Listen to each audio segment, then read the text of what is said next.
This guy is sprinting home, trying to escape the rain as fast as possible. But the moment he bursts inside the building, he freezes. Standing right in front of him is a strange girl. She looks off. Not just unusual, but completely out of place. She appeared so suddenly that he actually drops his keys on the floor. For a second, he's caught off guard, but then he quickly pulls himself together and brushes it off. Just another cosplayer, he thinks. So he picks up his keys and starts heading up the stairs like nothing happened. But then, the girl suddenly jumps back as far away from him as she can, like she's terrified of him.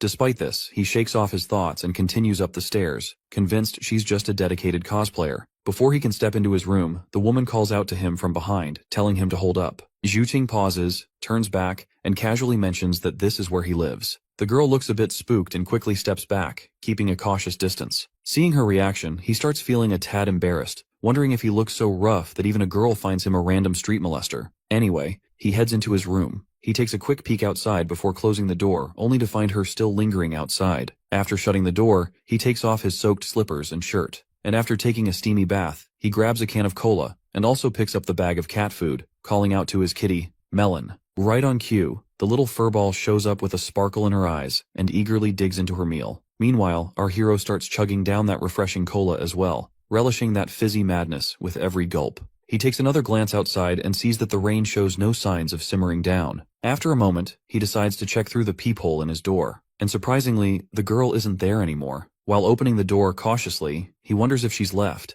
but as soon as his gate is wide enough, she appears right before his doorsteps. Feeling a bit awkward, he offers her an umbrella or assistance getting home if it's not too far. However, the girl doesn't respond to either option and instead asks where they are. Shuqing points out that they're in his neighborhood on Beiwang Road. The girl goes silent for a moment, unsure of what to expect. Then she asks who our hero might be. Well, that's another simple question our hero doesn't have a clue how to answer. So, with a bit of confusion, he lets her know that he's just some random guy. He then tries to offer her his umbrella, but she just stares at this ordinary umbrella, like this is some alien thing. After a moment of silence, she introduces herself as part of the Yan clan and confesses she has no idea how she ended up here. Her admission leaves our hero scratching his head, wondering if she's just a girl caught up in some cosplay fantasy. He sighs out of exhaustion and motions for her to come inside while he tries to call for help. As he dials Guardcho's number, the woman's eyes lock onto the TV. An ad starts playing, and without hesitation, she slices the TV with her blade. Her face goes white as if she's seen some kind of dark magic that needs immediate vanquishing.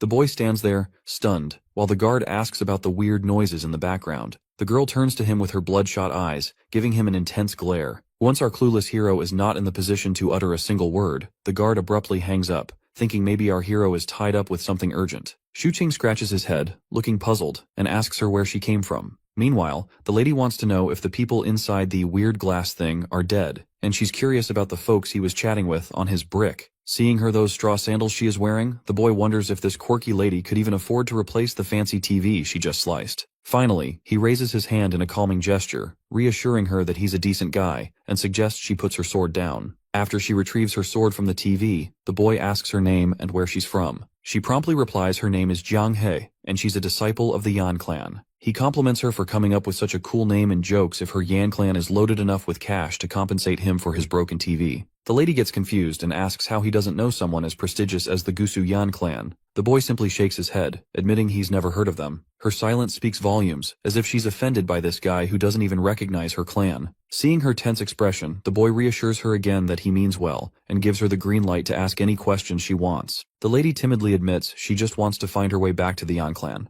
Our hero, still clueless about where this Yan clan might be, reminds her that they're in the city of Jiangcheng and asks if she knows it. The woman stays silent, and now our clueless hero is starting to rub his head in frustration, because he really doesn't want to entertain the idea that she might actually be from ancient times. So, he asks her who is her emperor, but the puzzled lady insists that her emperor is one everyone should know about, which leaves our hero scratching his head at her cryptic response. She stares at him in confusion, wondering why he doesn't know about the emperor. She then asks our hero if it's the 16th year of Kaiyuan. Her answer shocks him, prompting him to pause and immediately start scrolling through his phone for information. He's amazed to find out that in the 16th year of Kaiyuan, it was during the reign of the 7th emperor of the Tang dynasty, known for the longest reign in the dynasty's history. To confirm if she's truly from the past, he asks if she knows Li Longji and mentions other famous figures from that era. The lady lights up with joy to realize he knows these names and eagerly asks where she can find them. With an anxious smirk, Shu Qing jokingly tells her she might find them in a Chinese mobile game. Suddenly, a delivery man calls from the doorstep, and the lady instantly grabs her sword to confront the intruder. The boy rushes over, urging her to calm down because it's just someone delivering food, not a threat. Lady Zhang asks if the man is a servant, but our hero explains this man is just here with a food delivery. As he accepts the food, the lady watches in confusion and amazement at this whole process of this takeout. The boy then asks if she's hungry and wants to eat something, but the girl nervously declines. Standing by the door, she asks him why everyone she's seen here has short hair, wondering if they're all exiles. Our hero reassures her that's not the case,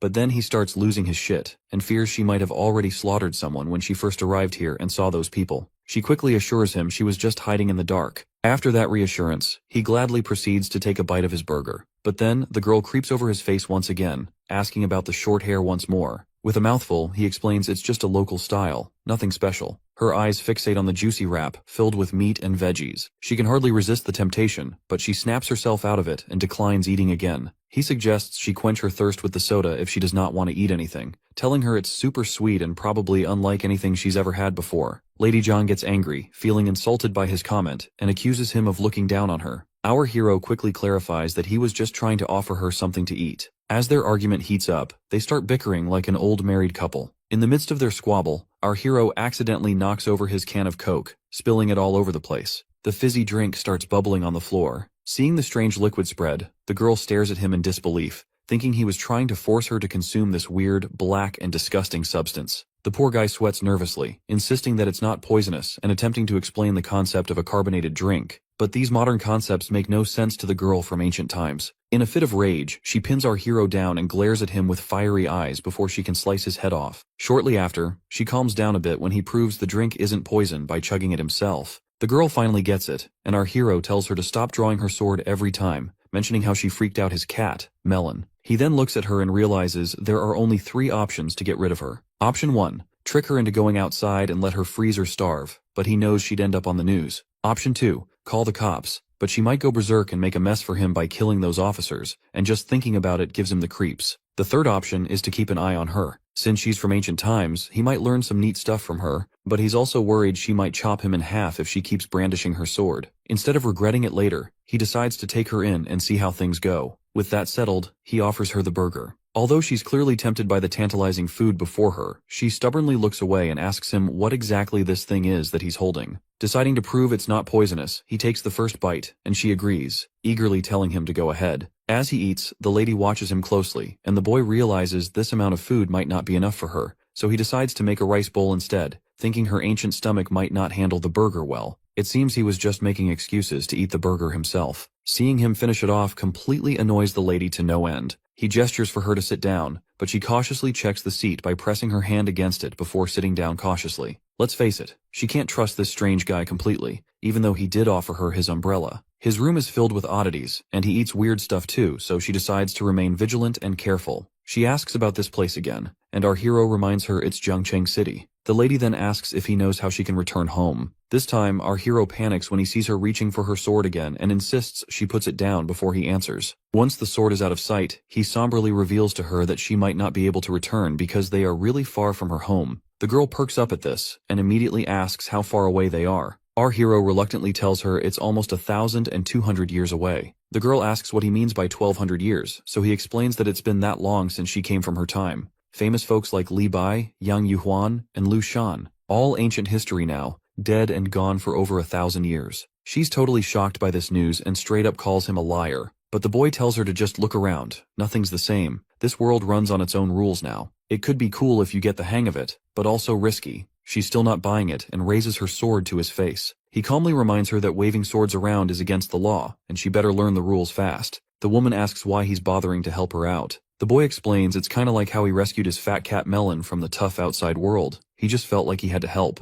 But our hero needs to pick his words better because she gets ticked off again, thinking he's comparing her to a cat. After a bit of thinking, she figures he's not such a bad guy since he let her in and offered food. So, she asks him again why he bothered helping her. Our hero says meeting a quirky ancient girl like her isn't something he encounters every day, and he's genuinely curious about her. He adds that she'd probably be curious too if their roles were reversed. The lady quickly shuts that down, saying if someone as weird as our hero showed up in her era, the chief would have chopped him down right away. The guy reminds her that this era is all about peace and love. He tells her that as long as she's living here, she better learn to follow the law, never hurt people, and not destroy anyone's belongings. With that clear, he lets her choose whether she wants his help or prefers to wander outside. Before turning away, he reminds her one last time not to hurt civilians, or she'll get arrested. The lady finds herself in a tight spot, not knowing what to do since she can't even leave this place. The boy then says if she wants to stay, he can order her some food, but she has to give up her sword because he doesn't want to get arrested either. With no other options, she reluctantly throws her sword down. With that settled, he starts brainstorming what to order for her that won't be too foreign for her. He briefly considers ordering some mooncakes, but then decides to get her some rice and buns instead. He tells her to take a shower while they wait for her food to arrive.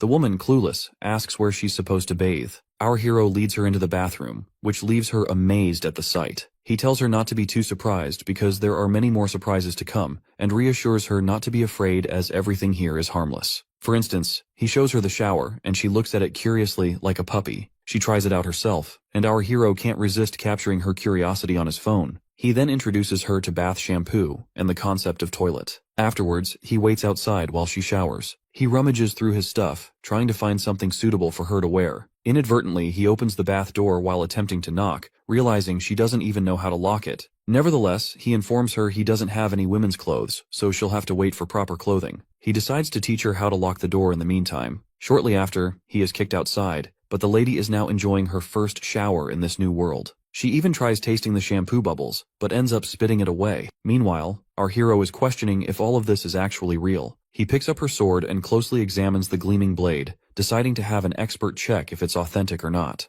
The girl emerges from her bath in her new outfit, and while our hero is busy with something else, she asks what he's writing. He doesn't respond immediately, but eventually hands her the paper. It lists out current issues that need addressing, and she starts staring at it intently. There are everyday products written down which she is supposed to utilize in her daily life. She then complains about her current clothes, to which the boy says she looks pretty and clarifies that he's not hitting on her. He's just giving a compliment, like people usually do when someone looks good. But still, she sternly tells him to lay off any flirtatious remarks. Suddenly, he notices her straw slippers and tells her to put them away, promising to get her new ones tomorrow. While he's admiring her cuteness, a sudden knock on the door scares the lady, but Shuqing reassures her it's just a delivery boy with food. Reflecting on it, he can't help but compare her to a wild cat, always attentive and ready to attack. After taking the food out of the plastic bag, he hands it to her. That is when Lady Jiang remembers something her vice captain used to say, that if someone is helping you for free, they must have ulterior motives. Hearing this, Shuqing starts crying, but then she smiles and tells him that she believes he's actually a good person. In a few moments, once she finishes her food, Shuqing decides to have a chat with the girl. He starts by letting her know that she's not in the primitive era anymore and needs to adjust her beliefs accordingly. He tells her that if she were to rely on her sword for survival and ends up killing him, she wouldn't last more than a week before running out of food. So, he advises her to stop playing around with the sword and focus on other things, like using the TV for entertainment. He also points out that the smartphone can be quite useful too. Basically, he's trying to reassure her that she's perfectly safe here and no one is going to harm her. Hearing this, the girl nods in acknowledgement and our hero lets out a sigh of relief. But when it comes to the outside world, things get complicated. He explains that while this is a peaceful world, it could be dangerous for her. Curious, Lady Zhang asks why that is, and our hero explains that she might end up accidentally hurting someone. For instance, if she strolled into a royal castle with her sword drawn, they'd likely throw her in jail. It's the same deal out there in this world as well. Not only that, he also explains the concept of an identity card to her, warning that she needs to watch out for cops who might ask to see it. So, the first thing Shuqing wants to do is make her an ID card. Otherwise, she's going to stick out like a sore thumb wherever she goes because she doesn't belong here. After hearing about the ID card, the lady asks if she's like some kind of refugee here. Shuqing tells her it's actually worse because the consequences are pretty serious if she gets caught. The lady gets freaked out, but Shuqing tries to calm her down, promising to help her out, because meeting someone from 1200 years ago isn't exactly an everyday thing. Still, the lady remains hesitant, not sure if she can trust him and just wanting to go back home. To which the boy points out that it won't be easy for him to help her in her current situation, and their best shot is for her to cooperate as much as possible. After a while, the lady reluctantly agrees to cooperate and asks what she should do first. Shuqing wastes no time and tells her straight up, first off, never pull out that sword again. As they settle into a moment of quiet, the girl suddenly looks around and asks Shuqing where his wife is because she wants someone to gossip with. But the poor guy, as much as he hates to admit it, says, I'm actually unmarried. It's quite a surprise for the lady, and a sudden silence fills the room. Shu King quickly reassures her that it's normal not to be married at his age and tells her to make herself comfortable in the spare room he has for her. She nods quietly and follows him as he shows her the new room she'll be staying in. Inside the room, there's a lot of stuff, but Shu King quickly tidies everything up,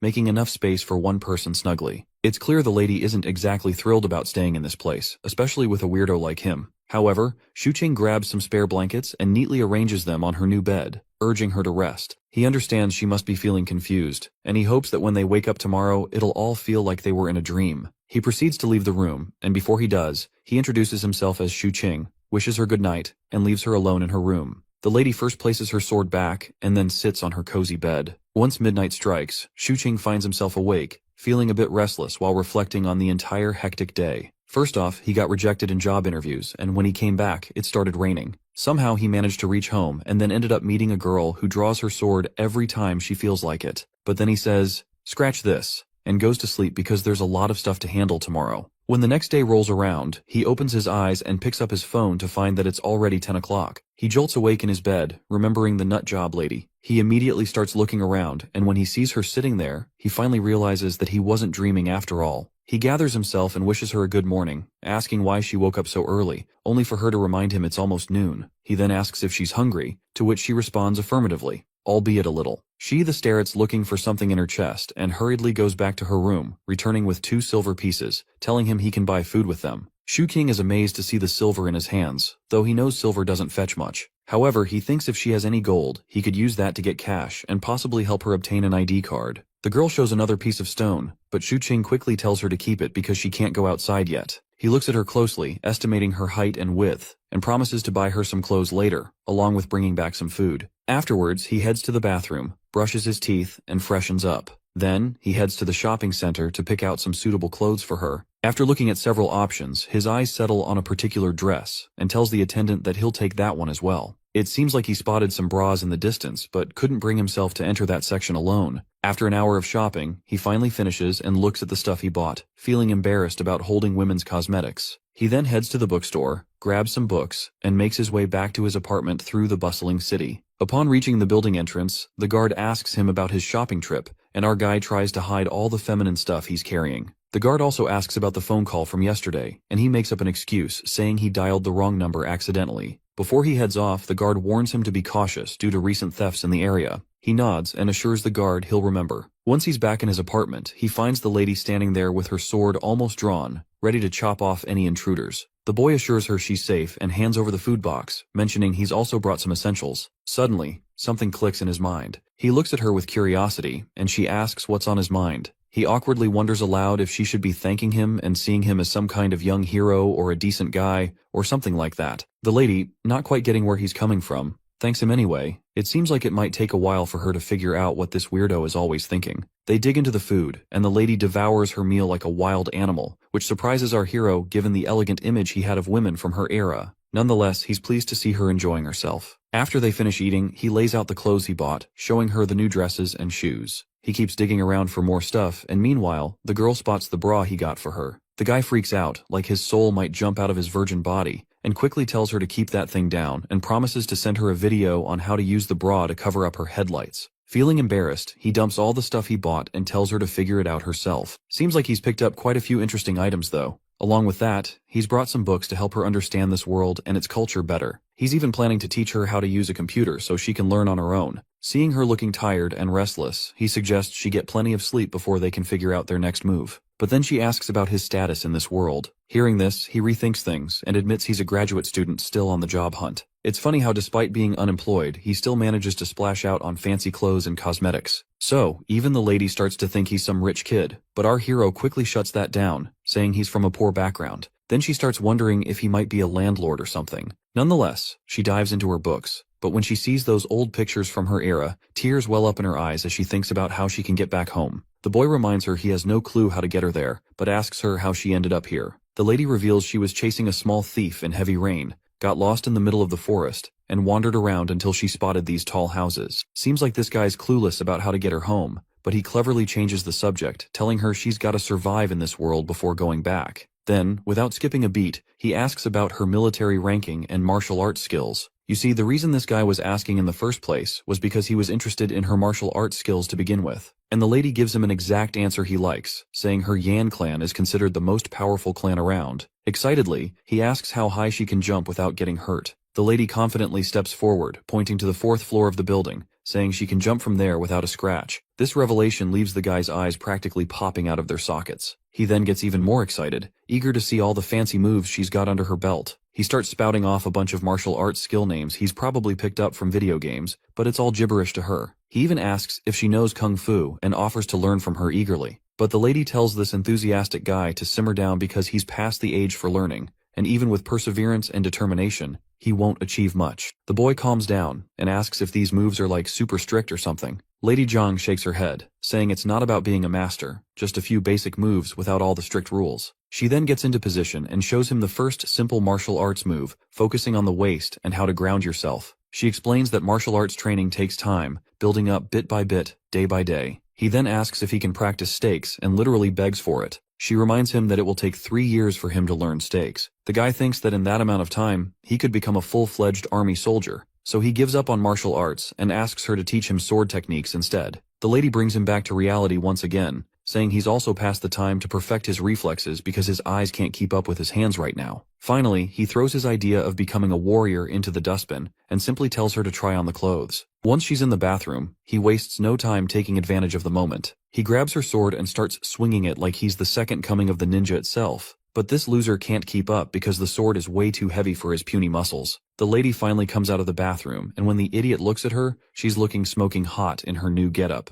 Her clothes fit like they were made for her, and she even walks around to check if they're tight anywhere. That's when Mr. Forgetful perks up, noticing her hair is all over the place and realizing he forgot to buy her a hairband. He tells her to tie her hair back with a band, and once she does, bam! She looks even hotter, a perfect wife material. Overcome with emotion, he starts crying, feeling bad for underestimating her intelligence just because she's from ancient times. He decides to take her for a walk tonight and promises to buy her a proper hair tie while back at home. As dusk arrives, the girl takes a peek outside her room and sees the boy sitting at the desk. She comes out and asks what he's doing. He tries to explain computers to her, like how you can trash talk everyone in the crazy lobbies of Call of Duty, and warns her to steer clear of 4chan if she wants to keep her sanity intact. The boy then asks if she's having fun reading books. She admits that most things are flying right over her head, but she's slowly learning. The dude tells her to take it easy, reassuring her there's no rush, and reminds her she's already brave and smart. He jokes that if he were in her shoes, he'd probably be a lost cause. Lady Zhang looks at our hero warmly, cheeks turning tomato red. While he's chilling at his desk, the lady sneaks up behind him again and asks if he doesn't have to work. He shrugs, saying he's already hustling to make money in this world. But when she imagines someone making money, she doesn't picture a schlub staring at a giant screen. Our hero explains he's trying to make some quick cash online. Since she wouldn't get all the tech stuff, he suggests she start with the basics. His mind is struck with a bright idea as to how to make her familiar with some basic stuff. He asks her how strong her chief's martial arts skills are, and she replies,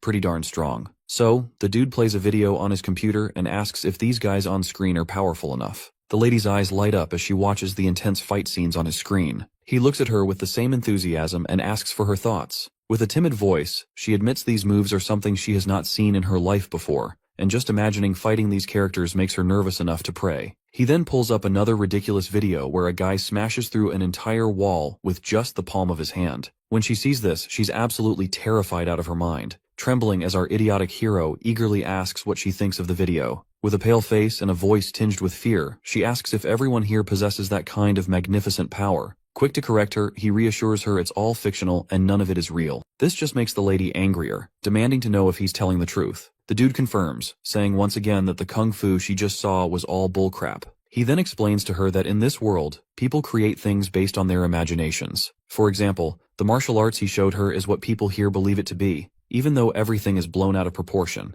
Looks like Lady Zhang is starting to grasp all these concepts. He reassures her that with time, she'll totally understand about arts and movies. Xu Qing then finally asks his original question if her chief's kung fu is better than what she has seen so far. Well, she reluctantly admits it's not. He then asks about flying techniques. She confirms they exist, but most folks specialize in just one. She points out how unrealistic those movie stunts are because physical strength only goes so far. The boy thinks for a moment, pulls up another video, and asks if she can do that move. She mulls it over for a moment, stands up from her seat and starts swinging her hands super fast, moving like a blur. Xu Qing is totally thrilled to see her nail the technique and excitedly tells her she's got it. She tells him to hit her up anytime he wants to learn it, promising to teach him. With those words, she heads out, leaving my guy doing a little happy dance, probably dreaming of becoming a warrior someday. As she walks to her room, she notices a fat cat in her way, but she ignores the little furball and simply shuts the door in the poor cat's face. Once inside her room, she lets out a sigh in fear, realizing there's actually no one in this world without ulterior motives after all, and the reason our hero is helping her is to learn some martial arts.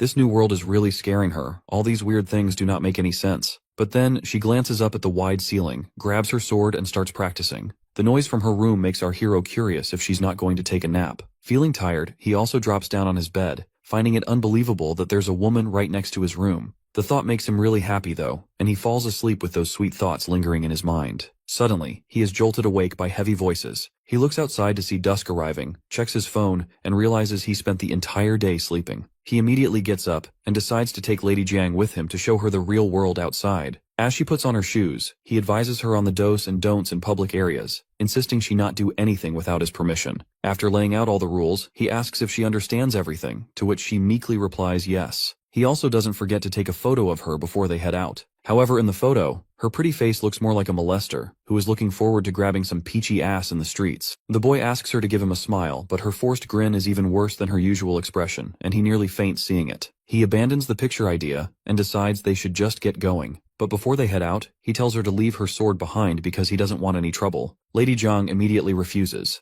but the boy reassures her that the people on the streets are as weak as he is, so she doesn't need to worry about anyone. The lady reluctantly gives up her sword. While she's standing there, he tries to snap another picture of her. This time, he manages to get a really good shot and cheerfully says, "Let's get going." Once they step out of the apartment building, the girl starts looking around anxiously. Our hero explains that this is a neighborhood where families live. He points out the main entrance and the road outside and mentions the stores on both sides where people can buy food, clothes, or whatever they need. Lady Jiang gets intimidated seeing a guy on a scooter, probably thinking it's some kind of magical ride. As they walk on, they notice some people. A fat woman immediately recognizes Lady Jiang for some reason. The girl hides behind the guy while the woman insists she's seen her before. Meanwhile, a guard asks if our hero has snagged a girlfriend for himself, but the boy just laughs it off and says she's just a friend. But it seems this fat lady isn't letting up. She immediately recognizes Lady Jiang as the sword-wielding woman from yesterday. The guard and the woman start discussing the sword she had, and the fat lady explains everything in detail. Our hero quickly jumps in, yelling that it was just cosplay, where people pretend to be fictional or historical characters. Luckily, the fat lady buys the cosplay story, and our hero seizes the chance, grabbing Jiang's hand and walking away swiftly. Seeing them walking side by side reminds the old man of his own past. Once they're out of sight, Lady Jiang pulls her hand away and starts feeling grumpy. He asks if that woman saw her yesterday.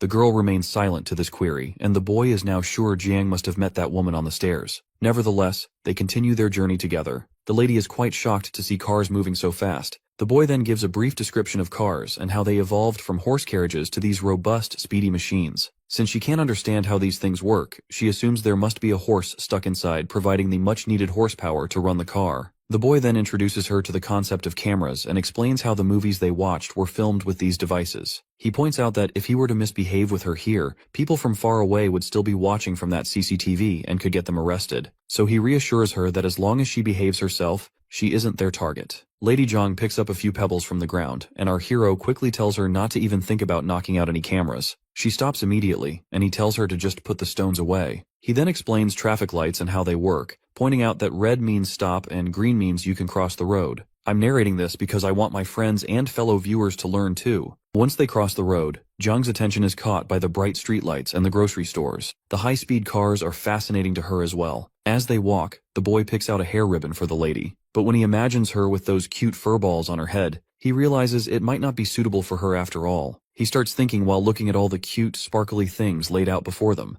Lady Jiang perks up at the sight, and when our hero asks if she likes a particular ribbon, she immediately says yes. Once she has the ribbon in her hands, she starts stretching it vigorously, but then she uses it correctly and puts it on her head, looking all cute and beautiful once again. Even our hero can't help but admire her beauty. As the sun sets and the city lights up, our duo heads into a restaurant. Our hero orders 2 fried rice cakes with extra spices and a plate of sliced cucumber as a side dish. As they look for a place to sit, the boy reveals to Jiang that this is the same place where all their food comes from. He relies on this restaurant because they serve the best food, and he's been enjoying it since he was a kid. Suddenly, Jiang's mind is totally captivated by the vibrant lights dancing before her eyes. She's so lost in the moment that she finds herself startled when the waiter arrives with their food. The boy decides to start eating and offers her a pair of chopsticks. She looks really nervous. And while he chugs down his lemon juice, he realizes he probably made the right choice by not letting her wander off by herself. She clearly needs more guidance than he thought, but he's confident he can teach her everything step by step. After they finish eating and pay the bill, they leave the restaurant feeling satisfied, especially our hero. They head back home, and once they're there, he asks if she's starting to feel more comfortable. She doesn't respond and just sits quietly on the couch. He tries to reassure her, saying that living in this world isn't so bad, especially with all the delicious food and junk food to munch on. He tells her that once she has her own ID card, she'll be able to enjoy it even more. Despite his reassurances, she still doesn't seem too thrilled about staying and quietly says she wants to go home. But then again, he reminds her that she can't go back home since it's already been 1,200 years. It looks like she has to accept reality. She asks how they're going to solve the identity problem. The dude explains he's no government guy to handle this stuff, but there's always a way, and reassure her that he'll help her. The girl gets flustered and feels grateful for his kind gesture. This time she thanks him properly by calling him a young warrior. The boy responds with the same brotherly energy, emphasizing that identity is crucial in this world, and without it, it's difficult to navigate. He then asks her where the list he gave her yesterday is. The girl points to the dustbin.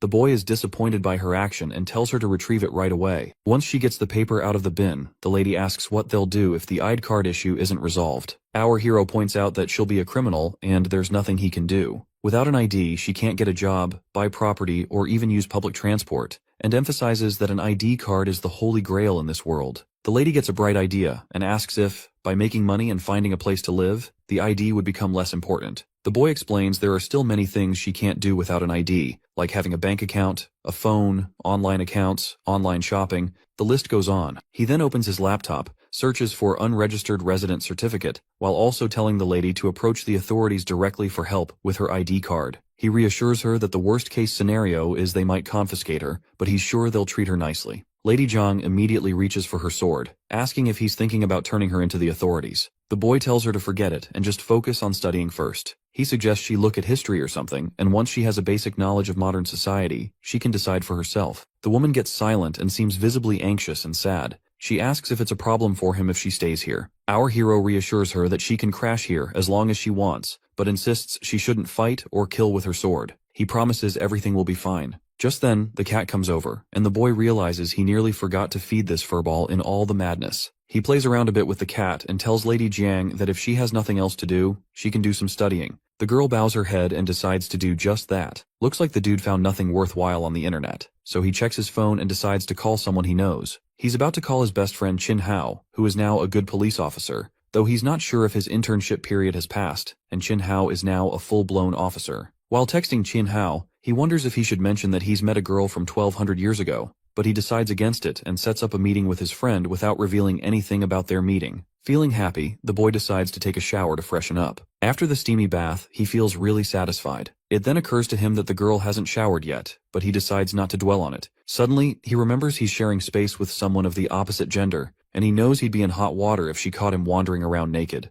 Thankfully, no one sees him, and he hurries into his room. A while later, Lady Jiang cautiously emerges from her room, darts to the bathroom with clothes in hand, and immediately shuts the door for a much-needed bath, just like she used to do in ancient times regularly. Since it's the weekend, the boy grabs a digital writing pad and starts teaching her how to write. She's already good at reading traditional Chinese characters and nailing their pronunciation, so now she tries her hand at writing a few words. Suddenly, Melon pops up, grabbing both their attention. The cat looks hungry, so the boy decides to feed her while Lady Jiang keeps practicing her writing. Watching him dish out cat food, Lady Jiang gets curious and asks what it actually is, to which Xu Qing explains it's food made just for cats to eat. Lady Jiang quickly imagines how they might produce such cat food, picturing pouches hanging from tall trees in her mind. Suddenly, there's a knock on the door, and the boy rushes to receive the food delivery. He hands it to the lady, telling her it's her dinner for tonight, as he's going to meet his friend later to ask about her identity card. The girl immediately starts digging into the food, and our hero assures her he'll teach her how to use a phone and computer so they can stay in touch. While she eats,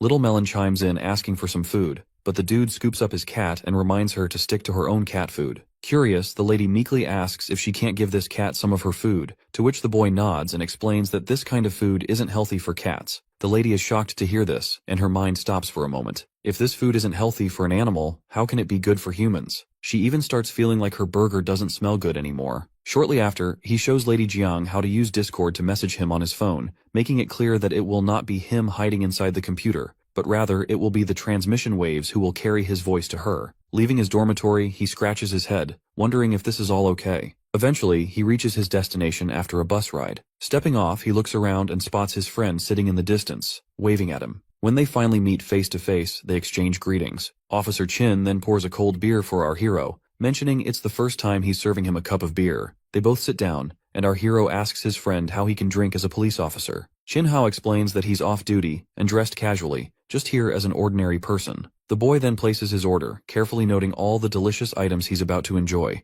They clink glasses and toast each other. Shu Qing asks his friend how his job is going and what it's like being an outstanding officer. Chin Hao bluntly describes it as terrible, and all the talk about heroes saving the day is nonsense. He shares how he's often pulled into trivial disputes between couples and ends up resolving conflicts with old ladies in the neighborhood. He hardly ever encounters thieves. Instead, he deals with daily disputes and nonsense. But our hero Shu Qing points out the brighter side, mentioning how people are generally living and working happily, which is a good thing. As much as Chin Hao hates his job now, he always dreamed of becoming a police officer when he was a kid. However, he stopped growing after hitting 1.6 meters, knowing that the minimum height requirement was 1.7 meters. He cried a lot in our hero's arms. Fortunately, when the height requirement was replaced by the high jump, he was excited to start practicing every day, eventually achieving his dream. But after dealing with just trivial disputes, the officer is so worn out that he jokes he'd even fight a woman with a sword if he has to, just to make a big show. Our hero immediately tells him not to joke about such things. Suddenly,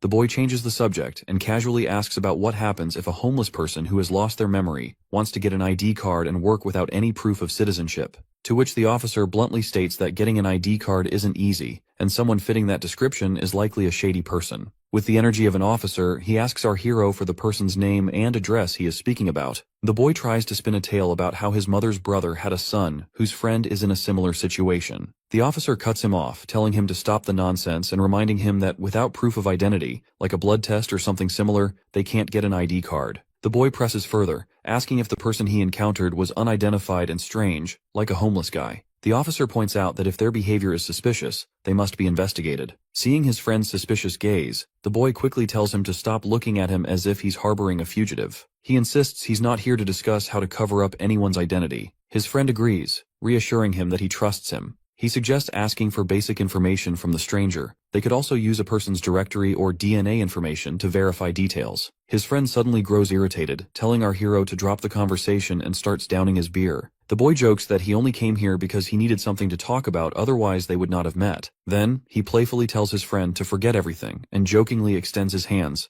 telling him to handcuff himself because he wants to experience what it's like to be interrogated and cuffed. After their banter, our hero brings up the ID card subject again, but the officer's answer remains the same. He gives an example that if it were so easy to get a new ID, criminals would be stabbing people daily and running off with new identities to start fresh. They continue their back and forth, and after drinking a lot of beer, the officer finds himself knocked out cold. Our hero tries to wake him up, reminding him of his duty to resolve disputes between old ladies. But the officer just wants more beer, so our hero tells the waiter not to bring any more. The boy pays the bill while his friend still wants more booze. Our hero then learns there's a 50% discount if you spend 100 yuan, so he decides to get a lot of fish for Lady Zhang. After saying goodbye to his hiccuping friend, he grabs his takeout and heads back home. Though he is a bit let down that he got no lead, but he is not sweating it. Once he's back home, he finds the girl fast asleep, and he can't help but admire her beauty. His heart and brain seem to short-circuit as he gazes at her, unsure of the feelings stirring inside him. The girl wakes up abruptly, feeling a bit startled to see him back. He shows her the food he brought, and she quietly says thanks. Not satisfied with just a simple thank you, the boy playfully insists she say it loud and clear. Blushing, the girl says,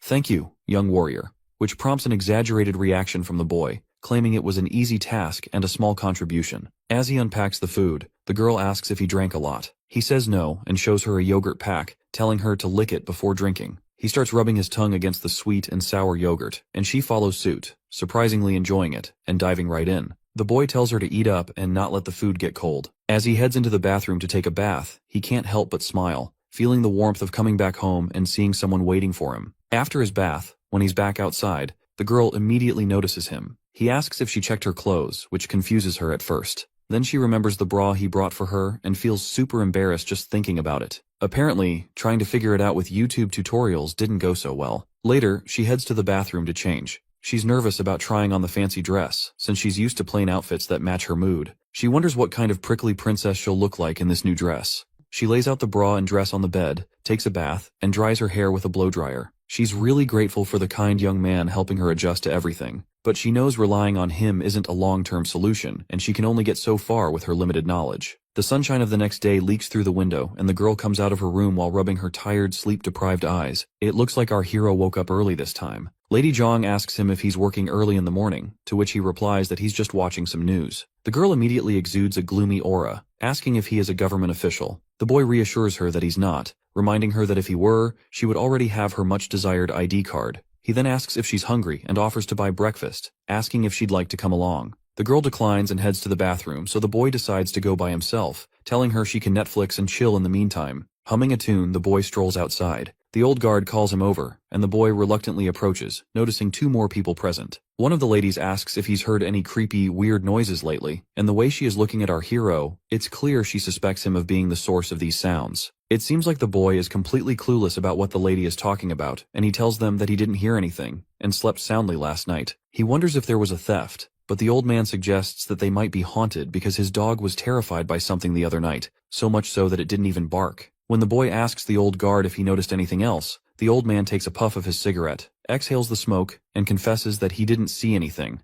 but he caught something on video footage. They all gather in the surveillance room where the old man plays the video. In the footage, they see something moving so fast that it appears as just a blur, and everyone is visibly terrified by this mysterious creature. And the reason our hero is also feeling terrified is that he's pretty sure it's Lady Zhang. He facepalms himself, unsure why she's doing that, and decides to go back to the apartments to ask her himself. Well, it looks like now we know why Lady Zhang was feeling tired a while ago. She was probably trying to explore this world by herself in the night to learn new things.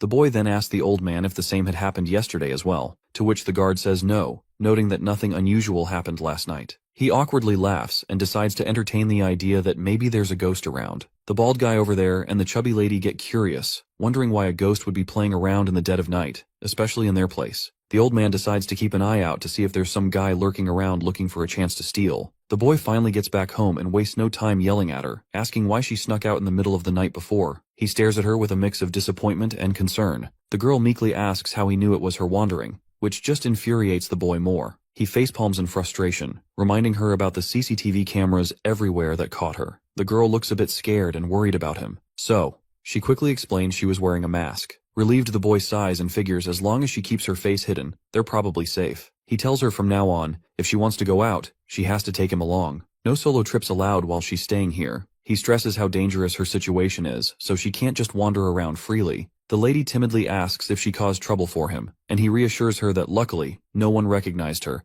because everyone thought there was just a ghost haunting the place. Looks like the lady had no clue what haunting meant. Seeing her clueless face, my guy gets agitated once again, and quickly tries to Google a movie about someone from ancient times who ends up in the future and gets into trouble because of their wild behavior. He wants to emphasize how dangerous her actions could be if she's not careful, and he is pretty sure what he just imagined perfectly fit the description of her character. The girl looks timid and promises to quit causing trouble if it's a bother to him. The boy then tells her to calm down and suggests ordering takeout later, asking what she'd like, whether hamburgers, chicken rolls, or anything else. The lady responds with a charming smile and thanks him for the healthy food he is ordering for her, but the boy teases her by reminding her that if she wants to eat even healthier, she could try the cat food. After their playful banter, the boy takes the laundry and puts the clothes into the washing machine. He also takes the opportunity to educate her about how the washing machine works. Upon seeing this, the girl quickly rushes to her room, retrieves her clothes, and returns to the laundry room to add them to the washing machine. While Shu Qing is looking at the laundry, he notices something tucked inside her clothes. Curious, he pulls out the item and holds it up in the air, leaving the girl completely embarrassed. She hurriedly snatches the item back from his hand and rushes back to her room.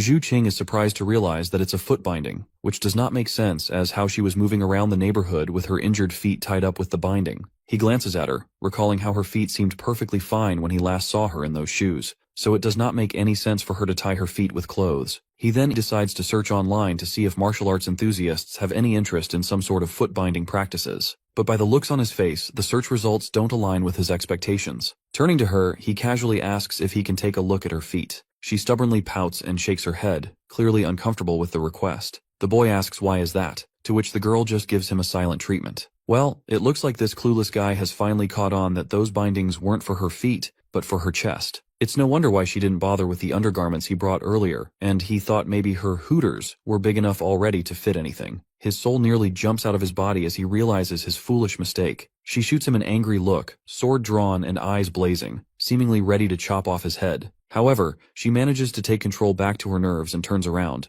leaving this weakling utterly terrified after getting scared to death. But since she's already mad at him, he tries to lighten the mood by calling her out and singing in his terrible voice. The lyrics are all about Lady Jiang, describing her modest stature, natural beauty without makeup, and how beautiful she is from head to toe. He even sings a song about a man who loved an ugly woman but had 5 children with her. He claims that only a Giga Chad with a Sigma male mentality could do such a thing, and he desperately wants to become one of them. Despite his attempts at banter, he ends up getting yelled at by the girl once again. Afterwards, he gets back to the main business, and tells her to watch some tutorials on how to wear these undergarments, and he will be back in 5 minutes, hopefully with fewer jokes this time. Exactly 5 minutes later, he returns and checks on her progress. But to his surprise, she looks utterly spooked and asks if this is how everyone lives here. With a trembling voice, she mentions that while these undergarments might seem comfortable, they make her feel like a harlot. The boy tries to reassure her that there's nothing wrong with feeling comfortable, but she persists, calling it shameless. He challenges her perspective, asking what there is to be ashamed about. After a moment of contemplation, she falls silent. He launches into a humorous tirade about how she's stuck in the past while modern women flaunt their assets in anything they like. He even throws in a jab, saying if a man can wear half underwear, so can a woman as well. But she sticks to her guns, immediately rejecting what she calls immoral thinking.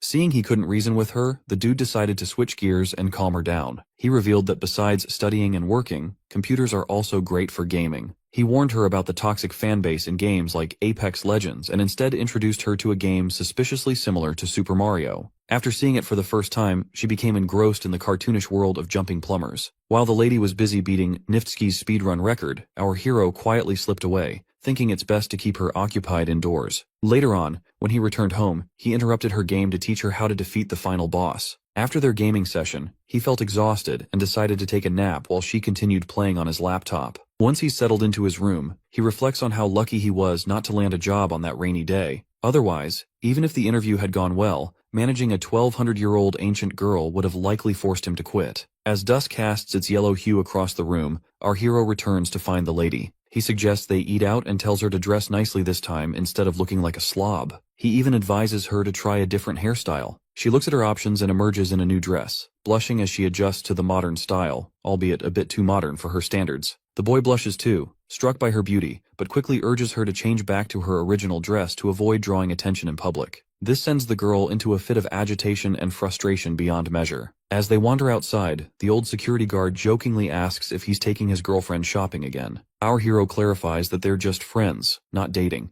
The old man then reveals he's holding onto a talisman to ward off ghosts temporarily until his mahogany arrives. When asked if he resembles the god from the New Year's festivities, Shuqing gives a thumbs up and hurries along, noting it's getting late. Meanwhile, Lady Jiang is already occupied with her own thoughts about something. Once they're alone, she can't contain her curiosity any longer and asks Shuqing what girlfriend means. He explains it's just a female friend. Perplexed, she wonders why he denied she was his girlfriend earlier. He tells her to be patient and promises he'll explain later. Shuqing is pretty sure that if Lady Jiang figures out the true meaning of girlfriend, she might just pack her bag and bolt away from his place. As they start walking once again, the boy suggests she watch videos about her kingdom's history, but she expresses reluctance, noting that revisiting her past is painful. As they walk, Lady Jiang notices the absence of curfews, street vendors, and muddy potholes in this peaceful environment. Everything feels surreal and dreamlike to her in this prosperous world. Their stroll halts at a tea stall where Shuqing orders bubble milk tea and other treats and urges her to try it. She observes curiously, but hesitates to drink. Looking around, she asks if people make money this way in this world, and if she could learn to do such work. Shuqing bursts her bubble gently, explaining she can learn the skills but can't earn money without an ID card. While she sips on her tea somberly, the boy reassures her that the identity card issue will eventually be resolved, so she shouldn't lose hope. He encourages her to enjoy the tea at the moment. As she drinks, he asks if she finds it tasty, but it turns out she doesn't really like it. She mentions the taste isn't quite to her liking, and the pearls are difficult to chew. The boy readily agrees, stating he feels the same and doesn't understand how people enjoy drinking this piss-like stuff. The girl gives him a cold stare, likely not appreciating being the subject of his taste critique. He quickly reassures her that he thought girls liked sweet things, which is why he ordered it for her, while his own drink is a bit sour. He invites her to try his drink instead. She cautiously sips his drink through the straw, and as the delicious flavor hits her palate, her face lights up with joy. So the boy exchanges his drink with Lady Jiang's pearl tea and gives her a gentle smile, genuinely pleased that she enjoys it. As they continue their outing, Lady Jiang starts to feel that something isn't quite right, but decides not to dwell on it, focusing instead on sipping her drink once again. After finishing their meal, the boy shamelessly burps, indicating his full stomach. He suggests taking a quick tour before heading home, and they stroll through the vibrant city in the middle of the night. Suddenly, the boy decides to stop at a bus station and suggests taking her somewhere good. Since this is her first time hopping onto the bus, he tells her not to panic and just follow him. The boy proceeds to put a coin in and enters the bus, guiding her to a window seat so she can enjoy the ride to the fullest. As the bus starts moving through the busy streets, the girl is amazed by everything she sees outside. The boy is a bit surprised that she isn't overreacting, considering it's her first bus ride. She reveals that she has ridden horse-drawn carriages many times before. Once they reach the Lanjiang bridge station, they exit the bus, and he introduces her to this new place called Lanjiang. He eagerly and proudly tells her that in her era, this place might have been desolate, but now it's the heart of the city's nightlife. As she takes in the sight before her eyes, she wonders if this is even possible. The boy encourages her to find her own answers by studying history, if she finds it hard to believe. While they stand by the river, the boy takes out his phone and doesn't waste a moment before capturing a memento. The girl happens to be looking in his direction, creating a perfect pose for a picture, and our hero captures that moment with a single click. At that moment, he also promises her a trip on a plane once her identity card issue is sorted out. The idea of soaring into the sky is completely new to her, so he reassures her once more and says that for now, she can stay in his cramped little room and learn about the world. Curious as a child, she asks what comes after understanding the world. The boy pauses, thinking for a moment, and explains that she'll achieve true freedom, gaining a clear sense of what's right and wrong for her, and she can fully enjoy this future world. Checking his phone, he announces that the time has come. Right on cue, fireworks burst into the sky, painting it with vibrant colors and light. She can't help but wonder if her family would be amazed by such a magnificent sight. He smiles at her and encourages her to enjoy this time here, on behalf of her relatives as well.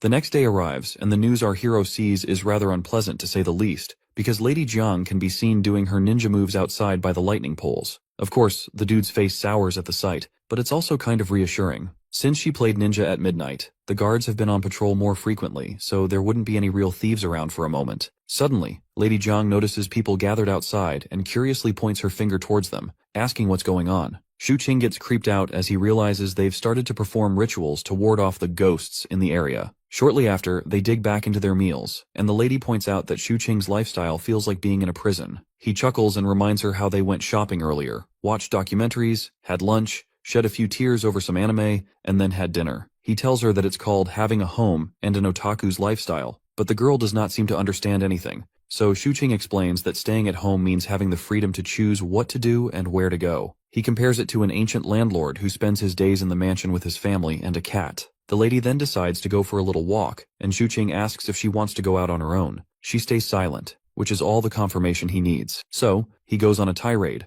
listing all the dangers and her shortcomings she has, effectively shutting down the idea and telling her to just stay here for now until she is not fully aware of the world. He tells her that even if he gave her money to eat at restaurants, she still has to figure out how to earn money. Otherwise, she'll just be on a spending spree. He reminds her that she can either commit crimes to get some quick cash or do some hunting, but since there are no hunting forests around, she'll end up going through garbage. Finally, the girl gets silent and just eats her burger, thinking that without that single ID card, she can't even go out for walks on her own. Seeing her sad face, Shu Qing then puts his hand into his pocket and offers her 2 coins, reminding her that she's at least learned how to take the bus so she can experience it by herself, which will be her first step forward. But the girl refuses to take the coins, saying she hasn't learned anything. Shu Qing, however, forcibly gives her the coins, telling her to spend some time outside and assuring her that she's learned a lot in the first month she's been here. Curious, the girl asks if there are really ghosts out there, so he points at the people outside doing their ghost-busting routine. He assures her that once she starts making money, she can pay him back. When she wonders aloud what happens if she doesn't earn anything, he assures her they'll figure it out. Once again, she thanks him, calling him Young Warrior. The boy then runs a game on his computer where she can play a character, explore, and learn how to make some cash. He suggests she give it a try to see if she gets the hang of it. When she asks why she can't just do what he does and work online for money, he explains it's pretty complex and she should start with the basics. Suddenly the doorbell rings and the boy freaks out, telling her to hide in her room.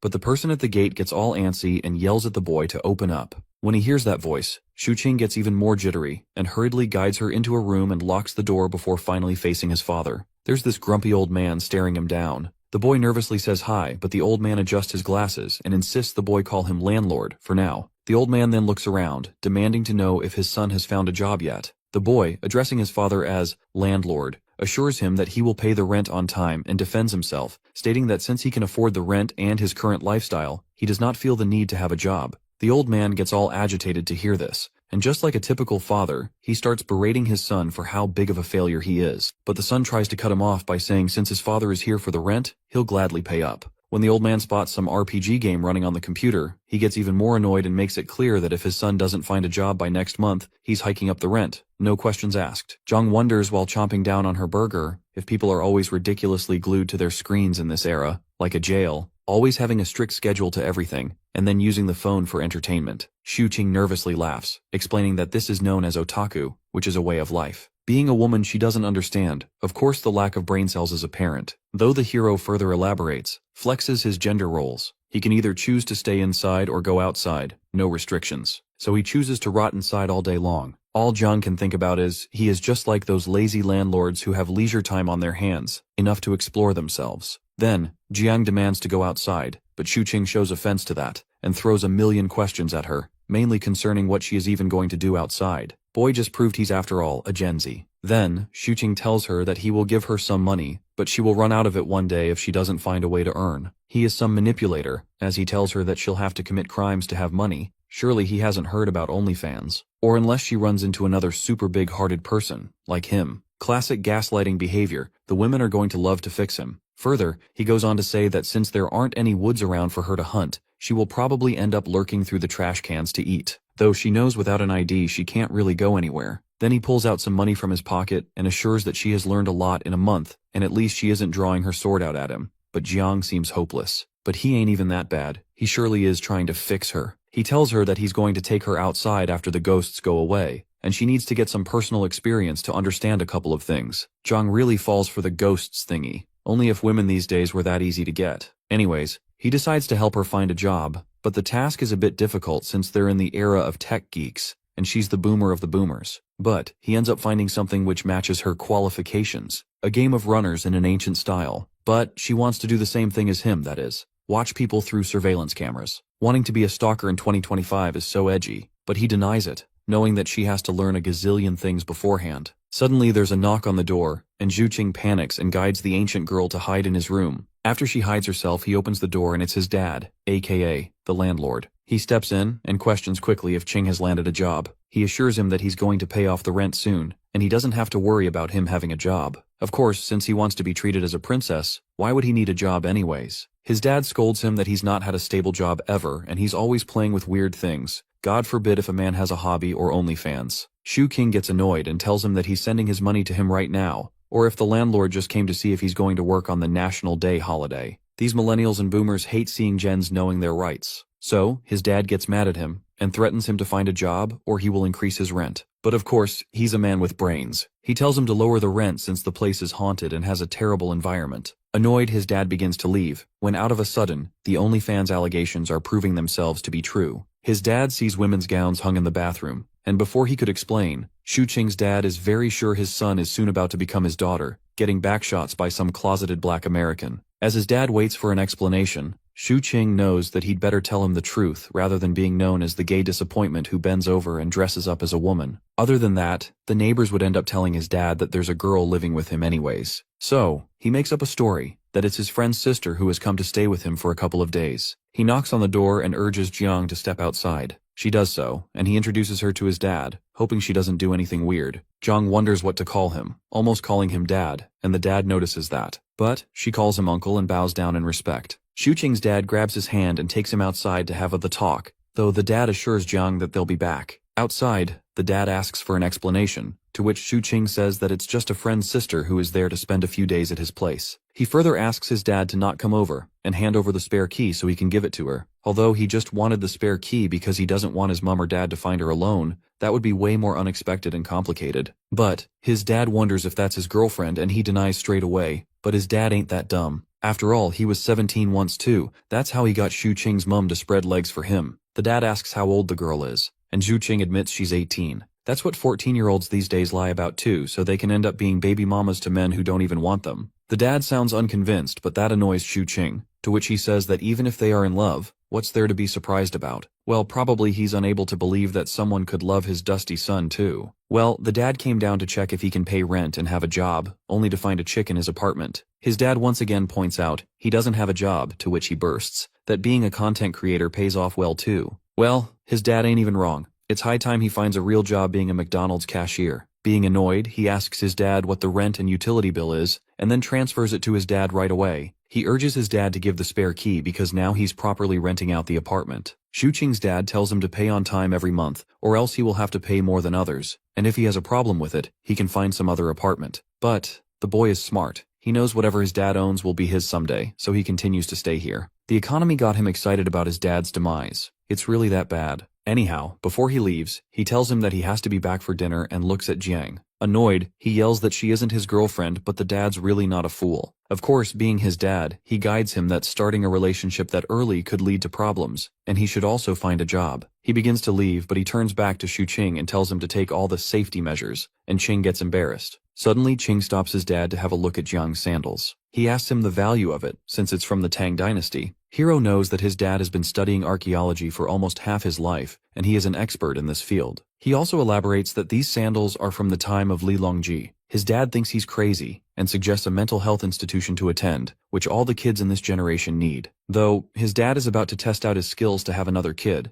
it's never too late and leaves pretty quick. The wife better be in an apron. As Shuqing's dad leaves, he thinks to himself that he made a son who is nothing more than a retard who is stuck to his computer all day long. He sighs, with no hope of becoming Elon Musk overnight. He knows that these shoes are said to be from Kaiyuan period while also being from a week ago. Both statements are correct. Since there's a thin line between the past and present, once it's punctured, anyone could fall through it. Anyways, the boy urges his dad to take a closer look and doesn't let him leave. His dad gets angry at the disappointment he created named Shuqing and yells at him to get realistic with his life. He compares his son with his cousin, who became a police officer. How? Shuqing tells him that he's a freelancer while he hides Jiang's shoes behind him before she thinks he's a creep. His dad doesn't get what a freelancer is, so he scolds him again, giving him daddy issues. Seems like he's about to give him a premium package of daddy issues, as he takes Jiang's sword to hit him. The sword hitting the hero doesn't scare him much, but knowing Jiang would go crazy is what concerns him more. He begins to take it away from his dad, but Gramps definitely got a good grip. But our boy, being clever, tells him that this is definitely not an antique but a toy, and his dad falls for it and gives him back the sword. He begins to leave, while again telling him to get a job or take a civil service exam. As his dad finally leaves, Shuqing looks at the sword and sees not a single mark of oxidation, which makes it look pretty recent. He notices Jiang peeking at the sword, and he tells her to take it away and not take it out often. Then, he wonders why she wants to call his dad Dad. He clarifies that if she ends up seeing his mum, she's supposed to call her auntie and she listens. Then, Qing asks Jiang if she wants to keep martial arts in practice. So badly, he wants to become a master in a quicker way, someone whose stamina is so low that they bust just seeing a woman. Having no way to become a master overnight, but he does know that it's useless in this era. So, he brushes off the thought and takes Jiang to play the game with him. Qing thinks that he has to treat her like a child and teach her everything step by step. Kids mostly learn through toys and games, and online games are considered games too, having the same nature. Then he guides Jiang how to play the game. She wonders how they make money off it, and he explains that once she learns how to play it, she can play it for others, and they'll pay her. Qing explains to her in detail, so she might not think that he's deceiving her. So, he explains to her that this is sort of an entertainment for jobless people who have nothing else to do, like a hobby, but there are still many people who don't have the time to play, since not everyone has as much free time as he does, so that people like him who have more free time can play for them. Jiang still doesn't get it, asking if they don't have enough time to play, so would they hire others? That sounds absurd to her, but he elaborates that they already spent money to purchase the game, so they won't spend their time playing. With an example, he knows that she's safer being an internet addict rather than coke addict. Running out of the house. Shuqing doesn't want to think about the future right now, just the present for her survival. Suddenly his fat-ass American-coated cat begins to rub itself on his feet and he tells it to shoo off. So, the cat goes and jumps on the computer table and then sits on Jiang's lap, making her blush. In the police station, one of the police officers wants to order a meal together, and they ask how as well, but the soft boy politely declines. He sighs and says, they have nothing to do today, which is boring him, suffering from success. As soon as Hao says that, all of the police officers look at him, confusing him. One of them asks if his master didn't teach him not to say that. Suddenly the phone begins to ring and it's a work call, and now they gotta work all night long. Later on, Hao is taught to never say by the old police officer in the car, we have nothing to do today. As soon as anyone says that, they get tons of work for the whole night. It's something metaphysical and they don't have any explanation. Hao thinks if this is the same thing Zhu Qing mentioned, speak of the devil. Then, they both reach their destination, and they headed towards the 6th floor of building number 14. It was late at night in the residential compound, and suddenly they spotted an old alcoholic man. They ask him what he's doing there. Definitely not rehab. The old man yells what took them so long to reach, because he wants to go inside to his wife. He's smelling so strongly of alcohol, like the way a ran-through smells like a can of sardines, which makes Hao nauseous. The police officer knocks at the door, and the wife opens up. She wonders what the police are doing here, since she didn't call the police on her husband. It was the husband himself, who wanted to go inside since she locked him out. She apologizes to the police for inconvenience and promises to teach him a lesson. Lucky old man is about to get some spanking tonight. But, it seems like the old man doesn't like the idea of getting a lesson, so he screams at her that she'll be the one getting the lesson. Would love to see what happens between them. As soon as the police see the man angry, they threaten to arrest him, so they can sober him up by locking him up. The old man gets sobered up by the thought of it, and hence another case gets solved. Then, as they are leaving, they get another case. The curse that Hao is putting the rest of his coworkers would have had us bawling. In the middle of the night, Qing wakes up and goes to fetch a glass of water. Suddenly he sees Zhang trying to sneak out to scare off people again.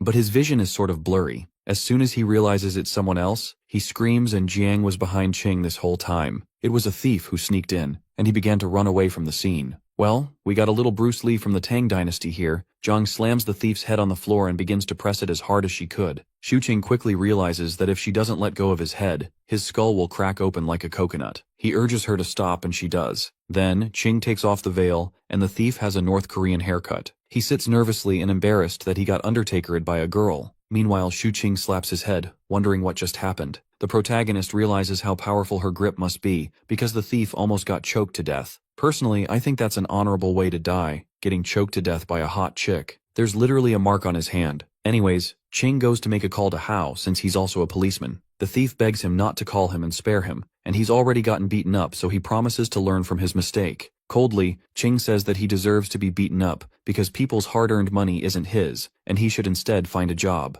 Yeah, projecting his daddy issues on the thief. But, the thief admits it was his first time stealing. He explains that he knew the building was haunted, so he tried to take advantage of it, but he got beaten up to death instead. Not just that, he's hella scared of Jiang. Her aura is something to be scared of. Qing asks for an apology, and the thief apologizes right away. However, Xu Qing thinks that the apology is not sincere enough, so he turns back to call the police again, and the thief begins to cry to let him go. Qing notices how scared the thief is and realizes this actually is his first time. Well, there's certainly a first time for everything. Qing, being kind, lets him go from the same way he came inside. The thief runs as quickly as an American man runs out to get the milk. As the thief runs out, Xu Qing is hoping that the neighbors didn't hear the screams of the thief, or else the gay allegations would have come true. But, Zhang wonders why'd he let the thief go like that, to which he explains that they can call the police because they will hold her accountable for hitting him. Further, he says that if the police follow the process and find her suspicious, they will have to investigate her, and if they find out that she is an unregistered person, she'll be in trouble. That leaves Zhang confused,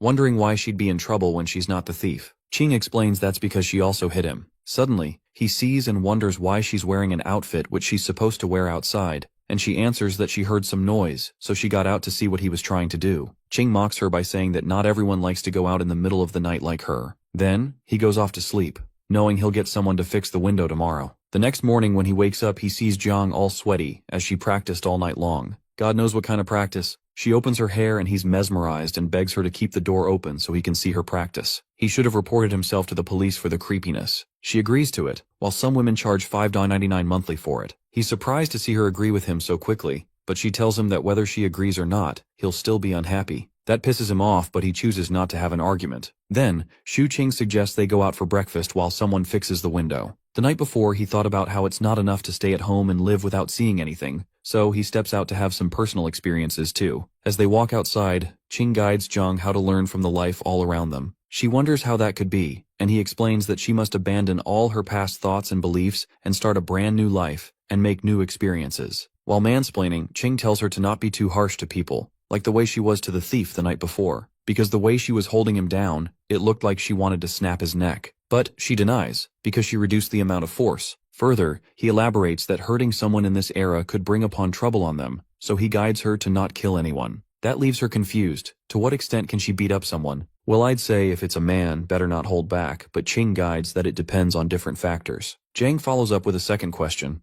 If he sneaks into her room at night, how hard should she beat him up? Hopefully he's not into that. He yells that she can't just beat him up because he's not some creep, but Zhang tells him he is the spitting image of a creep. Posing, he stands and defends himself, calling himself a hero of high moral standards. She's still unsure, to which he wonders why'd she even think he'll sneak into her room. He has picked up her shoes from the trash bin, but that's literally it. But he remembers that she's called him a douchebag before. Further, he defends himself that even if he sneaks into her room, she quite literally will end him and his bloodline. Still, he's curious what she would do if he does that. A man of culture, she asks if she could punch him, but surely that's enough to send him back to his mama's womb. In a bit, they reach their destination and they sit inside while Shu Qing orders breakfast for them. He tells her to remember this day and experience life from now. She looks at her hands, while thinking that this is a world where no one needs to kill anyone. A while later, their breakfast is served. Zhang likes the food, while Shu Qing smiles as he looks at her that no one here knows that she's an ancient girl, which makes him think if all ancient people eat like there's no tomorrow. So, he assures her that she could definitely have some more food if she doesn't find it enough. But, she wonders if it's expensive. But he explains that breakfast is the cheapest, and she doesn't need to worry about food in this world, because food is cheap here. As he chomps down on food, he thinks about how it feels like he's raising a baby. Then Zhang gets up to order 15 more buns, almost making Shu Qing spit out his food. Seeing that, he tells the waiter that the order is to go. He asks her if she can even eat that many, and she wonders if she ordered too many. But he just guides her to not eat that much in public, and tells her to pack it up and eat the rest at home to save themselves from suspicions. While Zhang eats, she assures him that she'll pay him back when she earns, though she could definitely use another way to pay him back. Then, he gets the check and they leave. They pass by a hot pot buffet, and the lover boy promises her to bring her to eat some buffet next time. Jang wonders what that is, and he elaborates that in buffet, they can pay a little money and eat whatever they want until they are full, and there are plenty of other dishes. That makes Zhang think that it's like charity, but Shu Qing clarifies that it's nothing more than a marketing tactic. Then, he says to her, that mostly people in this era work through the brain, and since they don't do anything physically much, they don't feel hungry either. So, her eating like an American fatty would get eyes on her and everyone would end up knowing who she is. Basically, the buffet thing makes the owners profit more, because people don't eat much anyways. He highlights that girls and children are prime victims of this marketing tactic, as they would pay 100 yuan and only eat food worth 30 yuan. In other ways, people with bigger appetites can eat more because restaurants can earn it back from people with smaller appetites, as explained by Jiang. Hearing her grasp the concept, Shu Qing shares a story where he thought as a kid that the buffet owner was very generous to let anyone eat how much they wanted. Zhang wonders why do people with smaller appetites even bother going. He answers that it's more convenient and affordable for people. Later, he thinks about how she's been learning about the world bit by bit, and how she could connect all the dots and one day suddenly learn about everything. It seems like Zhang no longer feels like an outcast in this era. A few days later, the lover boy gives his lover girl a phone, and she wonders if Shu Qing is her sugar daddy now, considering how expensive a phone could be. But anyways,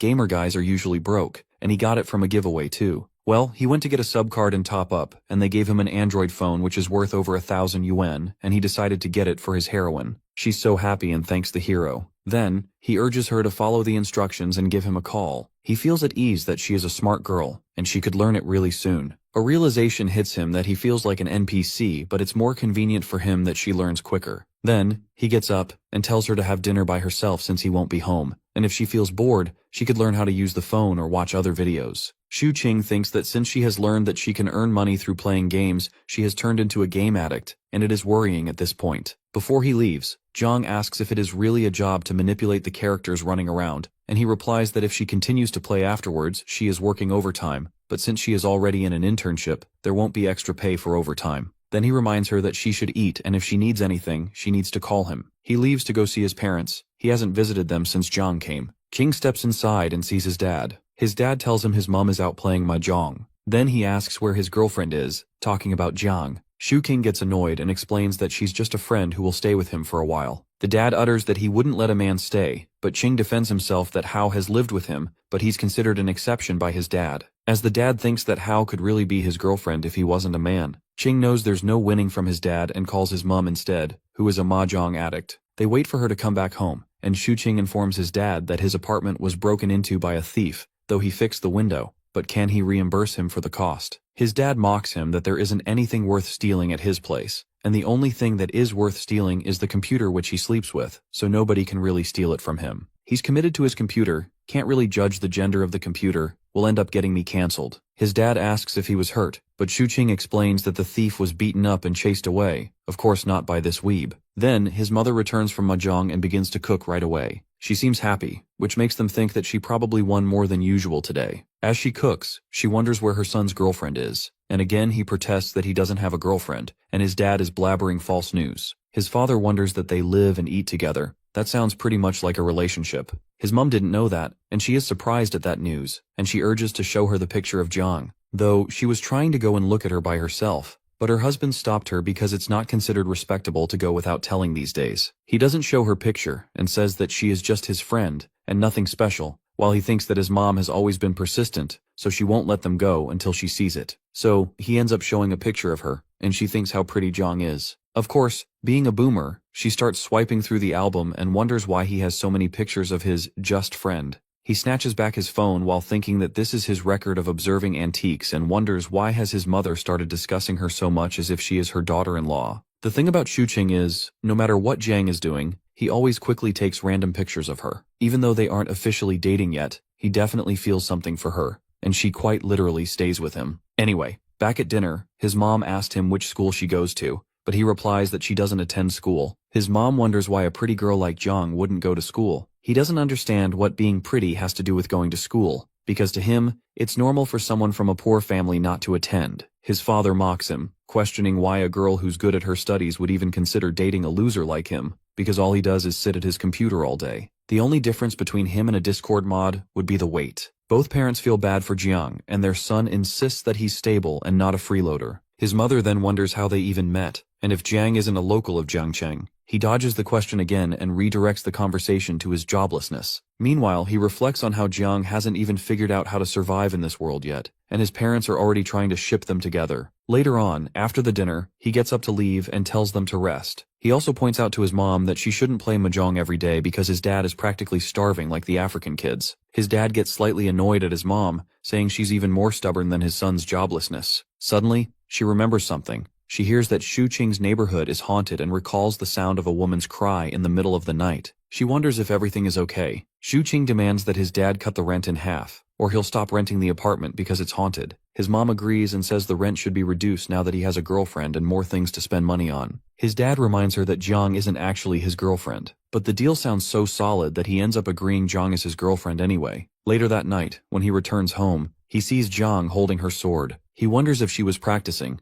but she runs off to take a shower, and he's confused about why she would take her sword with her. He asks if something happened while he was gone, but she denies it. He's left wondering who exactly she feels the need to defend herself from, but then again, as long as it's not him, he figures it's fine. He sits on the sofa and his imagination runs wild thinking about her. Of course, she probably does need protection from him, but he brushes off the thought. Then he notices his computer had been on standby the whole time, and decides he'll start working tomorrow. Meanwhile, she comes out of the shower, shining like Aphrodite. Looking at her, Shuqing wonders if practicing martial arts makes her prettier. Back in the day, she would have been exposed to extreme temperatures, but her skin is still smooth. She reminds him that she once asked him to learn martial arts and he refused. He yells back that he can't learn just by standing in a stance. An idea pops into his head. She could start a beauty class through martial arts practice. But that would probably flop since people these days don't even exercise to lose weight, let alone take up martial arts. Jiang sits down and, while trying to use the hairdryer, asks if the Taoist caught the ghost. In truth, there never was a ghost. It was just her sneaking out by mistake, and people assumed it was supernatural. She gets mad because she's a human, not a ghost. The lover boy realizes she isn't used to using a hairdryer, so he takes it from her and helps dry her hair. She hands it over, and he continues the conversation, affirming that yes, she is human. But the problem is that no one in this era has ever seen a real martial artist. Someone flying across rooftops at night would easily be mistaken for a ghost. She wonders aloud why people don't practice martial arts anymore. He explains that living conditions have improved. People no longer worry about food or clothing and want to live more comfortably. Martial arts just aren't necessary anymore. People today have better options for enjoyment. He starts telling her a historical story, but she interrupts, saying she doesn't know those people. He explains the story was written by Mr. Jin Yang. He concludes that martial arts is basically dead now, and people can only rely on technology to live comfortably. He tells her to put her sword down. There's no one to defend against anymore. But she screams that there is a ghost, and she has to protect herself. He tries to dismiss it, but she shivers and finally admits,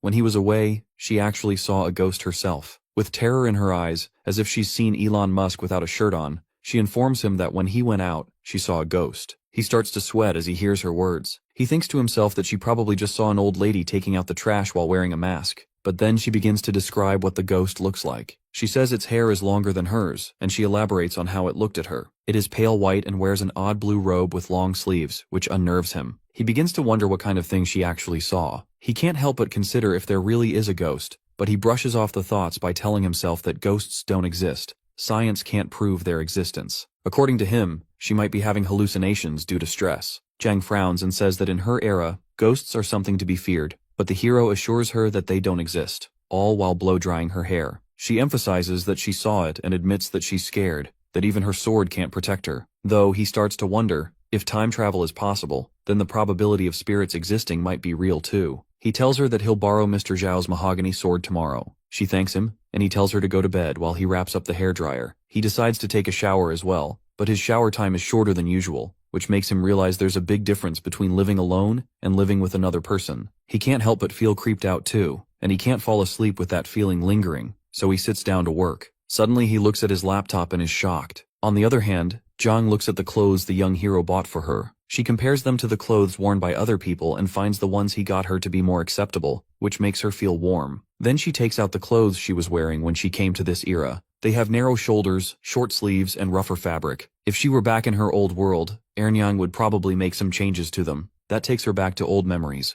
where the chief teaches her martial arts to make her stronger, but Ernyang urges her to act a little more girly so someone can marry her in the future. She thinks about that, begins to cry, and resolves to practice martial arts enough to fight the ghost she saw. Suddenly, there's a knock on the door. When she opens it, it's Xu Qing with his laptop open, asking if that is the ghost she saw. She pulls out her sword, yelling that that's what scared her. It turns out it's just a horror movie playing halfway through, and that was the ghost she saw. He tells her to go back to sleep, and that they'll talk about it tomorrow, but she's still really scared. So he shuts the laptop and shows her the baby girl sealed inside the laptop, assuring her that she can go to sleep peacefully. The next morning, when Zhang wakes up, she realizes that the ghost really doesn't appear anymore. Then she gets up to practice her martial arts and leaves the door open so he can watch her. Even though he hasn't woken up, she still continues to practice. She knows that in this era, she can only protect herself by practicing martial arts. Crawling out of his pit hole, Xu Qing, wakes up and goes to see Jiang. She is feeding the cat while he thinks that everything is going well, and that if there's a street check, she will be able to hide her ancient personality as long as she doesn't go crazy. Not just that, she is a woman with women's privileges. If someone who time-traveled were a chief with a bearded face or tall or muscular,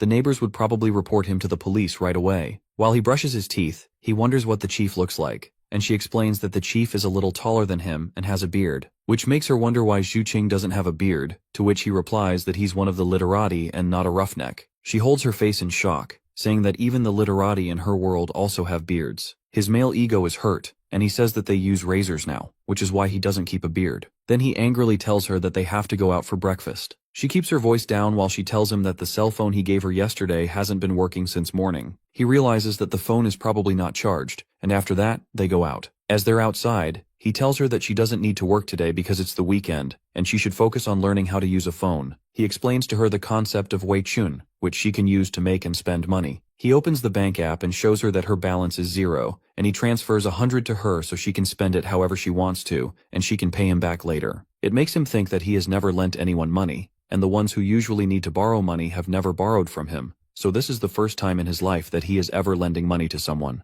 On the other hand, Hao reaches back home and asks his dad if there's anything to eat since he's as hungry as an African child. Later on, while he's eating, his dad wonders how many thieves he caught last night, to which he responds that they live in a peaceful time and there aren't many thieves around. Even beggars earn more than thieves now. Side hustle. His dad gets annoyed that Qing isn't even in the police, yet he caught a thief, and Hao exclaims, "When did that even happen?" His dad responds that Uncle Shu said Xu Qing's apartment was broken into, and he beat the crap out of the thief, and then let him go. Hao is mad and wonders why he let the thief go. What pisses him off is that he becomes a police officer just to do something good for society, but instead, Xu Qing, just by staying at home, catches a thief. His dad taunts him that the thief is already on the loose, so he doesn't have to waste time asking about him. He tells him that apparently the lover boy also has a girlfriend who is living with him. Hao doesn't find that surprising because Xu Qing is conventionally attractive, and his dad gives him a death stare because his own son doesn't have a girlfriend. But Hao makes an excuse that he's not in a hurry, and doesn't even have time for that. He would rather get married directly, so he won't have to break up like Qing and his ex-girlfriend did. That's one more point for his dad to taunt him,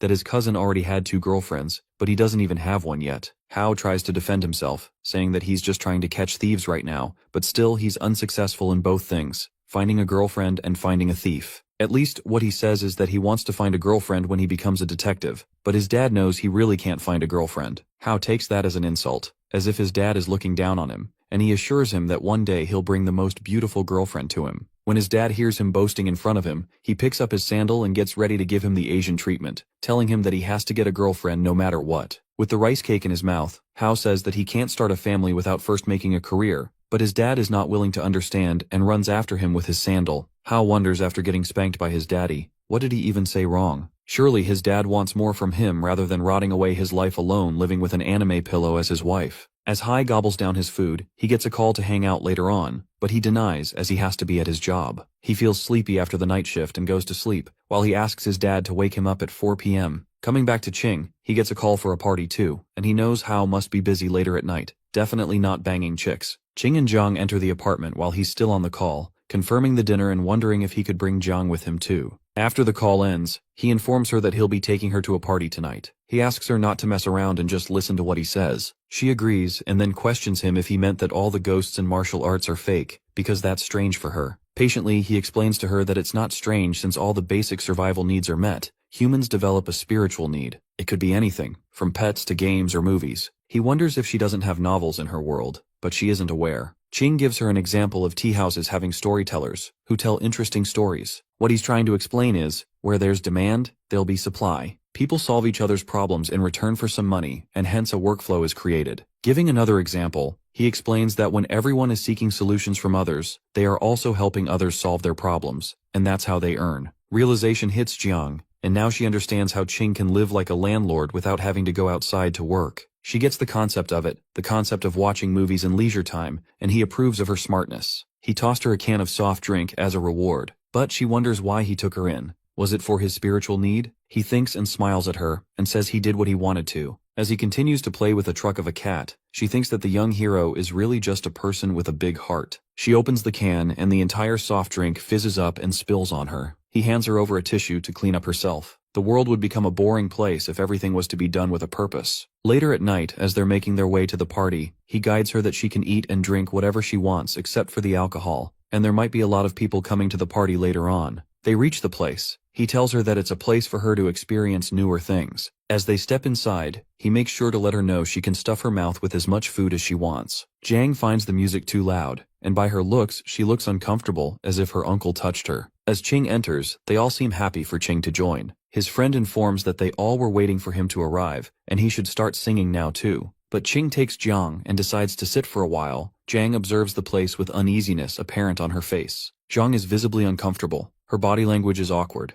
Qing urges her to have some snacks before everyone arrives and they can eat properly. Handing her over some hazelnuts, he guides her how to crush them, but she can barely hear him because of the music. He realizes he has to speak louder, so he gets nearer and teaches her how to crack open a hazelnut. Then, he wonders if she has had these before, but she hasn't. When she eats it, she finds them incredibly delicious, to which he apprises her to eat more. He isn't worried about how she cracks up the shell, because in a place crowded like that, no one would probably notice, and even if they do, they would probably only think how strong she is. Then he laughs and cheers while passing on a drink to his friend Zijun. He begins to party with them and drinks beer. Seeing him drink beer, Zhang wants to try it too, and he denies that a girl should know how to protect herself, and she's out, but she urges that she has had alcohol before, and she won't get drunk. He definitely has double standards because she just wants to have a taste, but he's not letting her. So, after she insists a lot, he lets her have one of which brightens up her face. As she drinks it, he wonders if she likes the taste of it, and she ends up disapproving of the taste. On the other hand, his friend Zijun thinks that they are doing something fishy and stops them, but Qing tells him to mind his own business.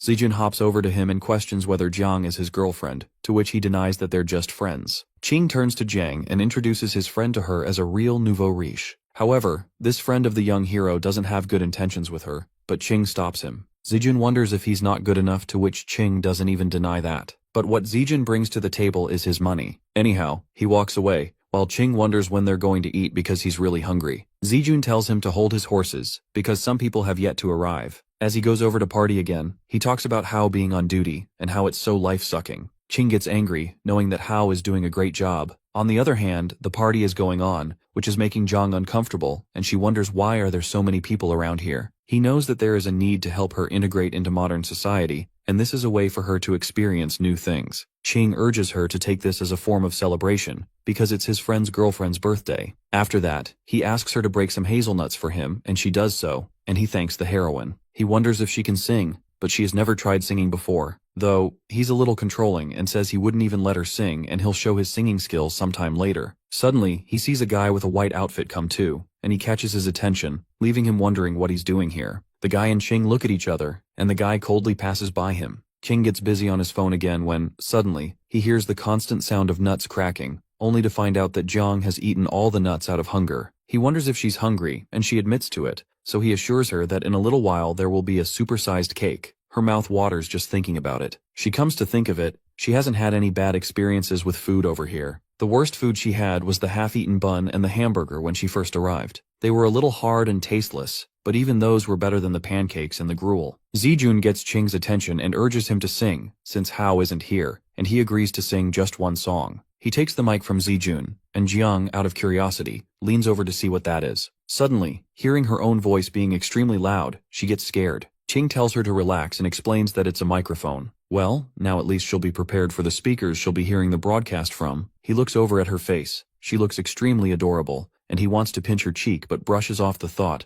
knowing that someday he will try it. Then he begins to sing with his friend. Zijun looks around and sees that everyone is here, so they're about to get things started, and then the cake arrives. He holds the microphone and says that it's his girlfriend's birthday, only to suddenly realize that his girlfriend is missing. Someone informs him that she went out earlier. Qing smirks, joking that his girlfriend isn't even around, and he was about to cut the cake because he thought the girlfriend was the girl who was singing with him earlier. Zijun looks around and finds her nowhere, so they just decide to keep on partying. Qing wonders if that's his new girlfriend, but Zijun says they've been together for over a month and she is his true love. Jiang listens to them and questions the hero, asking if girlfriend means wife. He explains that girlfriend is just a term of endearment, while Zijun looks at her, wondering how she doesn't know what a girlfriend is. Qing mocks Zijun, giving an example that his girlfriend would one day be someone else's future wife, and to some extent, his friend agrees. Jiang then wonders who Qing's wife is, giving him a deadly look. He explains that he's an otaku, and for him, a girlfriend can be everything, which makes his friend laugh. Although Zijun wonders if the two of them are really just friends, Qing quickly changes the topic, saying they haven't talked like this in such a long time and that they should have a few more drinks, mainly because he has to hide the fact that he was just explaining the concept of a girlfriend to an ancient person. Suddenly, Zijun looks at his watch and realizes how late it is, so he goes off to find his girlfriend. Qing and Jiang sit down, and suddenly Qing hears a voice he was expecting, asking him if Jiang is his girlfriend. He tells him to mind his own business. It's the same guy, who's curious to know how Qing finds so many beautiful girlfriends all the time, hoping to learn something from him. But Qing shuts him down, saying he's too ugly for that.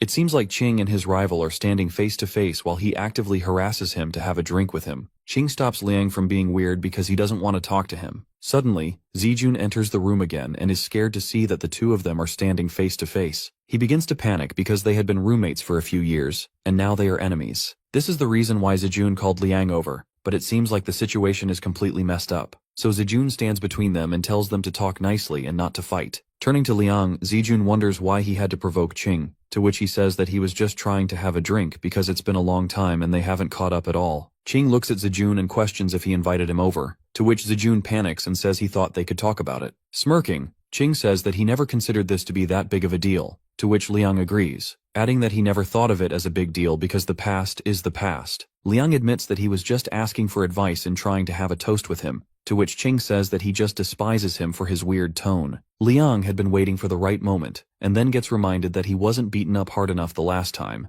and everyone starts to gossip that they are about to fight. Zijun has no idea that it even happened, and wonders why they both have to act like children. So, he tries to make Liang calm down so they can celebrate his girlfriend's birthday. But it seems like Liang really wants to have a toast with Qing, yet he denies him again. Liang now wants to have a toast with his girlfriend, talking about Jiang. Angrily, Qing says she doesn't drink, and advises Jiang not to talk to Liang since he's a bad guy. Finally, Zijun takes Liang away to put an end to the fight. He returns and sits with Qing, questioning when they even fought. Qing admits that if he had known Liang would be here today, he would not have come. Zijun clarifies that if he had known these two were on bad terms, he wouldn't have invited him over in the first place. Jiang wonders why Liang called her Qing's girlfriend, to which he explains that Liang is ugly, and that's why he thinks they are dating. Both of them, Jiang and Qing are pretty, so brainless people automatically assume they're dating. Hearing the term brainless, Zijun yells because, at first, they also thought Jiang and Qing were dating. She wonders why anyone would think a handsome guy and a pretty girl are dating. She isn't even wrong.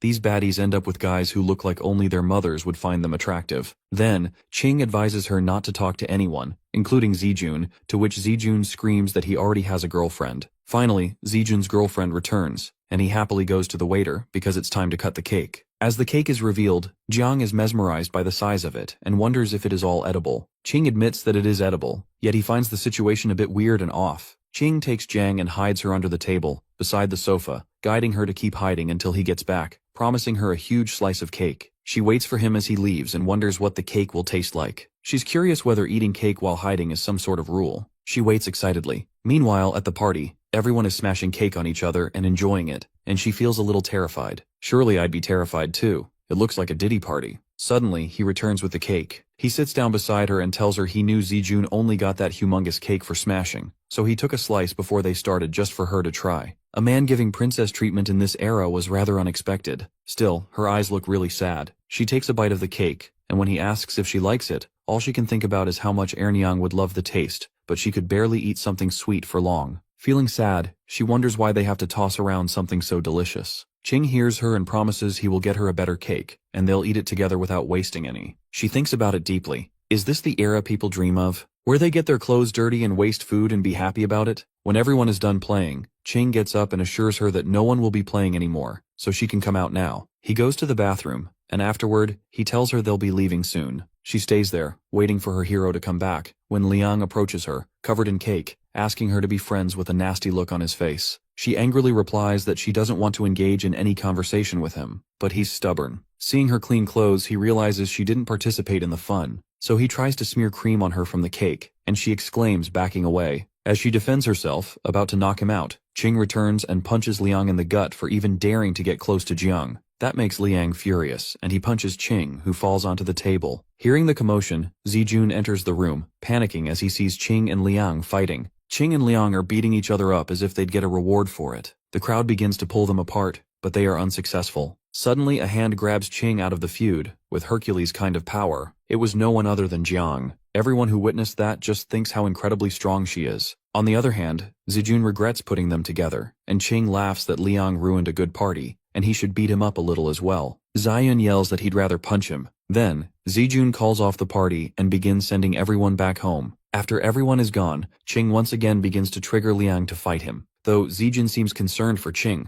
as his face is totally swollen. He brushes it off, saying that he's okay, and turns back to his rival to fight him again. He talks about having the guts to touch his girlfriend's face, so now they can solve it if he has any other issue, hinting that he is going to beat Liang up. Suddenly there is a knock at the door, and Zijun tries to send them away by saying that they're busy, but it turns out it was the police who got the report of a fight happening here. Along with another officer, it was Hao. Hao feels a little nervous knowing them too well. As the police officer steps inside, they see Liang on the floor, while Qing clearly shows the signs of being beaten up. Zijun tries to explain that there is a misunderstanding and there wasn't a fight. Liang and Qing only fell while singing. On the other hand, Zijun makes sure to tell Hao that he looks super smash in the uniform. Getting back to the police officer, he asks Qing about the situation, and he lies that they just fell while being drunk. The police officer asks him for his ID number, but Qing doesn't have his card. The police officer confirms once again if they didn't fight at all, and Qing tries to assure him that there wasn't a fight. They were just messing around. But Liang decides to back off from the plan, that he hit him, and they did fight indeed. Hao asks if they really fought or not, to which Qing admits that they did fight. Nervously, Zijun still tries to cover up the situation by saying that they're drunk, but the police officer shuts him up, saying that they all are going to the police station to settle it. Qing asks Zijun to help him send his sister back home, and he will go to the station. He was only talking about Jiang, which leaves Zijun confused whether she is his girlfriend or his sister. The police officer wants all of them to go there, as they all are the witnesses of the situation. That really sounds like bad news for Qing and Jiang. Qing urges that it's not necessary to take her because she has to complete her schoolwork, but the police officer shuts him up, asking why a high school student would even come to a place like that. Zijun thinks that Qing is usually smart, but suddenly he sounds like he's spitting nonsense. When he volunteers himself to go instead of her, the police officer angrily says that all of them will be going. They all look at Hao, and he slips off, saying that he can't do anything because he's just a rookie right now. He explains that his cousin just moved out of the village, she hasn't been to a place like that, and she'll be scared. Hao is sure that they're just going to be asked some questions, and that's it. Meanwhile, he wonders if the officer thinks this girl is Qing's girlfriend, as he heard from his father. On the way to the station, Hao asks Qing how he suddenly has a cousin, because that would make Hao her brother. Hao inquires about her name, but Qing says that she is in high school, doesn't have an ID card yet, and is just here to stay with him for a few days. Hao looks at her and introduces himself as her brother. Meanwhile, Zijun complains that Hao didn't come to the party when he invited him, but now he's here after everything is already done. As they reach the station, Qing feels a little nervous and wonders if this is what people call a guilty conscience. However, Jiang is preparing herself for the questions she's about to be asked. She cheers herself up, and seeing her motivation, Qing becomes a little less nervous because they would eventually have to face these problems, so now they're just becoming familiar with it. Qing and Liang sit together in a room with the police, and Qing begins telling the story of how the fight emerged. Liang knows he won't get any benefit out of it but makes sure not to let Qing get out of the situation easily. So he starts to play the victim, saying he was just trying to make a harmless joke when he suddenly got punched in the guts. The police officer asks what kind of joke it was and says he needs to know every detail, urging Qing to go first, but Liang snatches that chance away from him and begins ranting. On the other hand, Qing is worried about Jiang being interrogated in the other room because it's still too early for her to deal with situations in a modern way. After Liang is done telling his story, Qing emphasizes that he left out one important detail. Liang started insulting Qing first. He adds that it was his rival who provoked him in the first place, to which Liang defends himself by saying it was just a joke, but the police officer doesn't fall for it. So, he gets straight to the point. How are they going to solve this? Liang wants Qing to be detained and arrested for the incident, but the police officer says it was mutual combat. If one person falls for it, the other can't get away either. It's not like Liang got beaten up too badly. There's just a red mark, and that's it. All they can offer is going through a medical examination, and then considering detention and compensation accordingly. Qing smirks, knowing that either they can shake hands, both get detained, or go through a medical examination. Liang really thought he could have gotten Qing arrested after getting beaten up. The police officer tells them that Qing will be fined 500 and detained for 8 days, and Liang will be fined 200 and detained for 5 days, or they can simply choose to reconcile or go for a medical examination. Liang's plan really went down the drain. The officer notices the injuries and mentions they'll take time to heal. Since it's getting late, he offers to drop them home, but Qing hesitates, unsure if the officer should leave his post during duty hours. He points out that nothing usually happens this late. Still, the officer warns Qing to watch his words, hinting that there are strange forces moving quietly through the night, ones that shouldn't be taken lightly. Moreover, the officer still insists on giving them a ride, though Qing prefers to take a cab and asks where his cousin is, to which the officer replies that they're waiting outside. He also mentions that he had asked his cousin to wait inside, but she didn't want to. While heading out, the officer remarks that his cousin Jiang seems a bit slow, but Qing quickly defends her, saying she's actually smart. As the night calms down, Qing decides to go home and reminds the officer that they can meet again later. It's getting close to 1 a.m., and Liang has already left, but Qing is still not done, and Zijun and Jiang are waiting outside in the cold. After some time, Qing comes out of the police station and wonders why they didn't wait inside. Ziyun explains that staying in made him too sleepy. Besides, the night has clearly been exhausting. Ziyun sighs, calling the whole day a mess. Despite the trouble, Qing jokes that if he gets another chance, he'd give Liang another beating. Suddenly, Qing remembers and asks about Zijun's girlfriend, the one he's been dating for a month, to which Zijun explains that she couldn't stay awake and went back to the car to sleep. Zijun offers them a ride home, but Qing declines, saying they'll just take a cab since it's already so late. As they get ready to part ways, Qing quietly reflects that with others always around, it's hard to talk to Jiang about the things that really matter. The night grows colder. Zijun comments on how chilly it gets this time of year and jokes that, in a moment like this, Qing should be offering his jacket to Jiang, but Qing doesn't react, and Jiang, standing calmly, mentions that she isn't cold at all. Her response carries the weight of someone used to much worse. While Qing looks like a delicate modern guy, Jiang comes across as someone much stronger, almost like someone from another time. Moving forward, there's a moment of silence when Zijun tries to figure out the connection between Qing and Jiang, but the answer isn't clear. It leaves more questions than it solves because she doesn't quite seem like a cousin or a girlfriend, and the lack of clarity makes their relationship even harder to place. Eventually, they reach home, and the tiredness from the night begins to settle in. Qing watches as Jiang walks ahead with quiet steps, so light it's hard to hear her at all. Despite the long, messy evening, Qing starts to realize he might have been the only one who actually enjoyed the chaos. Now, walking home slightly drunk and in the dark, the feeling of excitement begins to fade into a strange kind of loneliness. As they walk, Qing asks Jiang to walk beside him instead of behind, joking that it feels like a sidekick is following him, to which Jiang agrees, reminding him that she never saw herself that way. Once they reach home, Qing collapses on the sofa, feeling drained after the long day. but he's curious about her police questioning. He thinks back and learns that Jiang only gave simple answers, mentioning a cousin and a birthday, and stayed silent on the rest. After hearing all of this, Qing admires how well Jiang handled it, realizing her clueless act was just smart thinking. In the end, Jiang feels that the police aren't as scary as they seem. After that, Qing reflects on how the day turned out and feels that, despite everything, they handled the situation well. Also, Qing didn't lose anything from the fight and even managed to bring Jiang out for a bit of fun. Indeed, Jiang also got a first-hand look at a police station. Other than getting home late, Qing considers it a good day, especially since Jiang reacted well under pressure. Later, Qing teases Jiang a bit about being too obedient, but she calmly reminds Qing that she only follows him because she believes he's a good person. Additionally, Jiang admits she's been relying on Qing because she doesn't fully understand the world yet. Also, Jiang trusts Qing because he's been kind, giving her food, shelter, and support. Moreover, Jiang believes that if she couldn't trust Qing after all that, she might as well be wandering the streets. To Jiang, Qing is the only one who has truly helped since she arrived. After the serious conversations, they also joke about the fight earlier, agreeing that if Liang had actually touched Jiang's face, the outcome would have been much worse. Following that, Qing wonders if their fight seems childish from an outside view, to which Jiang, unimpressed, doesn't even consider it a real fight. Jiang asked our boy why he had hit that guy. Xu Sheng replied that the man had deserved it, and that punches were meant for people like him. He explained to Jiang He that if someone ever annoyed her that she couldn't hold back, she can't use her full strength,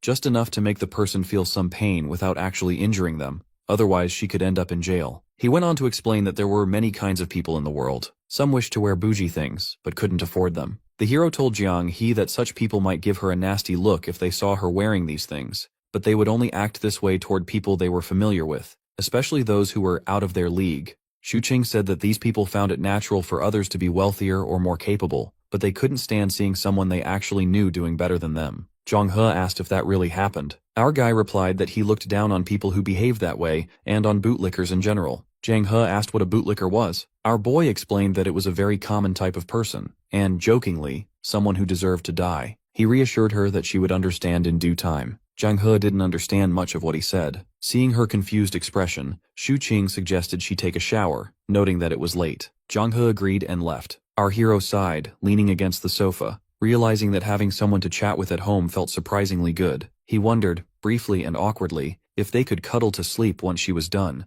but immediately realized how weird the thought was. When Zhang He returned from the shower, holding a blow-dryer, Xu Qing stood and told her she could dry her hair herself today, as he was going to shower. As he entered the washroom, he sighed, realizing he had been standing a little too close to her earlier. After his shower, Xu Qing returned to see Zhang He holding the blow-dryer. She mentioned that many girls had short hair and asked if it was normal for people to cut their hair here. Our hero explained that hairstyle was a personal choice. Even going bald was fine if she wanted. He asked if she wanted to cut her hair. Zhang He said she wanted to trim it a little. Our boy advised against cutting it, saying that long hair was beautiful. He took the blow-dryer from her and declared that he would dry her hair from now on, asking her not to consider cutting it short just for convenience. Zhang He nodded, then asked if it was normal for guys to help girls blow-dry their hair. Xu Qing smirked and reassured her that it was very normal. After some time, the hero placed the blow-dryer on the table and said they were done. He began leaving, reminding Zhang He to go to bed early. He turned off the light and wished her good night. Zhang He replied and typed "good night" into her phone, playing a song and following along with the lyrics. The next morning, Xu Qing walked over to Jiang He and greeted her with a cheerful, "Good morning." She replied in kind. Our boy admitted he had woken up a little late and asked if she wanted to go out for breakfast. She declined, saying she was at work. Our guy smiled and said he would buy breakfast for them both. As he prepared to leave, tying his shoelaces, Xu Qing realized that living with Jiang He for so long had subtly influenced his life, giving it more routine. Meanwhile, Jiang He searched online about girlfriends and began reading the Wikipedia page on the topic. Jiang He continued reading the Wikipedia page on girlfriend. Afterwards, her curiosity led her to search whether ghosts existed in this world. Xu Hing returned home and urged Jiang He to take her breakfast. She replied that she was busy working. Xu Qing insisted, telling her that she could take short breaks even while working. Jiang He said she would eat later, but our boy showed her the food he had brought: light, easy-to-digest buns and soybean milk. Jiang He picked up a bun and mentioned that she had been playing the game for a while. She asked if she could help other players level up. According to our boy, a mining expedition earned her 18 yuan, enough for 6 buns. Jiang He realized that a day of mining expeditions would provide enough for 3 days' worth of food. Our boy checked his phone and promised to find a request for her later, reassuring her that she could try it if she was able. He knew gaming was primarily meant to keep Jiang He occupied, preventing her from wandering outside late at night and startling people. Jiang Hu exclaimed in excitement that she really wanted to help others level. Xu Qing smiled, thinking that once she was more familiar with the modern world, he could give her something more practical to do. Jiang He remarked that the food was really tasty. Xu Hing reminded her that it wasn't her first time eating it, but Jiang He insisted it was delicious, adding that the cake from yesterday had been amazing as well. The hero chuckled and asked when her birthday was, offering to get her a huge cake to enjoy by herself. Jiang He admitted she didn't know. Our hero smiled and suggested that they could celebrate the day she came to live with him as her birthday. Jiang He, excited, asked if she could eat cake on that day next year. Xu Qing, looking at her happy face, said she could even eat some cake today as a belated celebration and promised to buy one for her later. Jiang thanked him joyfully, but then hesitated, worried that cake might be expensive. Xu Qing chuckled, assuring her it wasn't, and told her to relax and wait to enjoy it. Later, our boy asked if Jiang He had brought any copper coins from her time, since her era primarily used copper over silver. He explained that if she had some, they could potentially sell them for money. Jiang He said she didn't have any copper coins. They were usually managed by the second miss. She did, however, have some broken silver pieces sewn into her shirt hems for emergencies. Jiang He realized there was no one now to discreetly place money into her clothes. Our boy sighed, thinking that hiding a few copper coins wouldn't be of much use,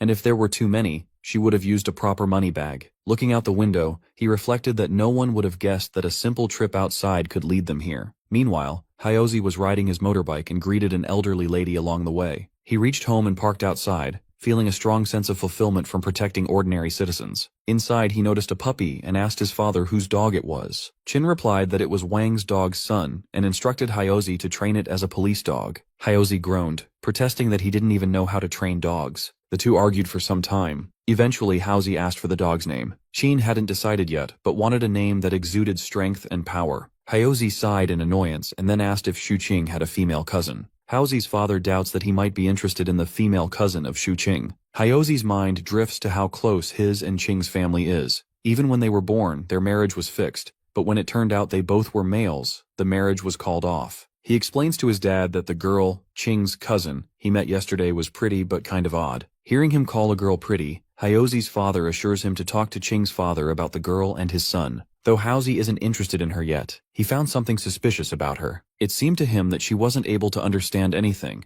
and the way our boy acted at the KTV, it wouldn't be okay to call it weird, but seemed a little deliberate. On the other hand, outside his apartment, our boy greets Uncle Zhao playfully, asking if he saw any ghosts lately. But Uncle Zhao didn't get the sarcasm, and is really satisfied with the exorcist who came earlier, and according to him, and the people of the building, made that spirit leave. Hearing this, the hero laughs nervously, thinking that when this old lad retires in the future, he will definitely have tons of rumored stories for his grandchildren, and those will definitely go viral if made into a book. As the hero and Jiang He stroll down the street, he playfully teases Jiang He, reminding her of how scared the old man was. Jiang frowns, assuring not to do that stunt again, and is upset that they think of her as his girlfriend. Seeing her upset, he assures her that he has clarified to everyone that she is not his girlfriend, but it is on them to assume whatever they want, and to change her mood, he decides to take her for drinking some kumquat lemon. Even though he changed the subject, still Jiang. His mind races with thoughts. She doesn't understand why people assume they are in a relationship. They slept in different rooms, never crossing any boundaries. Though she knows they ate together and he helped her with a few things, it doesn't mean they can assume stuff. She tries to ignore all this by reminding herself that as long as her conscience is clear, everything is okay. While Qing buys them milkshakes, out of curiosity, Jiang He questions our boy about what girlfriends do so that she will avoid them. Taking a long pause, our boy explains to her all the signs of what girlfriends do, and it is similar to what they do all the time. This freaks her out. Noticing her uneasiness, our guy assures her that with her, there is an exception, as the situation is different for them. It doesn't really give her that much assurance, but she tries to forget it. While they are drinking milkshakes, Qing picks up the cake from the nearby shop he ordered. As soon as she sees the cake, she realizes that the debt is increasing for her, so she offers to let her help him in whatever way he wants. This makes the hero grin, and he decides to tease her, claiming that the problem he is facing is a lack of a girlfriend, so if she helps him with that, it would be great. Hearing this, Jiang He starts to think about it, which makes Qing smile. He wonders if she will agree to be his girlfriend, but he knows one thing: he will never make a move on her. Instantly, Jiang He freaks out, declaring that she will never help him to kidnap a lady. At that moment, he's stunned by the realization of just how naive she is, and how far beyond her his thoughts are drifting.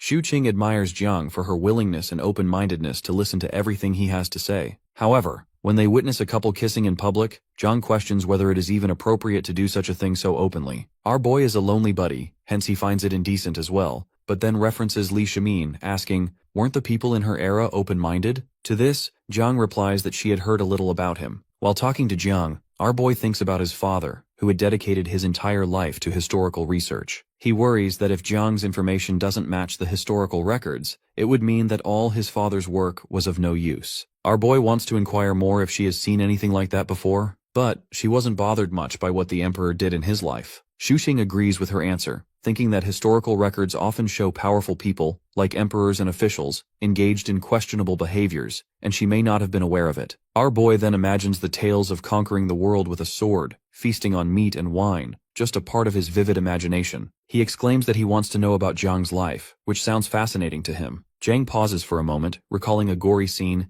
and responds that our boy wouldn't love to hear it all. Xuqing insists, saying he would love to hear it as a story tale. Later, our boy opens up a cake box and shows Jiang the birthday candles. He explains that he didn't know her exact age, so he asked the shop assistant for candles for an 18-year-old. Jiang is surprised and is told she can place the candles wherever she wants on the cake. Xuqing also tells her that he's going to turn off the lights, which Jiang questions. Our boy explains that it's part of the birthday celebration. After switching off the lights, our guy excitedly praises Jiang, calling her the birthday star of the night warrior, and tells her to close her eyes and wish for her heart's deepest desire, then blow out the candles in one breath. He tells her that since it's her first birthday in this era, whatever she wishes will surely come true. Jiang closes her eyes and takes a long time wishing, which makes Xuqing impatient. He asks if she's done so she can blow out the candles. Jiang finds the entire ceremony weird. The hero explains that this is a Western tradition, and with time it will get normal for her. Jiang then wants to use her phone to take a picture of the birthday cake as a memory. Xuqing helps her take the pictures and tells her that once she's done, she can cut the cake. Since Jiang is new to all this, he politely helps and guides her in cutting the cake. Jiang wants Xuqing to have the first slice of cake, but he tells her she can have the entire cake. Jiang gets excited, and upon being asked by the hero whether she didn't like the cake, she takes a bite and happily tells him that it's delicious. Our boy shares that he had the same reaction when he first tasted cream as a child, but he's not fond of it anymore,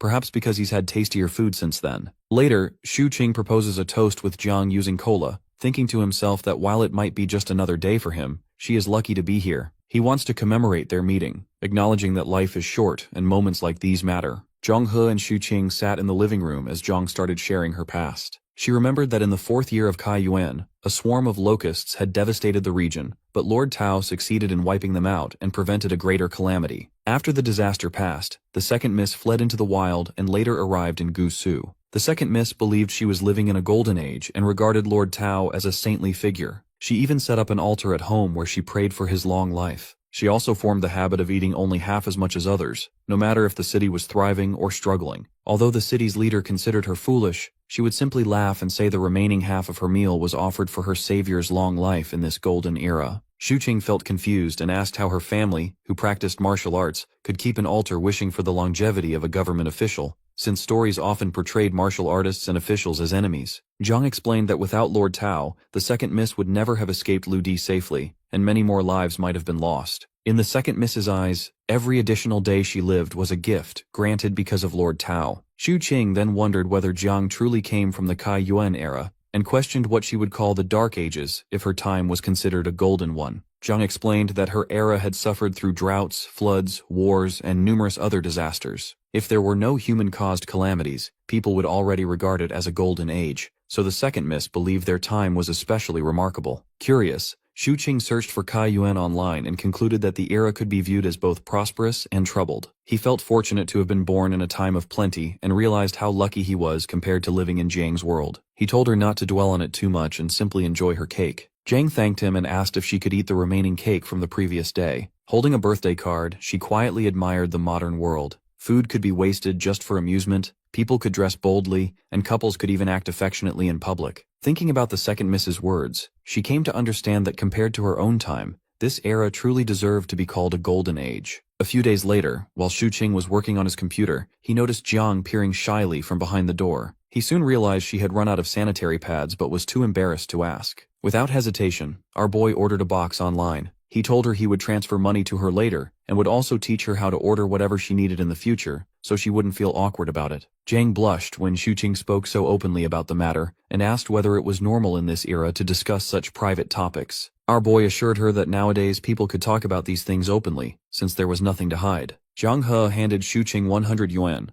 but he noticed the reluctant sadness on her face as she parted with the money. Realizing she needed something to occupy her time, our boy asked if she knew how to cook. Jung admitted that she could only prepare porridge and reheat leftovers. Our boy said he would teach her, believing that a practical skill like cooking would benefit her for the rest of her life. In his mind, learning something useful mattered far more than her martial arts skills, which had little value in modern society. Smiling to himself, the hero reassured his conscience that he wasn't exploiting her. He was simply helping Jung discover abilities that could truly help her. Compared to earning money from video games at home, cooking was a real practical skill that held value in any era. Jung's eyes sparkled with excitement when she asked if she could really learn. Our boy agreed and brought her into the kitchen to show her how to make stir-fried potatoes. Since he rarely used the kitchen himself, the first step was cleaning it up. Our boy then left to buy ingredients while Jiang stayed behind to tidy everything. She cleaned thoroughly, feeling excited about the chance to learn how to cook tasty meals. When Xu Qing returned from shopping, tired from carrying the groceries, Jiang pointed at the round ingredients and asked what they were. Our guy explained that they were potatoes, a crop known for its high yield. He said potatoes could be eaten as a vegetable or as a main source of carbohydrates, and they were extremely inexpensive. Laughing, he joked that if the Tang dynasty had potatoes, famines might have been avoided, and life would have been much easier. They carried the groceries into the kitchen together. Xu Qing told Jiang to wash the dirt off the potatoes and then peel them with a potato peeler. He added that once she learned to cook, she could also handle the dishes, and he would even pay her 5 yuan for each meal she prepared. Jiang quickly declined, saying it didn't feel right to receive money when she was already staying with our boy and would be eating the food herself. Xu Qing insisted she treat it like a small tip, and reminded her that homemade meals were healthier than takeout. He was confident that, with her discipline as a warrior, Jiang would quickly learn how to cook well. Still adapting to modern life, Jiang found the idea of regularly eating meals at home somewhat unusual. Xu Qing then showed her a photo demonstrating how to slice the peeled potatoes into thin strips. At that moment, our hero received a call from his friend Hyozi. Before answering, he told Jiang to finish cutting the potatoes and soak them in a bowl of water until he came back. When he picked up the phone, Hyozi said he was finally free and wanted to go out for skewers to celebrate. Xu Qing declined politely, explaining that he already had food prepared at home and suggesting they meet another time. Hyozi was surprised to hear that Xu Qing had actually cooked. Confused by the reaction, our boy asked why it was so shocking, and added that he didn't have enough ingredients to share even if Hyozi came over. After ending the call, he made sure his friend wouldn't drop by, since he preferred that Hyozi and Jiang didn't meet unless it was absolutely necessary. Meanwhile, Jiang sat with her phone, searching online to find out whether it was normal for a man and woman living together as roommates to cook meals together at home. Xu Qing was showing Jiang the different seasonings in the kitchen. He told her to carefully observe the amount he used and memorize it well. Jiang, however, wasn't fully paying attention. Instead, she kept looking at our boy while thinking about something she had read online earlier, that cooking together can bring two people closer and may even lead to starting a family. Seeing that she seemed distracted, our hero asked if she had remembered the measurements, warning her not to add too much, joking that too much MSG might turn her into a fool. Slightly irritated, Jiang said she remembered everything. The hero asked why she was behaving oddly.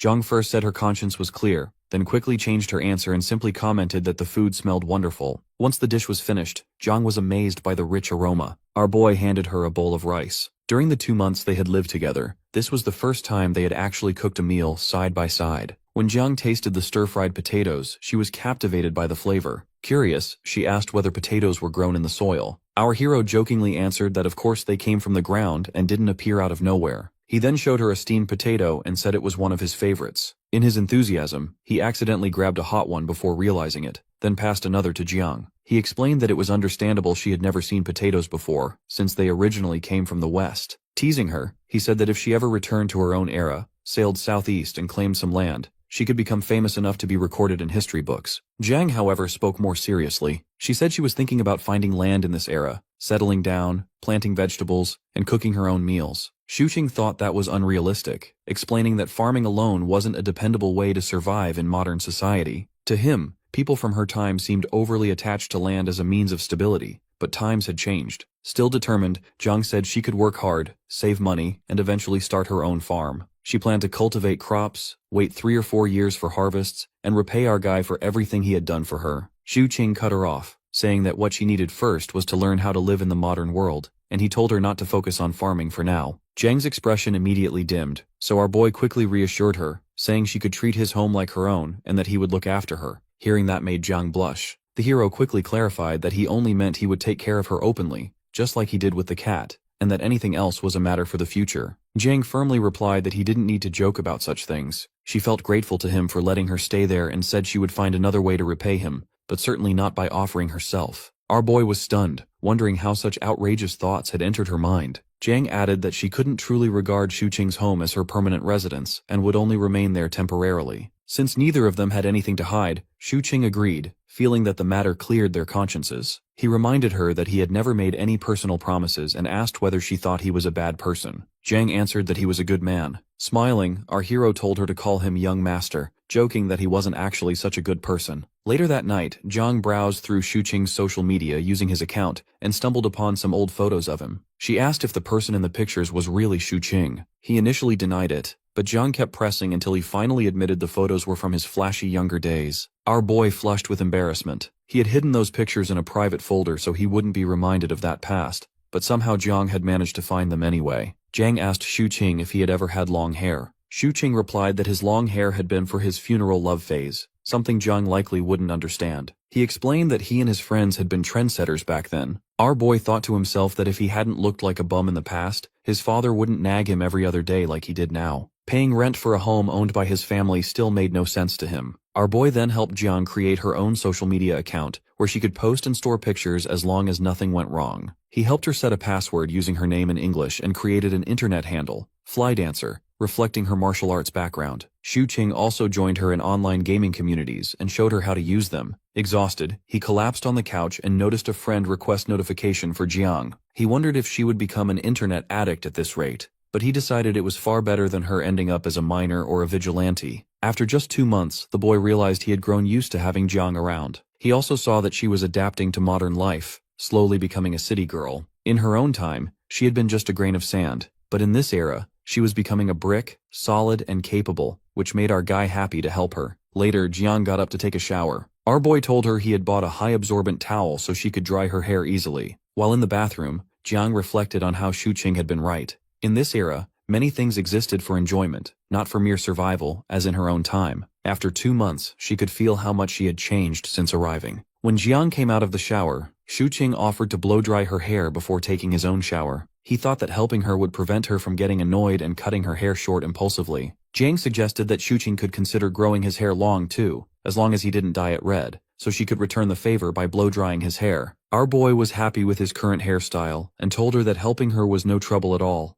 Blow-drying was a daily task at hair salons. He even added that he would take her to get a haircut so she could look her best, making Jiang smile in gratitude. Jiang wondered if the roles were reversed, if Shuqing had come to her time, whether he would have survived without modern skills, with her protecting him instead. She thought it would have been a piece of cake. She hoped Shuqing would never have to experience her era, as things were already good for them in the present. The next day, Shuqing took pictures of Jiang dressed in winter clothes, realizing that she was becoming a dress-up darling. He wondered whether her martial arts could help her tolerate the cold. Jiang confidently replied that she would manage better than the hero. The hero teased her, saying her toes would freeze in her straw shoes, which made Jiang scowl in anger. Later, Shuqing left the house, telling Jiang to cook for herself since he would be eating out. As he walked out, he thought about how it was already late November, and he still hadn't paid his rent. He considered transferring the money to his father, but decided it would be better to visit in person. Since his father had lowered the rent, Shuqing wanted to prevent any misunderstandings. He didn't want his parents arriving unannounced and assuming there was a romantic relationship between him and Jiang. Shuqing sends his mother a message before going to visit her. When he arrives, she immediately asks if he has come alone. Our boy casually asks who else he could have brought. His mother looks around and asks where his girlfriend is. He replies that he left Jiang at home. His mother asks why he did not bring her along. Our boy tells her not to glare at him. Jiang is only his girlfriend, so there is no need to bring her every time. Besides, he jokes that his father would probably complain again about him freeloading off them. His mother then wonders how he and Jiang ended up living together and suspiciously asks if he picked her up off the street. Shuqing explains that Jiang came to the city alone to search for work and does not know anyone in this unfamiliar place. At first, he treats her like a younger sister, but gradually their relationship changes. When asked where Jiang is from,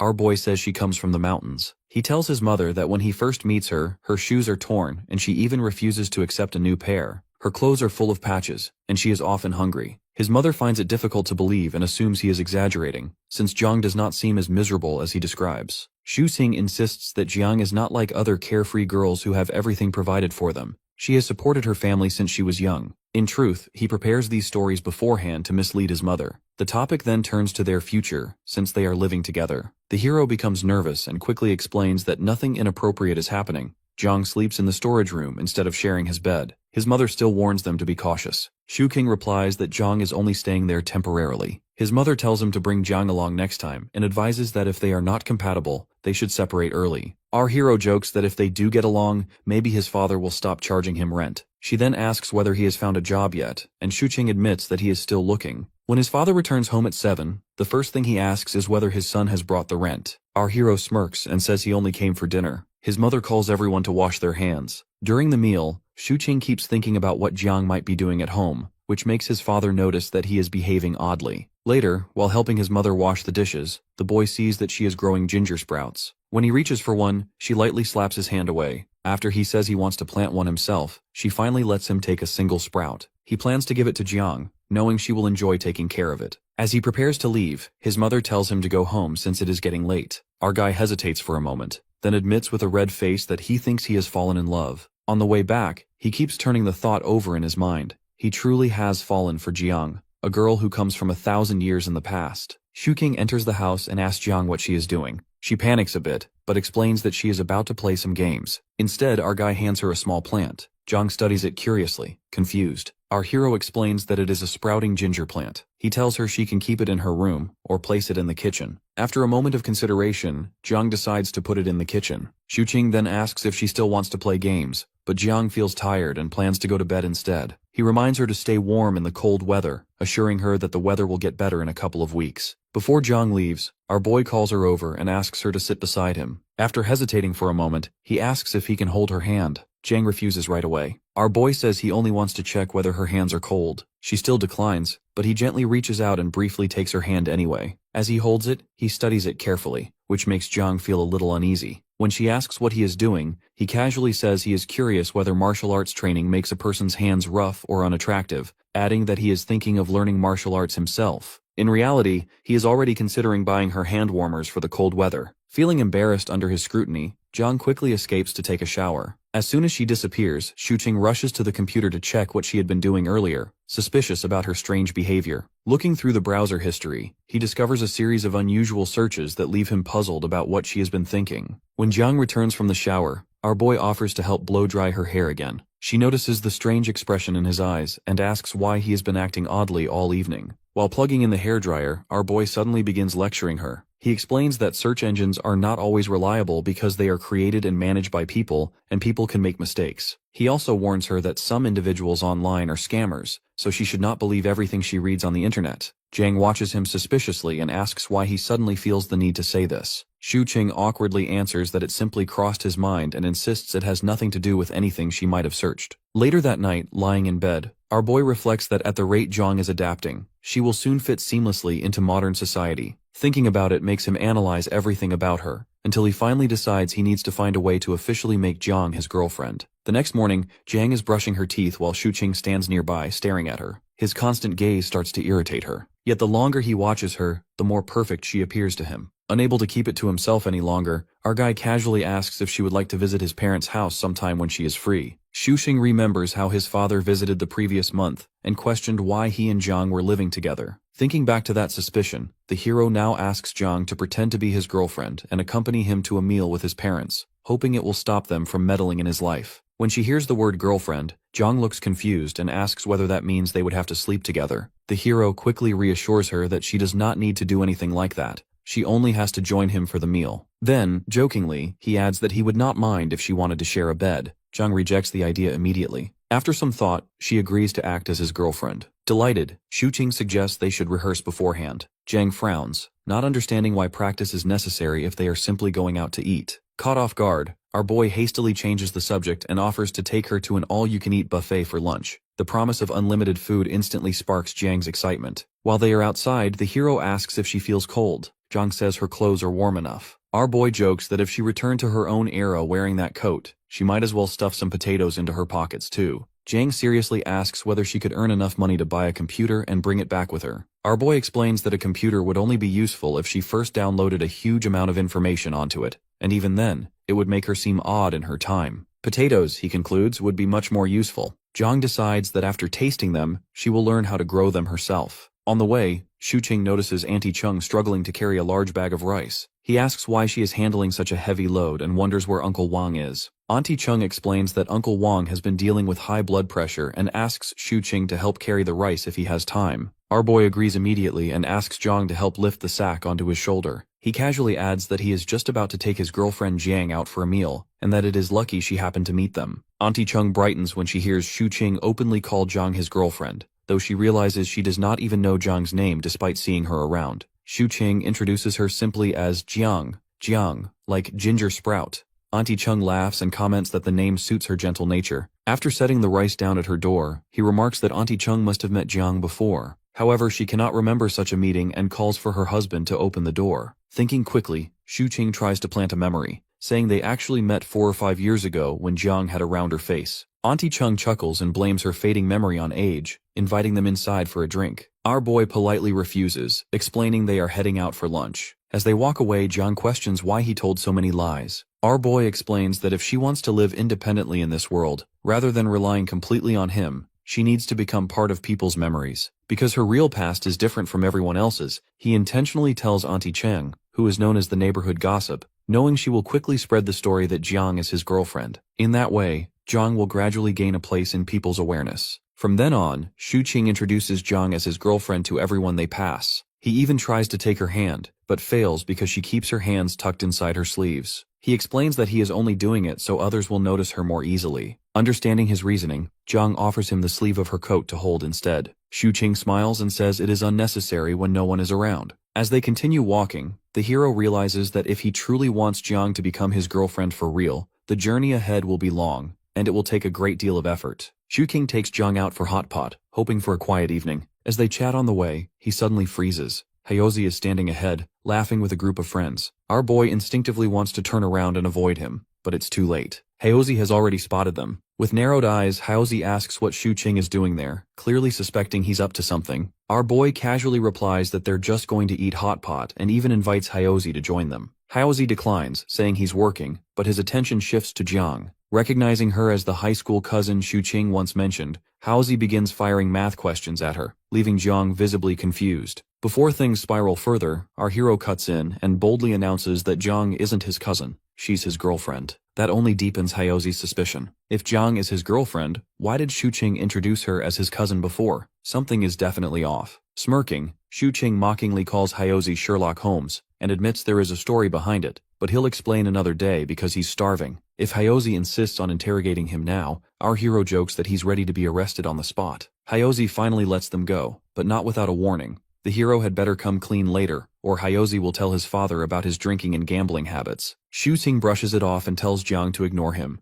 The two head into the restaurant, leaving Hayozi fuming. Inside, Jiang grows uneasy. She wonders if she shouldn't have come out at all. Our boy gently asks if she would rather stay cooped up at home all day. He explains that she can't learn about the modern world unless she experiences it herself. When Jiang nervously points out the police officers nearby, Shuqing reassures her. As long as she doesn't reveal her true identity, no one will arrest her. And even if the police question her, she can simply say she's a wanderer. They'd probably help her find her family. Jiang hesitates, saying that's not what Shuqing told her before. He smiles awkwardly and replies that times have changed. Soon the food arrives. Jiang thanks him shyly for the treat, making Shuqing blush. He asks her to take off her hat and jacket so she can eat comfortably. Curious, he asks whether people in her era had hot pot. Jiang says she's never tried hot pot specifically, though they had similar communal meals. Our boy recalls a poem about such gatherings and recites it while adding more meat to her bowl. Jiang's eyes sparkle with gratitude as she tastes the food. Mesmerized by her expression and her beauty, Shuqing barely touches his own meal. Jiang notices and asks why he isn't eating. He laughs and claims he's already full. Instead, he peels shrimp for her,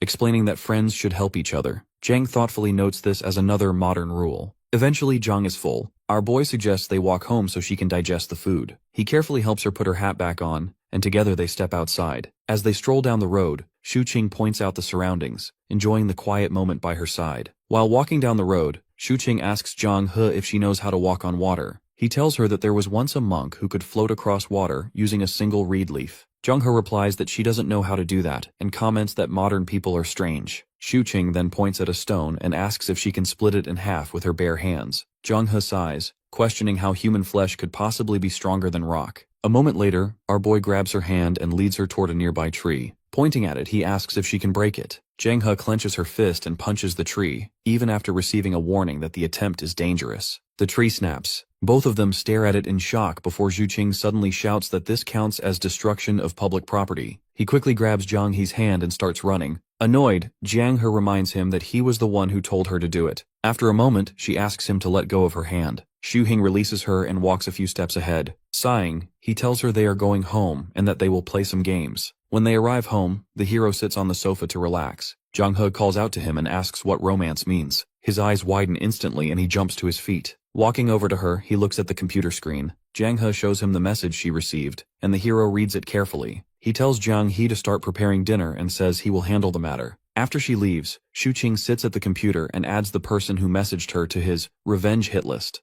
He whistles to himself, thinking that he hasn't even made his move yet, and someone is already thinking about Jiang He. Soon after, someone knocks on the door. The hero opens it and sees his father, Xu Wenbin. He immediately asks if it is rent day already. Xu Wenbin walks inside and explains that he was on his way home from work and decided to check whether the heater was functioning properly. As the landlord, he says, it is his responsibility to fix any issues. However, Xu Wenbin freezes when he notices Jiang He standing there. She politely greets him. Adjusting his glasses, he silently wonders what is going on, as this was not how he imagined things. On his way over, he had planned to lecture our boy and whip him into shape. Looking around, Xu Wenbin notices that the house is spotless. Everything is neatly arranged. He remembers that the last time he visited, the place looked like a pigsty. He can't understand how it changed so drastically. He greets Jiang He properly and repeats that he only came to check the heater. Xu Qing sighs and assures him that it is working perfectly fine. After a brief pause, Xu Wenbin says he should leave before his wife starts nagging him. Before exiting, he invites Jiang He to visit sometime. Once Xu Wenbin leaves, Jiang He tells Xu Qing that she is going back to cooking.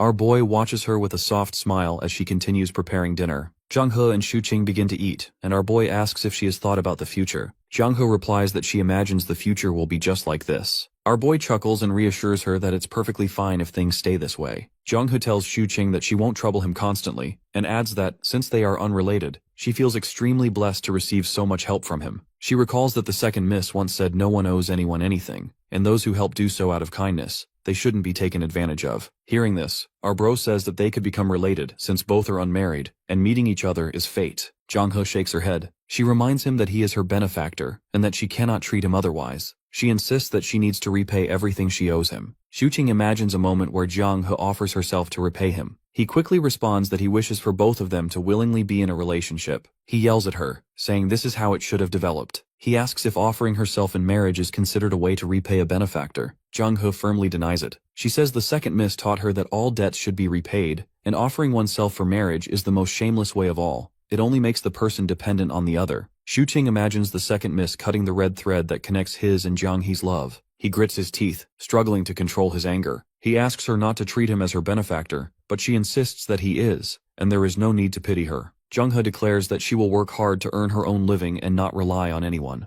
Xu Qing sighs, realizing that Jiang He's view of him as her benefactor is the biggest obstacle in his attempt to make her his girlfriend. He watches her play games on the computer. Based on the power leveling rates in the game, he knows it will take her years to earn enough to repay him. He considers whether he should force her, but then remembers that she could break his neck as easily as she broke the tree. Thinking practically, Xu Qing sends his cat into Jiang He's lap, realizing that besides adjusting to modern life, she must learn to support herself. Otherwise, she will always feel insecure and never truly belong in this era. At the beginning of December, Xu Qing sits in a restaurant with his friends. Heozi demands that our boy tell them where his girlfriend came from. Our hero explains that Jiang He has no relatives nearby. Feeling pity for her, he brought her home to be his girlfriend. Another friend protests that this isn't normal procedure, but the hero argues that a couple can be together as long as both are willing. Heozi presses him, asking why Xu Qing had previously said Jiang He was his cousin. The hero, wearing a helpless expression, explains that he was helping her hide her identity. He recounts that Jiang He was homeless, doing odd jobs, and had nowhere to live. If he didn't help her, she might have been sent to a shelter, and he would still have to look after her afterward. Heozi, feeling pity, agrees to believe him for now. Xu Qing smiles and shoulder bumps Heozi, asking him to help Jiang He with the ID issue they discussed earlier. Heozi gets annoyed, and another friend shouts at them to stop fooling around. Our bro continues teasing Heozi, and all three cheer with their drinks. After some time, Heozi leaves, explaining that he has work tomorrow. Xu Qing and another friend see him off, thanking him for his hard work as a police officer. Our bro then sits in another car with a friend, asking if any of his family's shops have job openings that don't require an identity card. His friend tells him that if it's for his girlfriend, she just needs to give them a heads up. Shu Qing admits it would be difficult, since her only verifiable history is being homeless, and having a legitimate background would help. His friend suggests jobs even a 16-year-old could do, noting that it would be ideal for her. Our boy asks if it's possible to make it appear as though Zhang He has been working at one of his family's shops for the past 2 years. His friend nods and reassures him that he will figure out a way to make it happen. Later, Shu Qing announces his arrival as he steps inside the home. Zhang informs her that she's already eaten and left his food in the kitchen. He crashes down on the couch lazily while teasing his cat when Zhang smells the alcohol from his mouth. Interrogating him about the smell of alcohol, when she accuses him of visiting a brothel as well, he jumps out of shock. After he sniffs his coat, he asks her how she reached such a conclusion, so she explains that it is due to the scent coming off of him. Out of confusion, he once again smells his coat, and this time he can also smell the floral scents coming off his coat, which makes him think that they must have gotten onto him due to sitting in the car of the playboy of all time,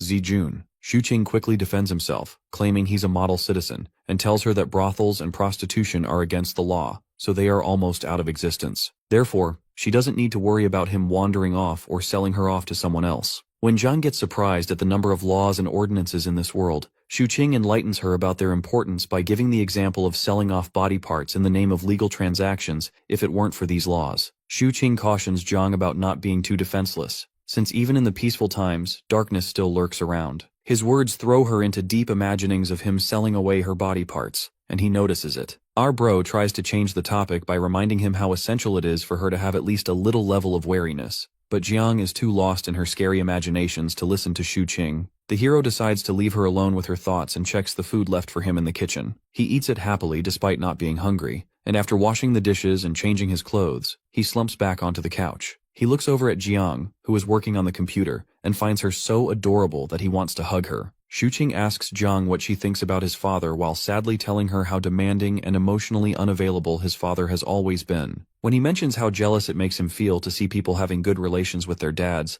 Jiang turns to look at him. He, very cleverly, finally reaches the point of what he initiated the conversation for, and cries about his father never hugging him when that's all he craved his whole life. Calling it an absurd request, he asks her for a hug, and it makes Jiang confused about the situation. Noticing Jiang's expression, he brushes it off, but it makes her feel bad, so she hugs him. He squeezes her body quickly into a tight hug, catching her off guard. At first, she tries to resist him and pull herself out of the suffocating hug but slowly calms down and holds onto his shirt. She tries to relax by reminding herself that it is just for the sake of the young master's experience, and her conscience is clear. On the other hand, our bro is enjoying the scent of her hair while holding himself back from hugging her tighter. After she asks him if he is done with the hug, he pulls back while thanking her and gets up to take a shower, leaving her worried about him not being as relaxed as he looks. Jiang's practicing martial arts with a sword in the morning while our bro is secretly recording a video of her. She stops immediately when she notices him, and he also stops the recording before asking her about the significance of martial arts. She answers that it works out quite well for her and flaunts her strength. After scrolling through some articles on his phone, Shu Qing gets to know the importance of martial arts and gets down on his knees, asking her to teach him too, since it would be sad if such an important tradition disappeared over time. When he enthusiastically announces to practice it wholeheartedly to excel his skills, he gets into a random position and asks her if his stance is correct, and she affirms even though it was nowhere near correct. As expected of him, just after 10 minutes, Shu Qing was on the ground, panting for breath on all fours. Jing realizes how unskillful he is and pushes him to keep going instead of sitting like that. When she tries to make him understand the role of practice in martial arts in order to become a top-rate martial artist, he extends his hand forward, gesturing to her to stop since his goals have altered now after he has seen what martial arts takes. When he expresses his wish of having a strong body, she tries to motivate him to push himself to the end, so that once he is able to maintain that stance for an hour, she promises to teach him some techniques then. Shu Qing excitedly asks if he would get to practice his skills in the snow once he has mastered them,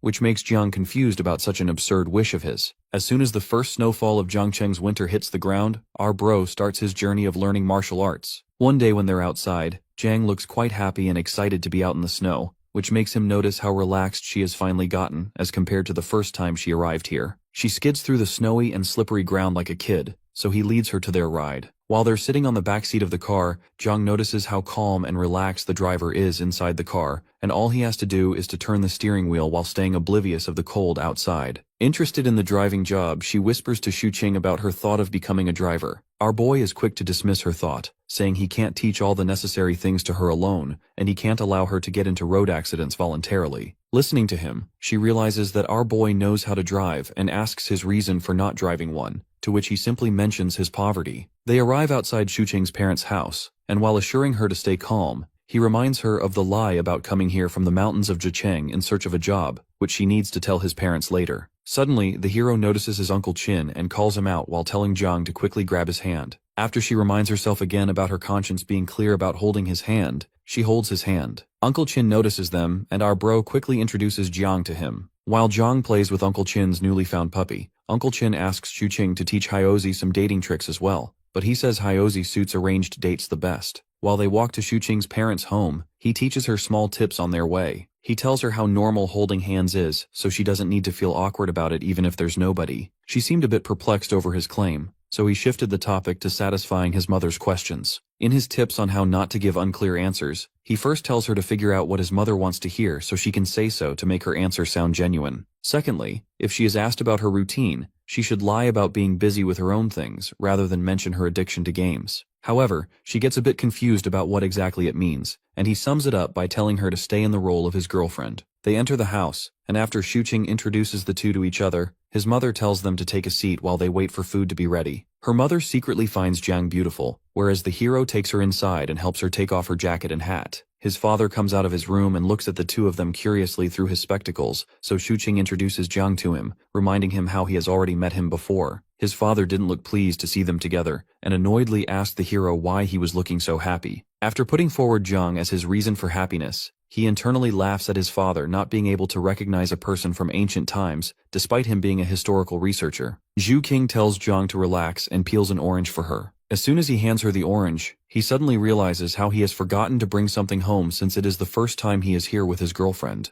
However, his father rudely tells him that they already have everything, so he does not need to bring over anything. His mother calls them for food, so he guides Jiang to the washroom and goes ahead to help out his mother. When the table is set, Jiang comes out of the washroom hesitantly, so his mother warmly welcomes her to the table, telling her to drop her shyness. She happily runs to the table and gets herself seated while Xuqing's mother serves her food. When Jiang looks at the food and rice on the table, she is surprised by the variety, since she has been thinking it was going to be a simple lunch. Jiang shares the tasty food his mother has cooked while his mother adores how good they look together. His father's eye, on the other side, twitches with annoyance at the sight of seeing them happy together. After a while, Xuqing's mother's adoration and his father's annoyance both turn into extreme shock as they watch Jiang munches down a second bowl of rice, which both of them combined haven't eaten. After the lunch, when our bro is helping out with the dishes, his father demands he visit him in his study later. Xuqing's mother offers some water to her, but she gets quite uncomfortable at his mother's sincere efforts to make her feel at home. She tells her not to get so formal with them and asks her to sit with her. Once the both of them have sat, his mother, while talking about their relationship,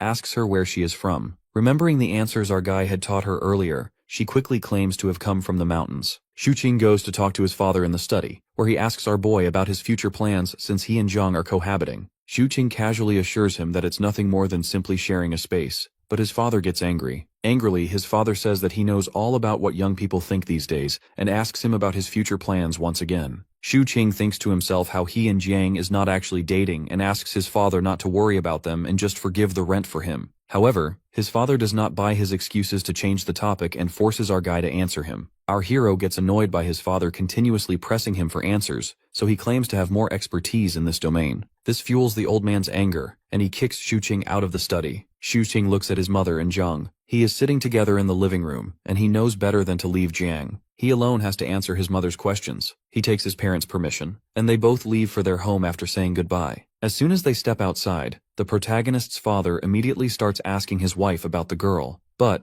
thanks to our guy's prior lesson given to Jiang, it turns out that is all useless information the woman could get out of Jiang. As Xuqing and Jiang walk out of the block, his father glares at them angrily from the window, because they somehow managed to dodge all the questions while fully enjoying the lunch. While walking out of the block, our guy carries the bag of oranges his mother gave to them. He asks her if she wants to eat something. She refuses, reasoning that she has less hunger these days. He then tells her how normal it is to have less appetite since she isn't so active these days, but she should still take care of her diet and not overeat since it can hinder her movement abilities. Jang scaredly agrees, to which he tells her that it is fine since she loses enough calories while practicing martial arts. When he promises to buy a weighing scale for her to keep balance, she seems confused about it. He pranks her by telling her a scale is what a person is tied to and then lifted up to measure their weight. When she looks scared by the description, he chuckles and tells her that it's just a joke. Later at home, Jung worries about getting a job to pay her debts quickly, so she asks our guy about it. Since he could not think of a suitable job for her, he tells her to keep playing games until she finally finds something that interests her, since the most important thing in life is to enjoy it. After some thought, she confesses to not having anything that interests her, and then asks about the reason for their cat, Winter Melon life. After he expresses his oblivion about it, he tells how jealous he is of Winter Melon for not living under the shackles of society. When she asks the meaning of the metaphor, he teases her by saying she just would not get it and gets up to take a shower. She insists on him, annoyedly wishing to smack his face before he stops in his tracks, telling something about two types of people he hates. One he describes to be those who don't complete their sentence, and when she asks him about the second type, he walks into the washroom without answering, making her even angrier. Shuqing educates Jiang about the two kinds of dealers in games, one being the wealthy ones who can have as many resources as they want,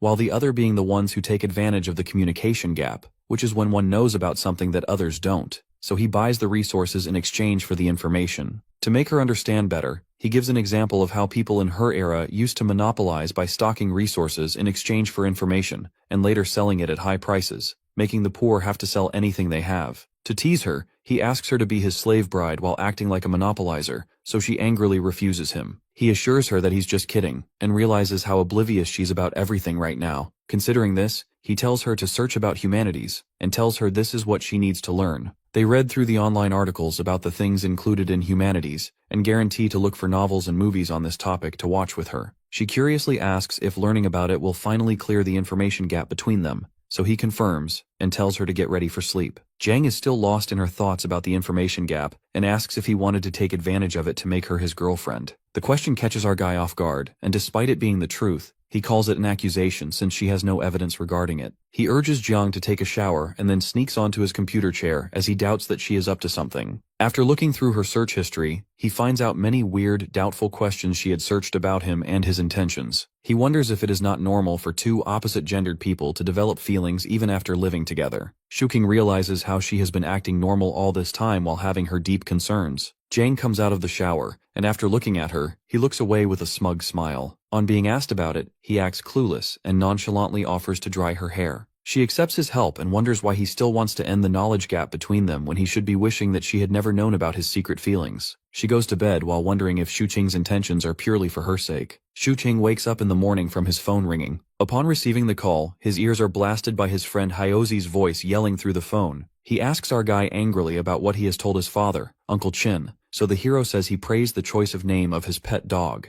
Hyozi gets angrier at the hero playing dumb and directly asks him about matchmaking. Shuqing laughs when he remembers about it and teases him before hanging up. Shuqing gets out of his room, and upon being asked, he says that he's up early to strengthen his body. Considering that, she makes him get into a martial arts stance and stay in it. He asks if there isn't any quick way to gain strength, like castration or dual cultivation. She concernedly asks him if he wants to get castration, but he refuses and instead claims to want dual cultivation. She looks away embarrassingly while denying the existence of such a technique, but the blush in her cheeks gives her off, and our guy starts teasing her for that. After continuous practice, Shuqing levels up somewhat in maintaining his stance, but he still could not see any difference in his body visually. According to his fantasies, having a warrioress from the Tang dynasty should have automatically gotten him loaded with ultimate techniques, so they could fight off evil on their way to living in the wilderness. The thought of his parents finally bringing him back to reality from his wish to live in the wilderness. Later, when Shuqing is working on his laptop, Jiang is lying down beside him on the couch while reading a book. He cautions her about the risk of becoming nearsighted due to reading a book like that, and explains to her what it means since she doesn't seem to understand the word. He gets up and brings her non-prescription, rectangular framed glasses and gives them to her. He reminds her that it is the same as the ones that his father was wearing when they visited his parents' house. She carefully puts them on and asks him for assurance if she has put them on correctly. He turns on the front camera in his mobile phone and shows her how she looks. Our boy finds it perfect on her, but Jiang has a hard time getting used to its existence on her nose. He looks at her focused expression closely and starts blushing because he wants to hug her once again. Reminded of the same tactic, he brings up his father again. He asks her if Second Miss ever hugged her, so she affirms and tells him about how Second Miss would actually squeeze her tightly into a hug,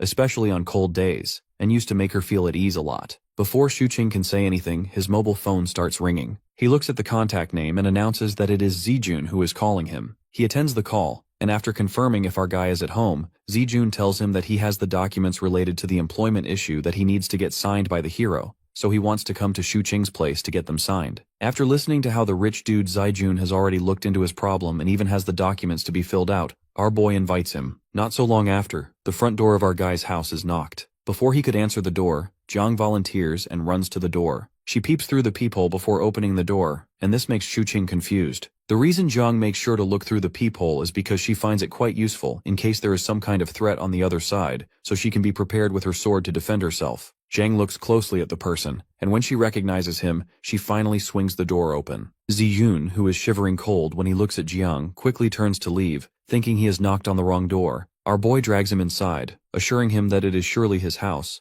and asks Zijun the reason for him being so forgetful when he has already met his girlfriend, Jiang, before. After the clouds of confusion have cleared, Zijun slumps down on the couch beside our bro. He looks over at Jiang. He is playing a game on the computer and teases our boy in whispers, saying he just realized where Shuqing has disappeared to these days if it was not for his mistress. Changing the topic, our boy gets it confirmed if the forged work experience documents are good to go and asks Jiang to sign them. Jiang looks closely at the documents that were handed over to her by Shuqing to sign. On inquiring about them, he tells her that these documents will prove her 2 years of work experience here. In case she does not know how to read and write, our boy writes her name on his phone and shows it to her, telling her to copy it in the places her signature is required. When Zijun sees him teaching her how to do her own signatures, he asks our guy in shock if she actually is not aware of how to read and write on her own. Seeing Zijun's reaction, he realizes the need for an explanation. So while Jiang signs the documents, our guy lies to Zijun about picking her up from the streets she has been wandering around for over 10 years. When Shuqing continues to give absurd details about Jiang's appearance when he found her, Zijun refuses to believe him. Whereas Jiang does her best to hold herself back from beating some sense into Shuqing,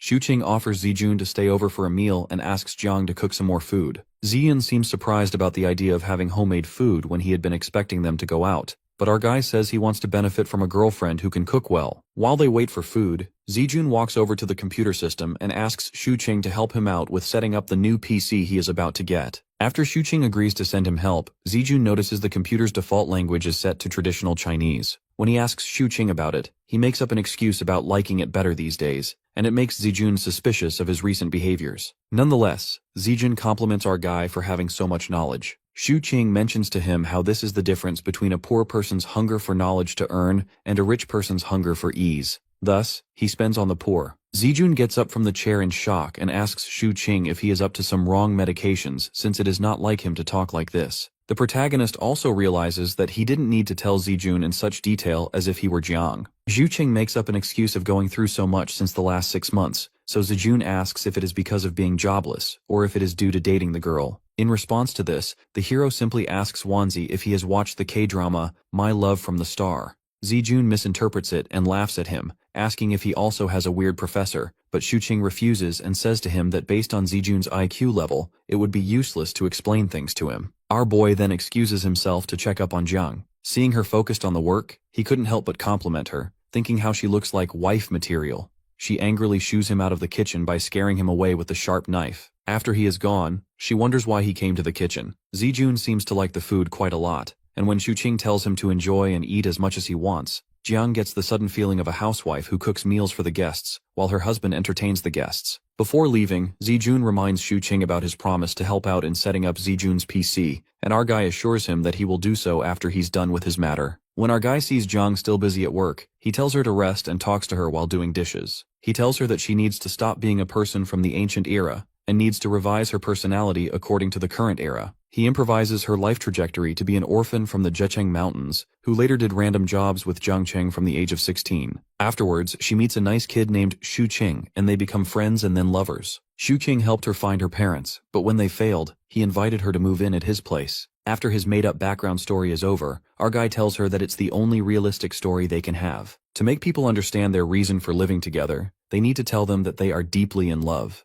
When he asks her if she has understood it, she confirms in a flustered manner. Shu King then tucks a strand of hair behind her ear and informs her that they will go to the officials to resolve the matter of her identity once she has completely gotten used to the modern day in life. Jung is still stuck on the moment when he tucked her hair and angrily asks him if he was trying to flirt with him while her heartbeat quickens, making her confused. Shu Qing, however, completely denies her claim and says he was just fixing her hair since it's normal to do so as they're dating each other. She reminds him that it's just fake dating and he shouldn't take advantage of being her benefactor. To calm her down, he sits her down on the couch and sits beside her, regretting why he touched her. After giving it some thought, he decides to tell the truth and confesses that, just like the phrase, familiarity breeds fondness, he has also started to have feelings for her after cohabiting for months. When he asks if there is something wrong with liking someone, she asks him in disbelief if that is actually the truth, so he confirms he has a crush on her. She asks him to not like her, so he asks her what's wrong with that since they both are single. He uses the word licking in the context of wanting to pursue her, and that scares her even more. Jiang scoots farther from him, threatening to hit him if he licks her. She feels uncomfortable and gets up, announcing she's leaving, but stops in her tracks by getting reminded of the gratitude she owes him. Shu Qing tells her that there are no debts between them since she's taught him martial arts in return for him helping her out to adjust in the modern world.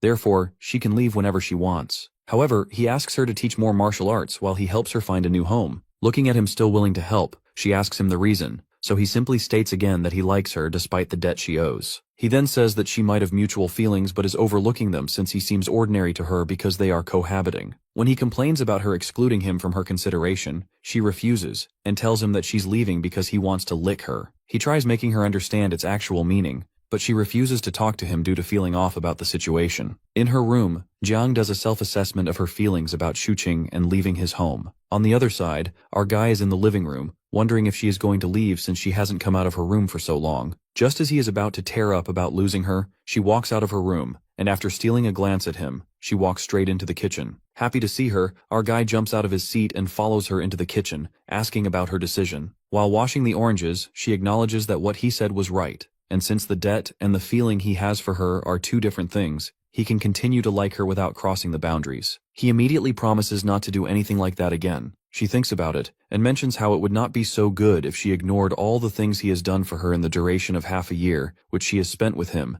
and just selfishly left. Thus, she shyly avoids eye contact with him while telling him to talk about their future together, after she has cleared all the debts. Shu Qing is quick to hold on to her words and repeats them for confirmation so she confirms it. Later, when she's preparing a meal, he leans at the doorframe and keeps looking at her. On being questioned about his presence there, he says that he's confused if she now knows the difference between gratitude and like, since it would be like deceiving him if she only feels gratitude for him, and is thinking it is like. Jiang quickly refuses to have any feelings for him, and our bro realizes that she is just in denial. Therefore, when she still seems to be stuck on how to differentiate the feelings, he proposes to do a test to check whether she likes him or not. After making her promise not to retaliate on the basis of the test, he pulls her into a tight hug. When he slowly lets go of her, both of their faces are flushed, and he tells her that if her heartbeat has quickened now, it means she likes him. She shyly turns her back on him, telling him not to bother her while acting unfazed by the hug. As he leaves, he realizes that she actually likes him too, since she did not pull back from the hug and let him hold her as long as he wanted. On the other hand, Jiang is blushing intensely,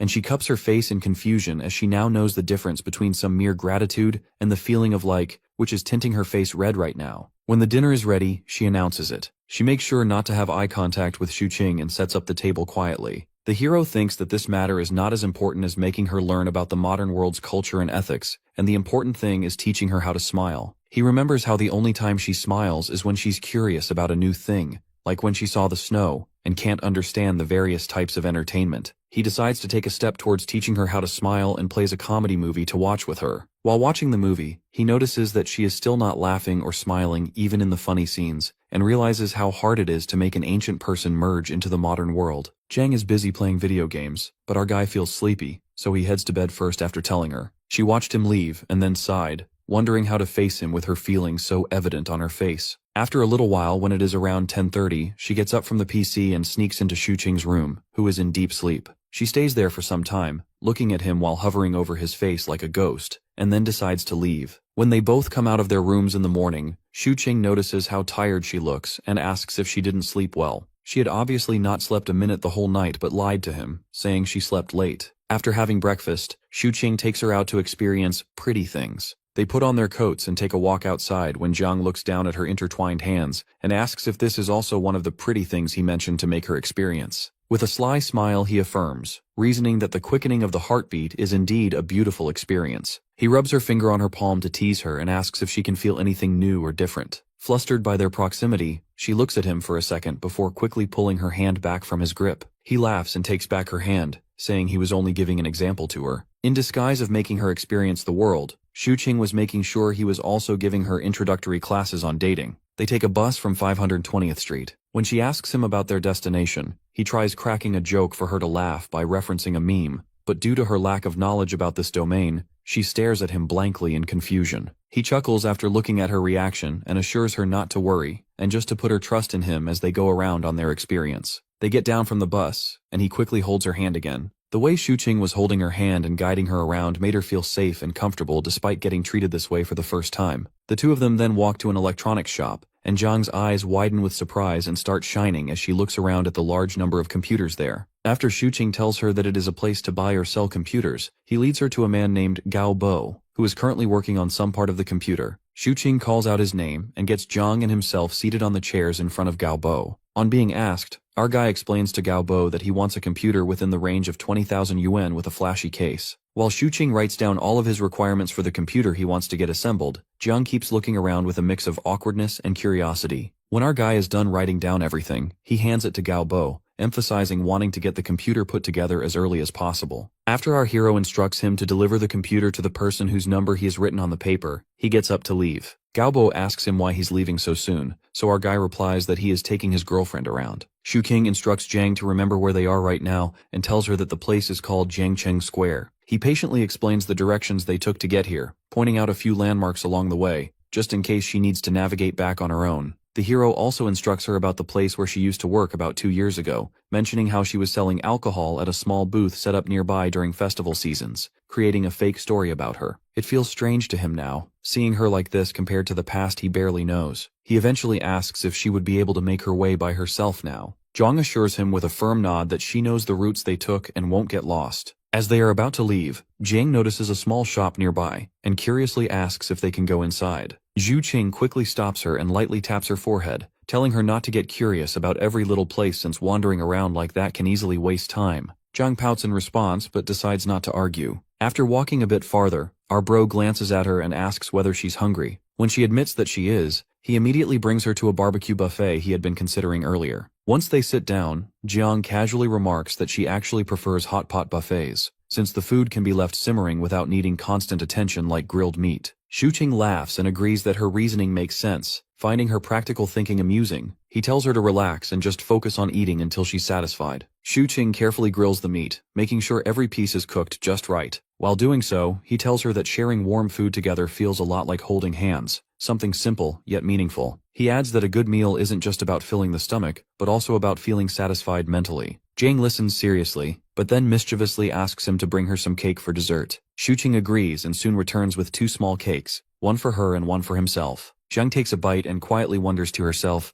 so this is what mental satisfaction feels like. She doesn't say the thought out loud, but a faint smile appears on her face. After some time, our bro tells her about a small game the restaurant is hosting. If they manage to finish all the food on their plates, they can win a prize. He asks if she wants to try. Thinking that no girl, even one who lived thousands of years ago, could resist a plush toy, Shuqing expects her to be excited. Jiang looks over the available prizes and ends up choosing a soft bear simply because its color reminds her of the winter melons she used to eat. When they leave the restaurant, Jiang asks what the point of the bear is. Our guy chuckles and says she can hug it when she sleeps, and when she does, she should think about him. Jiang immediately threatens to rip the bear in half if he keeps saying such embarrassing things, which quickly shuts him up. With most of their date plan finished, food and some window shopping, only the movie remains. The boy tells her that the theater is a bit far, so they should walk there to help digest the food and save some money. Jiang agrees without any hesitation, which surprises him. He jokingly says that most girls would act shy, stomp their feet, and refuse to walk, wanting to be treated like princesses instead. When Jiang looks genuinely puzzled, Shuqing exaggerates the behavior, pouting, stomping, and whining in a high-pitched voice to demonstrate. Jiang stares at him blankly, completely unable to understand why anyone would act that way. Seeing her confused expression,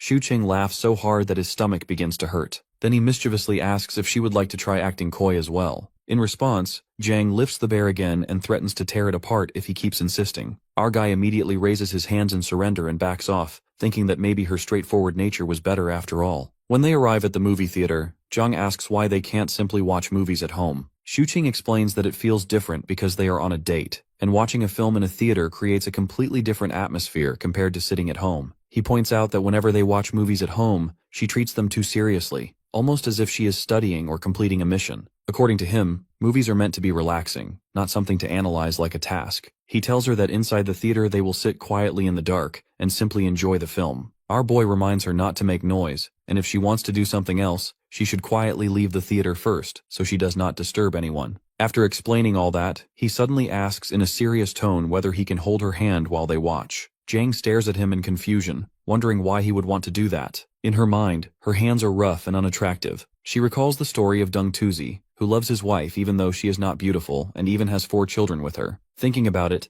Jiang concludes that our guy must be like Deng Tuzi. She firmly warns him not to ask that question again, which startles our guy a little. He wonders how someone so young can be so fierce. Jiang then suggests that he should quickly improve his martial arts so that they can properly spar with each other one day. Before she can refuse again, our guy quickly grabs her hand and pulls her toward the theater entrance. Once inside, he introduces her to popcorn and buys a large bucket for them to share. As the movie begins, Jiang stares seriously at the large screen. When our guy tries to hold her hand again, she immediately pulls it away. He remembers how they have held hands before, and cannot help noticing that she now seems determined to avoid it. Meanwhile, Jiang is thinking about how rough her hands are and how unpleasant they must feel to touch. She glances at Xuqing and suddenly imagines him asking her to have children with him. Embarrassed by her own strange imagination, she quickly shakes her head. Xuqing notices the odd expression on her face and wonders what she could possibly be thinking about to make such a face. After the movie ends, they slowly walk out of the theater. Jiang suddenly asks why he likes holding her hand so much. The hero does not know how to answer and awkwardly looks away. Jiang then stretches out her hand and tells him to hold it properly this time. Xuqing senses that she must have gone through some kind of internal struggle before saying that. He carefully takes her hand, feeling quietly thankful inside. Smiling, he calls her his little warrioress and asks if she likes the movie.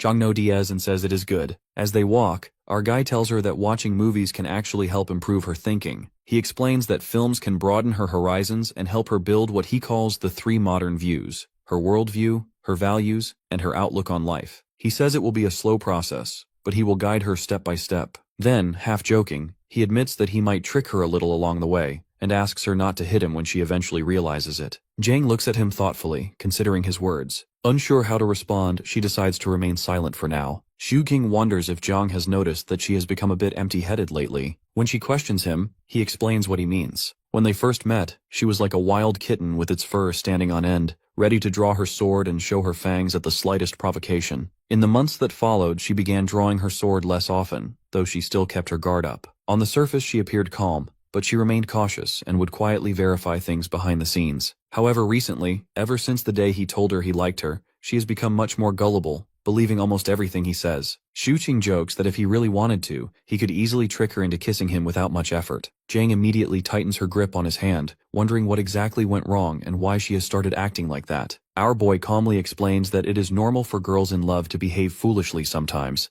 especially when it is their first time experiencing those feelings. Jiang shouts that she is not in love at all. She is simply enjoying the beauty of the world, while simultaneously crushing his hand in her grip. She finally releases him, and our guy admits that he will not rush her to figure out her feelings. He even suggests that perhaps the reason she is acting this way is not because she likes him, but because she has grown dependent on him, much like she once depended on her second miss. Jiang quietly admits that he might be right. Xuqing then tells her she should learn how to distinguish between gratitude and genuine feelings towards someone. Otherwise, if she keeps being so naive, he worries that he might not be able to resist taking advantage of that innocence to trick her. Jiang grows flustered when he leans closer, and casually admits that he is falling more and more in love with her. She thinks about how he is practically giving her advance warning before trying to trick her. Xuqing confesses again that it is simply because he likes her. Jiang smiles faintly at his sincere words, and the two of them board the bus together. She asks about his hand, wondering if it still hurts. Our guy jokes that she should try using less strength next time. Hearing that, Jiang quietly notes that he is already talking about a next time. When they arrive home, Xuqing opens the door and is greeted by Winter Melon. He kneels down and asks if the cat is asking for food. After playing with it for a moment, he gives it something to eat while thinking about how Jiang still seems completely clueless about anything related to romance.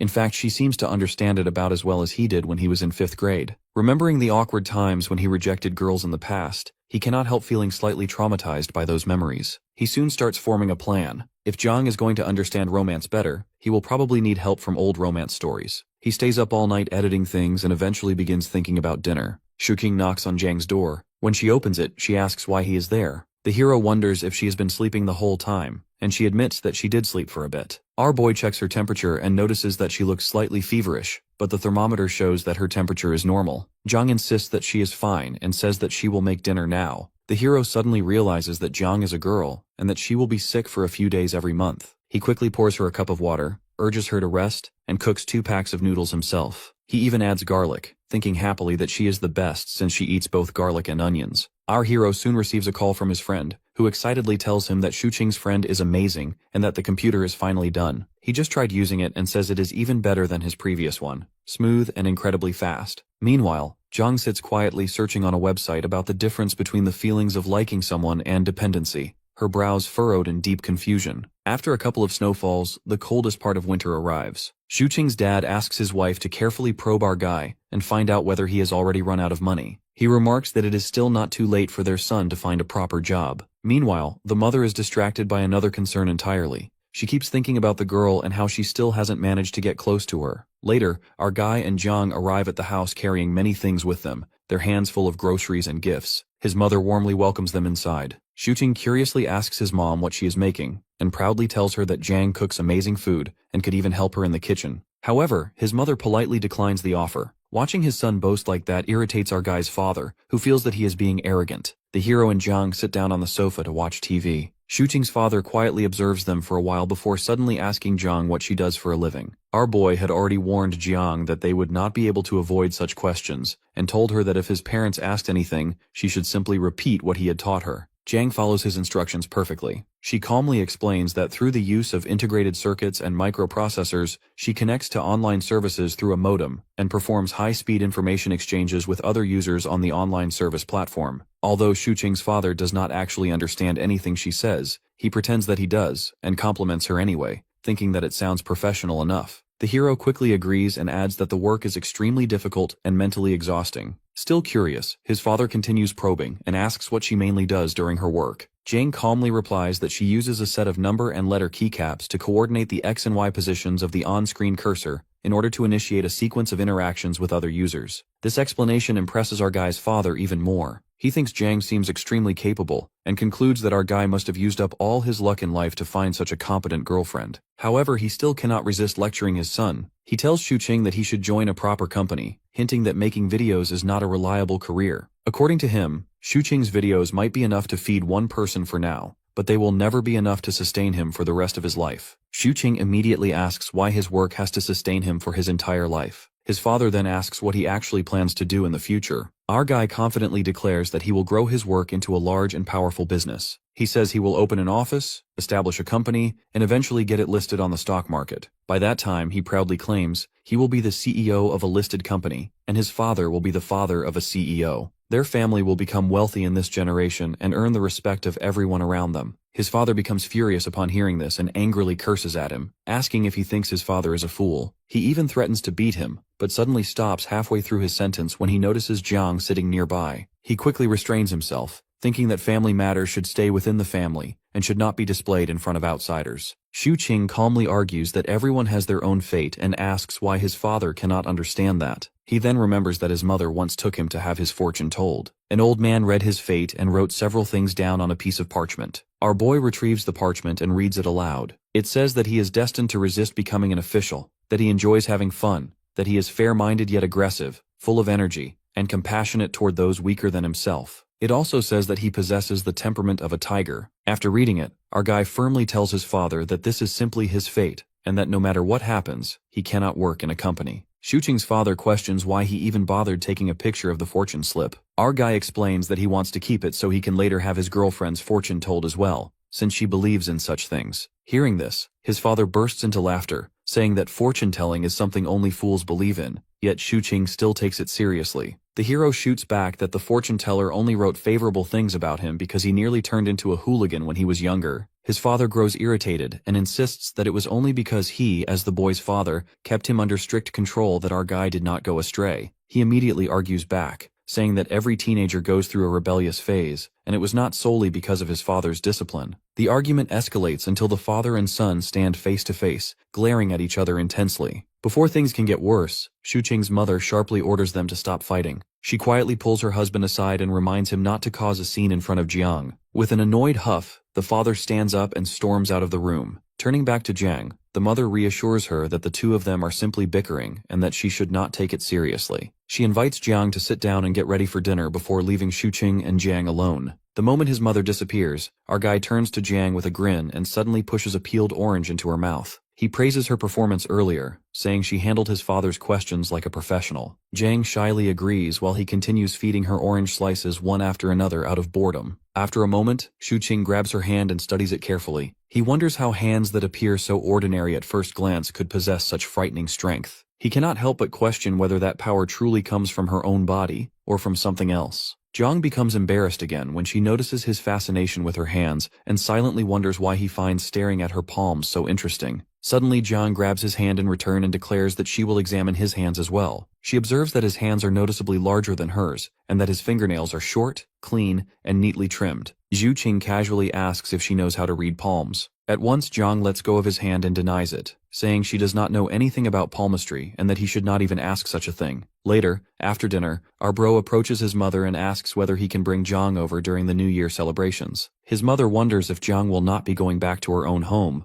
The hero honestly explains that Jiang has no family and would otherwise spend the New Year alone. His mother pauses briefly, making sure that he is being serious. After a short silence, she tells him that he can bring Jiang over without any problem. She then teasingly asks whether he has enough money to take care of a girlfriend. The boy proudly puffs out his chest and declares that he definitely has enough. Feeling satisfied, he begins carrying the dishes to the table. When dinner is finished, Shuqing and Jiang say goodbye to his parents and prepare to leave. However, just as they are about to step out, a potato suddenly drops out of Jiang's pocket. His parents immediately notice it and ask why she is carrying a potato in her pocket. Thinking quickly, Shuqing makes up an excuse. He explains that Jiang does not have an affinity with earth elements, so she needs to carry a potato as a kind of talisman. They chose a potato instead of dirt because it is more portable. Without hesitation, he picks the potato up and slips it back into Jiang's pocket, carefully hiding the real reason, that the potato was actually being used to track her. Shuqing's mother laughs at the explanation and jokes that she will cook more potato dishes for Jiang next time, since she must really enjoy potatoes. Hearing this, Jiang politely bows and thanks her for her kindness. His mother warmly reassures her, saying that she was just as shy when she first met Shuqing's grandmother, so there is no need for Jiang to feel embarrassed.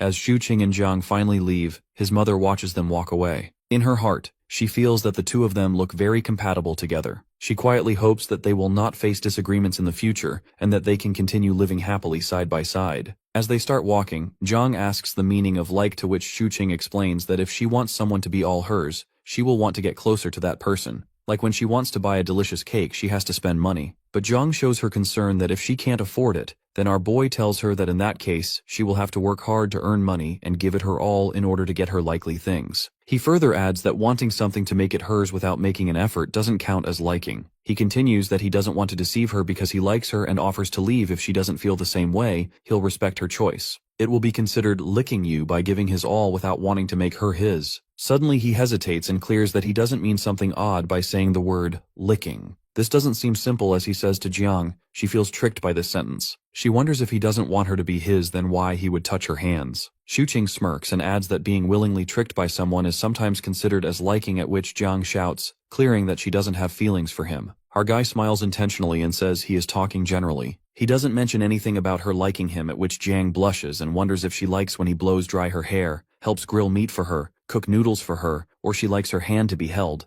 A minute later, she asks about love, which makes our guy wonders if she is enlightened all of a sudden, as she is asking questions like these recently. Then he answers that when the hearts of two people become one, and they spend time to understand each other, it's called love. Jiang asks about his feelings, to which Shuqing offers her a kiss to be able to understand his feelings. Jiang trembles, saying she doesn't believe him, as her face gets all red. Later, they left to get home. Upon reaching home, Shuqing decides to finish his video edits before heading to bed. Jiang sits beside him and asks if he ever thought about what if someday she goes back. Clueless, our boy replies that she will be able to make a name in history and become successful as long as she is able to protect her achievements. Jang clears that she is talking about him, to which our guy replies, referring to liking someone as an irrational thing, and her going back doesn't change his feelings. He smirks and asks if there is something between him and her able to go back. Jang blushes. He suggests enjoying the moment rather than thinking of some conditions. She is in front of him, at least for now. Jang wonders if she is being tricked or coerced. Our hero mentions they are in a state of ambiguity as long as she doesn't hit him, and hands her a bear, suggesting to hit it if she wants. Jang says that she doesn't believe him and her previous self would have definitely hit him. Shuqing offers that she can hit or pinch him if she doesn't like his advances. He won't do it. But Jang refuses, at which our hero declares that it could be feelings of liking, or else she would be sick of him. This is the part of his plan,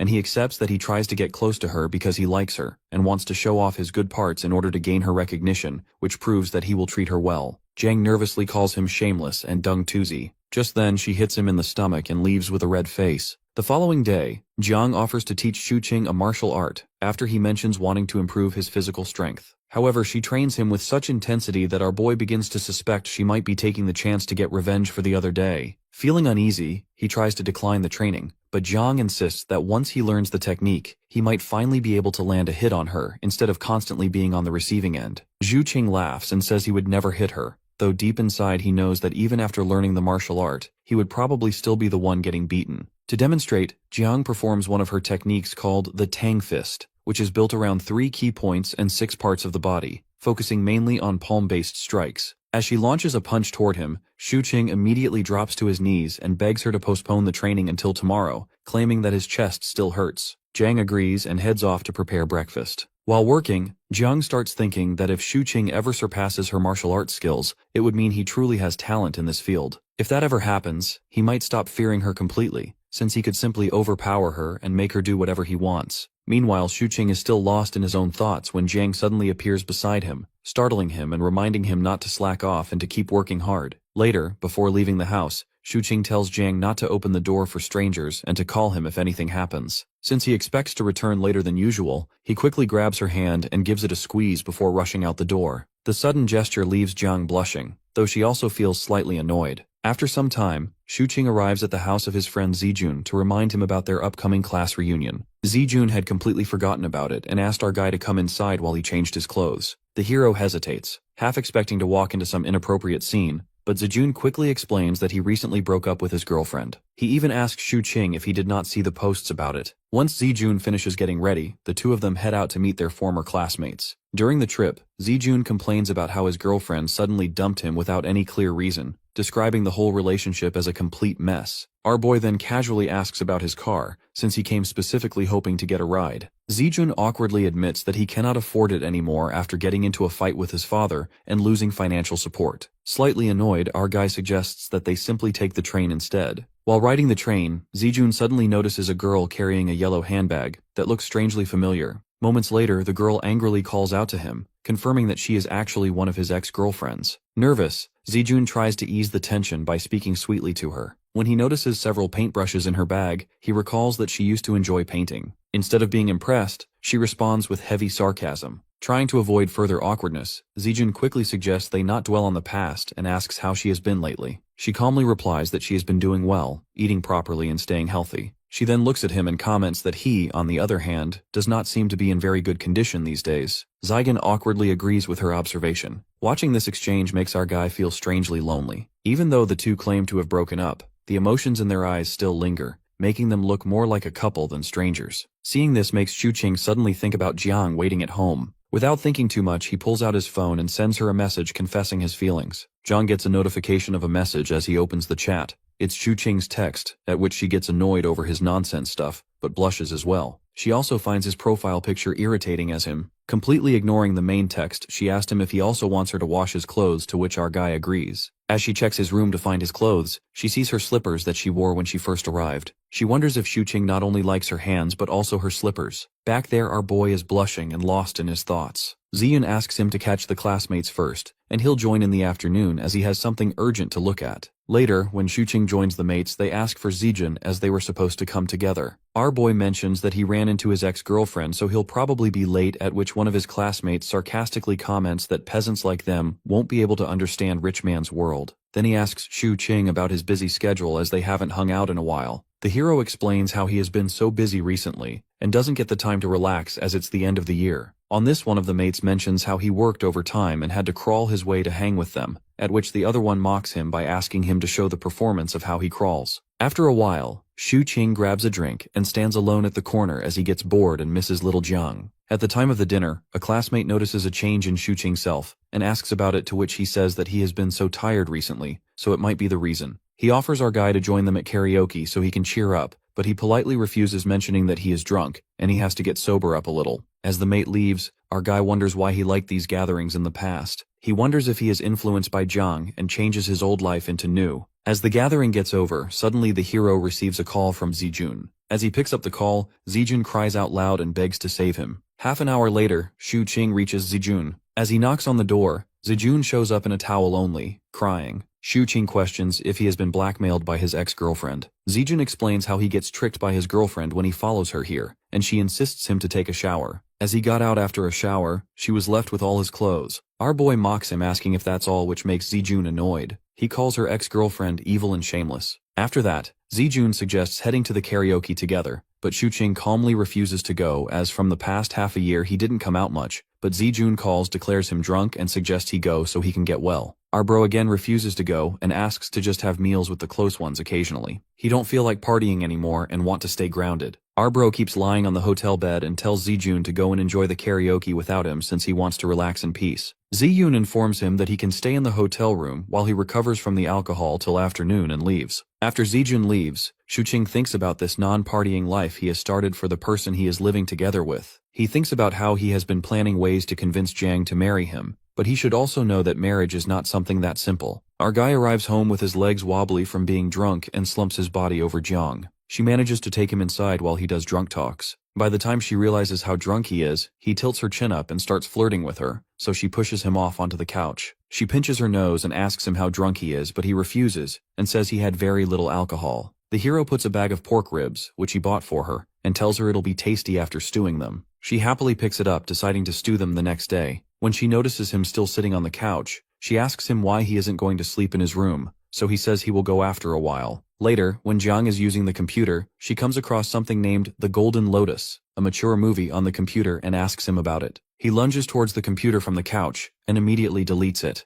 When she asks the reason for his actions, he makes up a lie saying it's related to reincarnation, which would be so much for her to watch right now since her knowledge is still low. Shuqing can't believe how Jiang learned to check the download history and asked him why he deleted it if he could just forbid her from watching it. He replies that he has just hidden it for now and sighs at how narrowly he dodged the bullet. After a while, Jiang finds him asleep on the couch and puts a blanket over him. She looks at him closely until suddenly, she is hit by the flashbacks of him getting close to her in order to flirt. She immediately pulls herself back from him and runs away to prepare dinner as a distraction from her flustered self. Quite later, Shuqing finally wakes up from his deep sleep on the couch with a heavy head. Jiang is watching some movie on the computer while having her dinner, and tells him that she has prepared porridge for him instead, since she suspected he would have a hangover. He smiles to himself at the fact that she deeply cares about him in secret, like putting a blanket over him and preparing porridge for him. Shuqing gets up from the couch and notices that Jiang is watching one of the movies he had selected for her, and tells him the context about it somewhat resembling her era. When he mentions things changing over time, she wonders if Second Miss's words have also become outdated over the course of time. When Jiang has left the computer to take a shower before bed,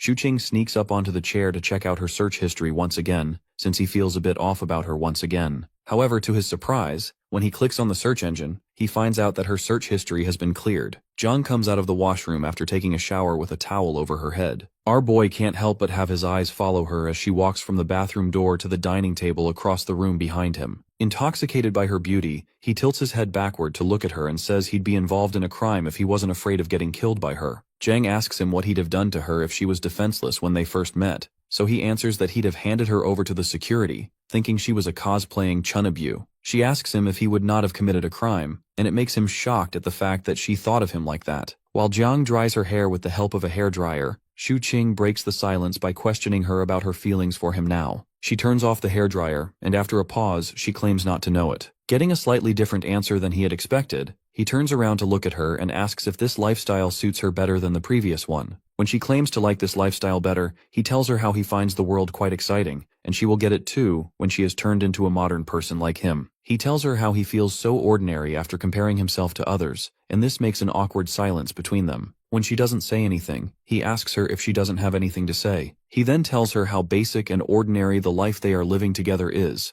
so if he manages to somehow pursue her and get married to her by his charms, he would be selfishly destroying the future opportunities awaiting her in the future. She looks at him and asks him why he feels so bad about being ordinary, because if it wasn't for his help, she would not even be ordinary. So when she asks him the reason for saying all this, he confesses that the thought of them being together or married frightens him and makes him confused because it feels like he should be more thoughtful of his actions instead of mindlessly following his wishes. He internally wonders if he should be slow about his advances or pursue her with all of his tricks. Thinking about it, he gets an idea to get closer to her. He tells her dramatically how his chest hurts at the place where she bumped her head, suspecting if it is some internal injury. Too innocent to understand his tricks, when he asks her to rub his chest to soothe the pain, she asks him if it actually hurts that bad. He affirms, over-exaggerating about her strength, so she walks over to him and rubs his chest after sitting beside him. Xu Qing feels so happy and talks about the saying that all encounters in life are a long overdue reunion, so if she were actually defenseless at the time when they met, the outcomes would be extremely different from how they are now. She suddenly asks if that means he'd stop tricking him, and that word annoys him, so he tells her to remove that word from her mind. Xu Qing thinks how the whole day he was only thinking of ways to marry her and convincing his parents in case of any unfortunate scenarios, but all she could worry about was him tricking her. He decides to keep her close for now, but when he tries to pull her towards himself, she won't budge due to having a firm sitting position as a martial artist. Xu Qing can't help but feel embarrassed, so he excuses himself instead and goes for a shower. Jiang's cheeks flushed as she debated whether she should have let him pull her closer. On the flip side, in the shower our boy thinks to himself that maybe he is now just a little far from it, or else she would not have given him such a hint. Stepping out of the shower, he spots Jiang using the PC even when it's already past 10, but she assures him that she will be sleeping after looking into something. As he figures that since the mood had already changed, he might as well do something productive. Skyscrapers weren't built out of thin air, they rose from tons of layers of hard work. So, settling onto the sofa with his laptop, he decides to take the chance to write a review of Farewell My Concubine and even polish his film critique skills. Seeing him work, Jiang gets intrigued, approaches him,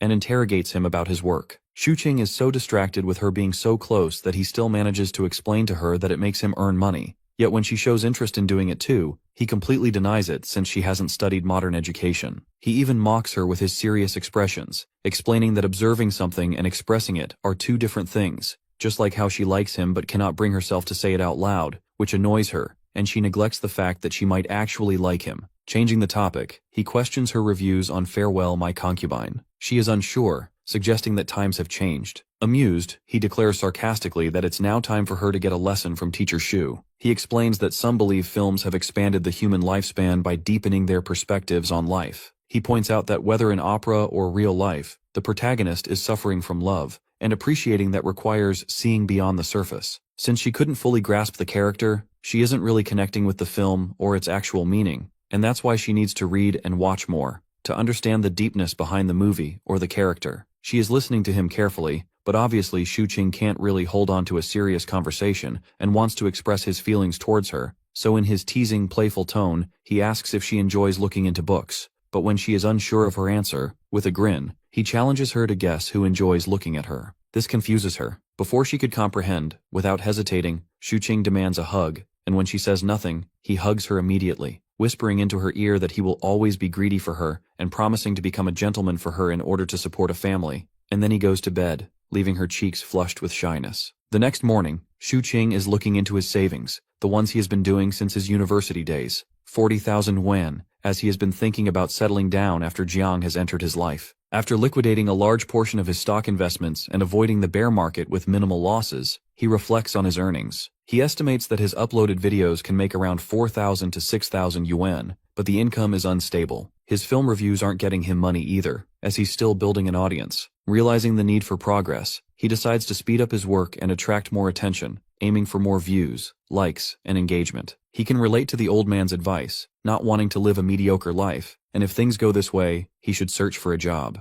His thoughts are interrupted when Zhang informs him about food being ready, but at the same time she looks at all the cards and is now interested to know what these are. So Shuqing explains about the cards being there to store money, so he links his account with hers. After some time, both Jiang and Shuqing are ready to go out for a walk, but Melon starts being clingy, so they end up taking him out with them too. Our hero could see the decorations being up. It's almost New Year, and since it's Jiang's first time, our guy decides to make it a special and memorable one for her. However, just then, Melon angrily seats himself on the ground, thinking that our guy is about to abandon it, since he picked it up from a nearby trash can. He assures him, while patting him, that he won't do it, and they didn't go by that lane. After that, while holding hands and talking about random stuff, they wander around, but just then, they see children playing around. Jiang can't help but think how peaceful all this is, though Qing recognizes one of the kids, Auntie Cheng's granddaughter, Shi Yanhan. As soon as Shi Yanhan sees our boy, she quickly runs towards him and hugs him. The hero even makes her greet Jiang and Melon. Then, Jiang gives Melon to Shi Yanhan, while she and her friends play with it. Shuqing and Jiang sit at the corner, and he explains to her how his neighborhood is pretty nice and kind. He acknowledges the fact that Aunt Cheng's a gossip queen, but at the same time, whenever he was locked out of his house in his childhood, she looked out for him to take him back to his home. He further elaborates he moved to this old apartment after getting admission to college, but he moved to a new house back then.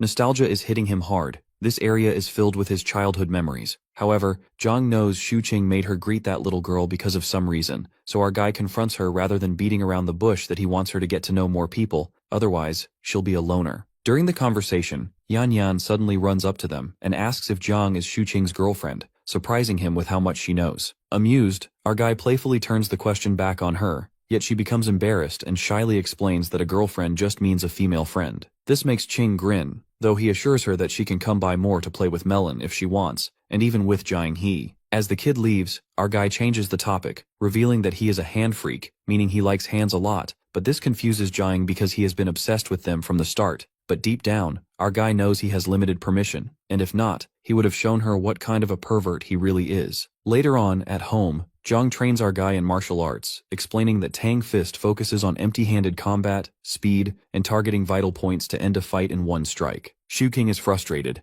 not wanting her to demonstrate it since he hasn't learned it, but sighs, realizing he couldn't escape martial arts after all. While they are training, they hear a knock at the door. Upon opening the gate, he spots Yanhan with her homework. She wants to play with Melon. She greets Jian and immediately goes to Melon, who is sleeping. After waking it up, she is playing with it. Although the hero sees that she hasn't started her homework yet, he gives her the option to do it with Melon. Meanwhile, the little girl is doing her homework, and Chang is editing on his laptop. His gaze shifts to Jiang, who is staring at Yanhan, so he suggests she take a look at Yanhan's language work, due to the fact that she should be able to recognize the words inside it, and might even solve some questions. Yet she has already completed most of her questions, but some left are explained by Xu Qiang to her. Looking at him explaining to Yanhan, Jiang gets a reminder of the accountant in the village who taught her how to read, but obviously our bro is way more knowledgeable than that old man. However, it is already late, so Qing offers Yanhan to have dinner before leaving. After having dinner, Qing tells Jiang to send her home, which is just upstairs. Though the little girl insists on going alone, Qing makes Jiang go with her. At the apartment door, as soon as Aunt Chung opens the door,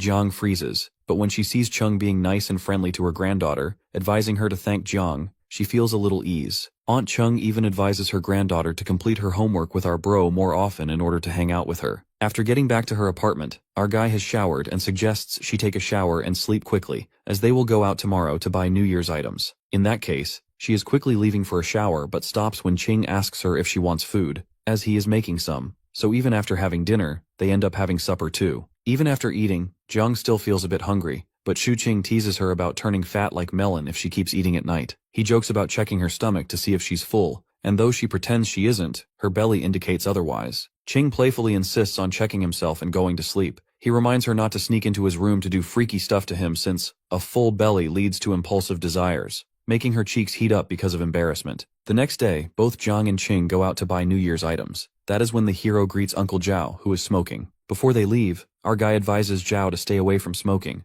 but that old man is already close to dying, and only cigarettes are keeping him alive. While hanging out, the hero glances at girls who are in skirts, and glances at Jiang, who is in thick leggings, so he gives her the option to try them out, but Jiang prefers these because they are warm, not understanding how these girls don't feel cold. However, taking her hand, he informs her to hurry up. They have a lot to do today. Since it's New Year's, firstly, he wants her to change her hair a bit. At the salon, he meets the barber, informing him about getting their hair done. Upon seating herself, she is nervous, not knowing what to do or say, so she shows her urgency to our boy to let her have a haircut like his mom's, but he quickly denies, guiding the barber according to himself. After her haircut, it is all thinned out, and her fringes are neat too. Ching can't help but grin while looking at her because she looks prettier now. Now, they are heading out to a mall to buy her some new clothes and shoes, since he wants her to wear a new outfit from top to bottom on New Year's Day. As they head out, they run into a dog, which looks pretty angry, so our guy suggests staying away from it and going around it by crossing the road, but Jiang isn't afraid of it. It is like a small fry in front of her, so she steps forward and scares the dog away with her killing intent. However,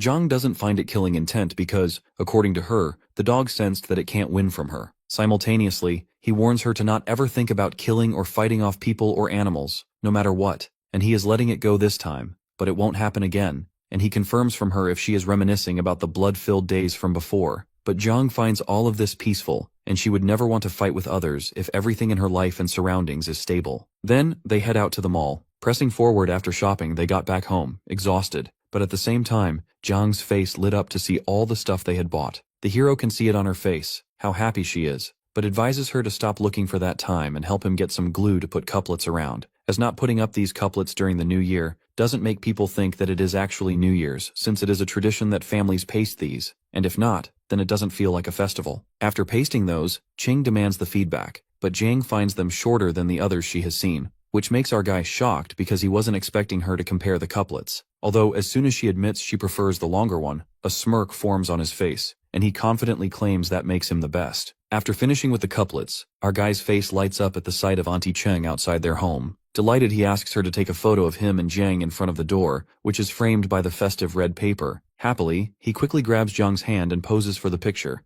Meanwhile, Jiang stands stiff, and her expressions are unsure as the camera clicks. After clicking and glancing at the picture, Auntie Chung comes closer and wonders aloud if they're ushering in the new year here. When our guy agrees in response, she chuckles at the thought. Ushering in the new year while already living together under one roof? They will definitely be getting married very soon. Chuckling, she heads out with Yanhan, leaving those two alone. Inside the apartment, Ching puts the fish on the stove for cooking, and then both of them take a sigh of relief, especially our hero because he is very tired. He glances at their photo for a moment from before, then turns to see Jiang. He is sitting beside him, quietly eating some nuts. Noticing this, he leans in and demands to have some too, while blushing. Confused, she reaches to give him one. He suddenly opens his mouth, expecting her to feed him, but instead of feeding him properly, she tosses the nut straight into his mouth, shocking him. However, he shows her the picture too. Jiang quickly notices his wicked smile in the picture, but then the hero makes her notice the seriousness on her face too, though he decides to put on some filters on the picture to make it look vintage. Not having any idea about filters, Jiang looks at our guy with confused expressions. At the same time, our guy texted his family group about bringing Jiang to their house and letting his mom teach how to make dumplings. Afterwards, at his parents' place while making dumplings,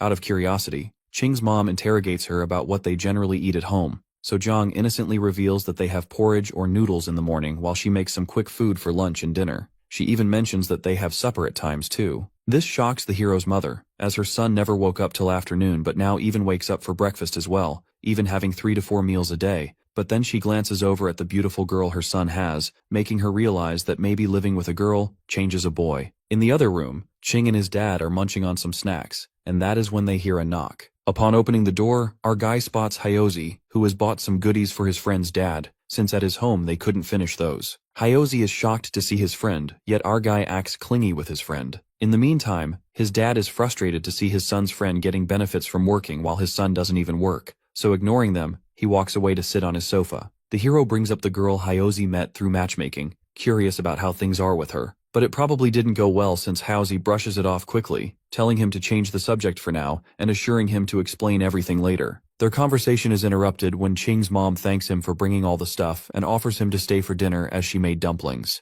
Hyozi begins to deny, but as soon as he notices Jiang making dumplings, he grabs our guy, annoyed by the fact that he is way too capable since Hyozi's girl wasn't even genuine, and they forced things out. But at the same time, his friend's girlfriend is making food at his parents' place. Though he then begins to leave, which makes our guy shocked because he expected his friend to investigate more. But what is there to even investigate when a girl is making dumplings in his home? However, before leaving, he instructs our guy to spend some time with his dad. Hyozi won't be home at New Year's because of his assigned duty somewhere else. Later on at night, at first Jiang is a little hesitant to eat. It is her first time trying out dumplings, but when Ching's mom assures her to eat up, she starts eating instantly. She finds the girl pretty pitiful, but at the same time genuine too. She is quite happy that she ate so much food, but at the same time, the dad's reaction is quite the opposite. He frowns, thinking if his son actually brought his girl to their house so that she could have that much food for free. After arriving back at their apartment, our guy is happy that Jiang has finally learned how to make dumplings, though Jiang needs a little more practice to be perfect at making it evenly. Sitting on the sofa, being relaxed, he explains to her that in the north, eating dumplings on New Year's is a must, just like sticking couplets on the walls. He explains, it's like how people eat mooncakes during the Mid-Autumn Festival and rice dumplings during the Dragon Boat Festival. If they don't have dumplings for the New Year, it just feels weird. It's not only the time they live in, but also where they live that shapes how they see or differ things. Though Jiang finds it fishy, thinking there is more to it. Knowing he gives off lectures and speeches just to trick her into hugging or holding his hand, so him not asking her to do it is kind of shocking and suspicious for her. Ignoring that feeling, she goes to use her computer, yet our guy can feel her being weird, assuming that she might have been in shock to see him being that much knowledgeable. Seeing her busy on her computer, he goes for a shower. Jiang is checking different websites, and that is when she encounters a video of two people kissing. She turns crimson red, shivering with embarrassment. Upon getting out of the shower, our guy noticed her acting super weird, but still told her to shower. Jiang stutters, informing him about showering later. The hero could see the tint of red on her cheeks, but doesn't understand what is wrong. He looks into her computer and finds her looking at the new, confused if that made her blush or something. Not digging deeper into it, he works for some time and then heads to his room to sleep.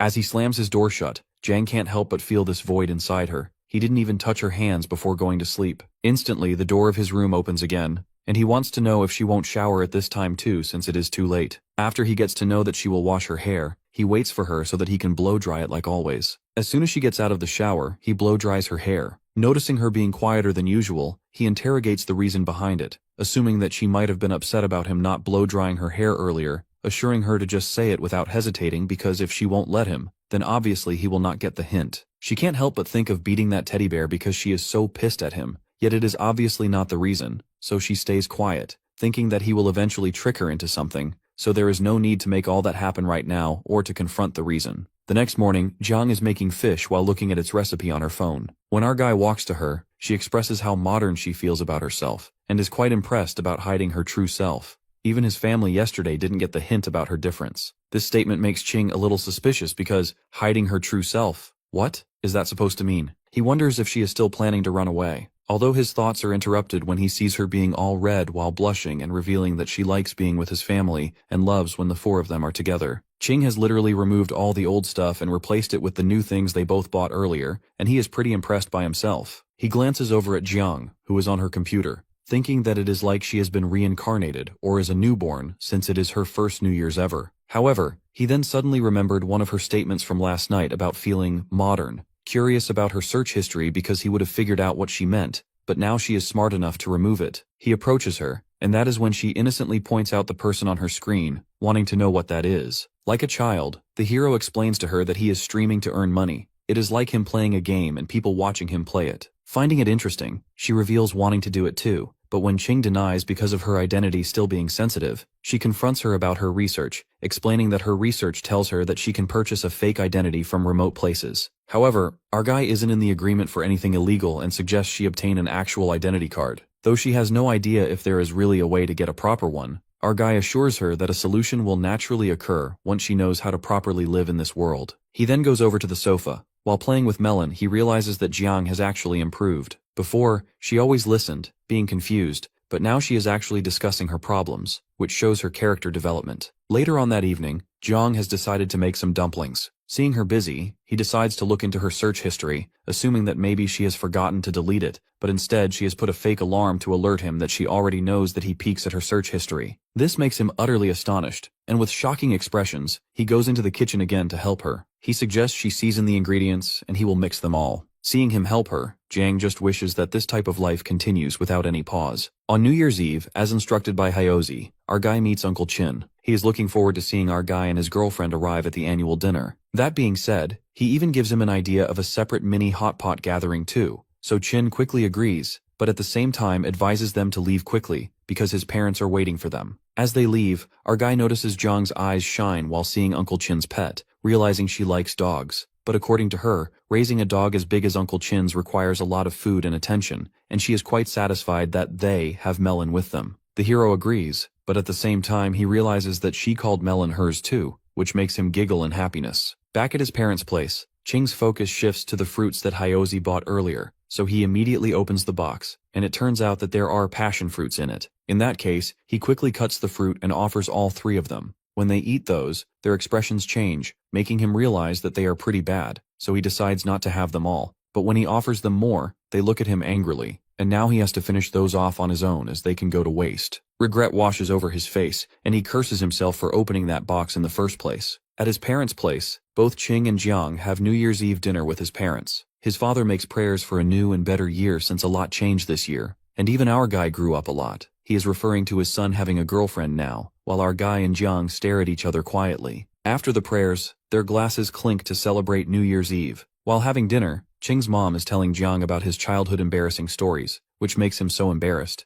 But at the same time, Jiang listens to those stories quietly while grinning, and notices our guy being all shy because of his foolishness. After dinner, while Jiang and Ching's mom are cleaning up the dishes, Ching's dad suspiciously calls him to his room and hands him a blue envelope. He advises his son to keep it safe and open it after going back home. It isn't money, because money is given in red envelopes during New Year's for luck. After some time they leave. On the way back home, our guy decides to visit Uncle Chin. In that case, he assures Jiang to be more casual and speak her heart out in front of him since he would forget everything after some drinks. She doesn't respond, which makes our guy wonder why she is being so slow at grasping stuff out of nowhere. Jiang, on the other hand, is flustered, her cheeks heating up with a deep blush. Though his attention shifts to the box his father gave him earlier, and it turns out to be a condom, this makes Ching embarrassed and shy at the same time because they haven't done anything except for holding hands. When Jiang, out of curiosity, wanted to know what those are, so our guy lies that these are balloons of no use. Later on, after arriving at Uncle Chin's place, they all greet, and just then, our guy suggests Uncle find a partner for himself as Hyozi is always busy with his duties. This makes his uncle laugh, but at the same time, Uncle Chin notices Jian being quiet, so he jokes about her and our guy getting married as they are even celebrating New Year's together and questions her about her whereabouts. And with Ching's telepathy, she shyly tells him that she is from Zhejiang. They all then keep talking about different stuff, and that is when Hyozi's dating life topic is brought up.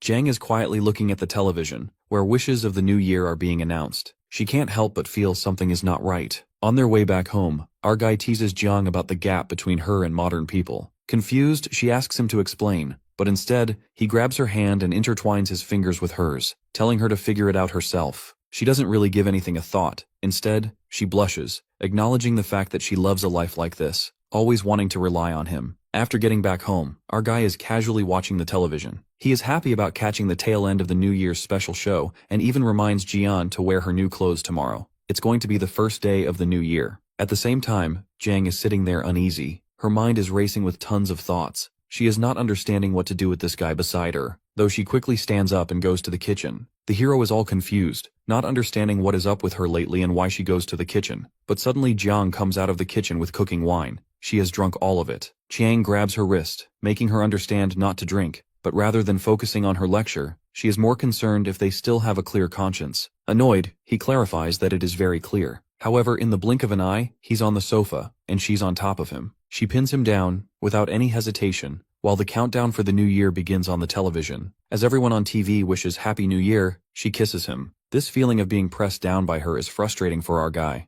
He realizes how helpless he is that he can't even play along with her. After kissing him, she repeats her question of whether they now have a clear conscience, and obviously now he denies it since he was pinned down. Though he always thought that guys would be taking advantage of drunk girls, for him, it was the opposite. Jiang then leaves him and then goes inside her room, bringing her slippers to him in order to express to him that he is important to her. She even offers to teach him how to punch. Confused, he suggests she rest, as learning how to punch can wait. Jiang pauses for a moment but then leaves. Therefore Ching takes a sigh of relief but is still too confused, not understanding how to clear the mess inside his head. Instantly Jiang peeks out of her room again. Our guy is again freaked out, suggesting she leave because if something more happens between them while she is drunk, she will beat him to death. But instead she reveals with a touch of a hint on her cheeks that he hasn't touched her hands today, and when he does, she quickly goes to her bed. Ching is stunned, too shocked to see this side of her, doubting that she would try to leave tomorrow because of shame, so he locks all the doors and windows. The next morning, the first day of the new year, Jiang seems to be in a really good mood while wearing her new clothes. On the flip side, Ching secretly watches her from his room, finding her being normal more weird. Gathering all his courage, he approaches her and questions her if she remembers what happened last night. The question makes her blush, but she still manages to tell him that they no longer have a clear conscience. Ignoring that, he spots her dressed in her new dress and realizes that he went to bed like that and didn't even shower since yesterday. In that case, he decides to shower first and continue this conversation in a bit. 20 minutes later, they both are sitting on the sofa, and Ching questions her on a few things, like how she held him down, suddenly got drunk, and kissed him. He wants to know the reason behind all these questions. Hesitantly, she admits that she wants to rely on him. This makes him more confused, and he remembers about her bringing her shoes to him, so he asks the reason behind it too. It turns out that she has a misunderstanding about him having a thing for shoes, assuring him that it isn't an illness. This makes him realize that she has been reading weird stuff on the internet and doubts him, but he clarifies that it was because those shoes were the ones she wore when she came to his home for the first time, so he thought to keep them as a memory or an antique and sell them later on. However, she instructs him not to sell it, and he agrees, and reassures her one last time about not having anything for shoes. He then jumps up to the next topic while rubbing his bruised hand from earlier because of being pinned down. She said about relying on him, so he questions her about whether relying on him means pushing him against the sofa and kissing him. Jong narrows her face. Her face turns crimson red, and she declares that they don't have a clear conscience after a kiss, and in that case, she is his girlfriend now. Hearing that, Ching also blushes and now can't help but demand a hug from his girlfriend. As he extends his arm, she slides near him, and they finally hug. The actual hug that Ching always wanted. While hugging her, he acknowledges the fact that his thinking about relationships is quite different from hers. Jong doesn't really put a deep thought into it because what they have right is what she wants forever, and Ching agrees to her. But at the same time, cupping her face, he confronts that he wants a modern. Jong has his wife, not someone confused who will be having children just for a stable life. He even hopes that she learns how to smile, and when she hears that, she tries to smile forcefully, which is totally weird. He acknowledges the fact that she has a pretty smile, but she doesn't have to force it. She just has to smile more often. The smile she has when she sees snow, when she eats cake or hot pot. The genuine smile that she actually has. He agrees that she is doing much better compared to the time she first arrived, but even right now she is able to smile. But it is just her raising the corners of her mouth according to the current mood. This makes Jong realize that is the reason her Uncle Chin didn't talk to her that much last night. Without lying, he admits that it is right, and it is obviously fine because she definitely needs time to understand and grasp things. After all, she is from over 1,000 years ago. Her mental state still needs time to grow, and in that case, he promises to wait for her no matter what happens. He then demands a kiss from her, and without hesitating, she kisses her cheeks. That being done, he makes her understand not to push him forcefully down like earlier. She just has to say what she wants, and she will eventually get it, and if that is a kiss, then it is a lot better. Hearing that, she apologizes for her behavior yesterday, and this is how it turns out to be an actual Happy New Year for Ching after all.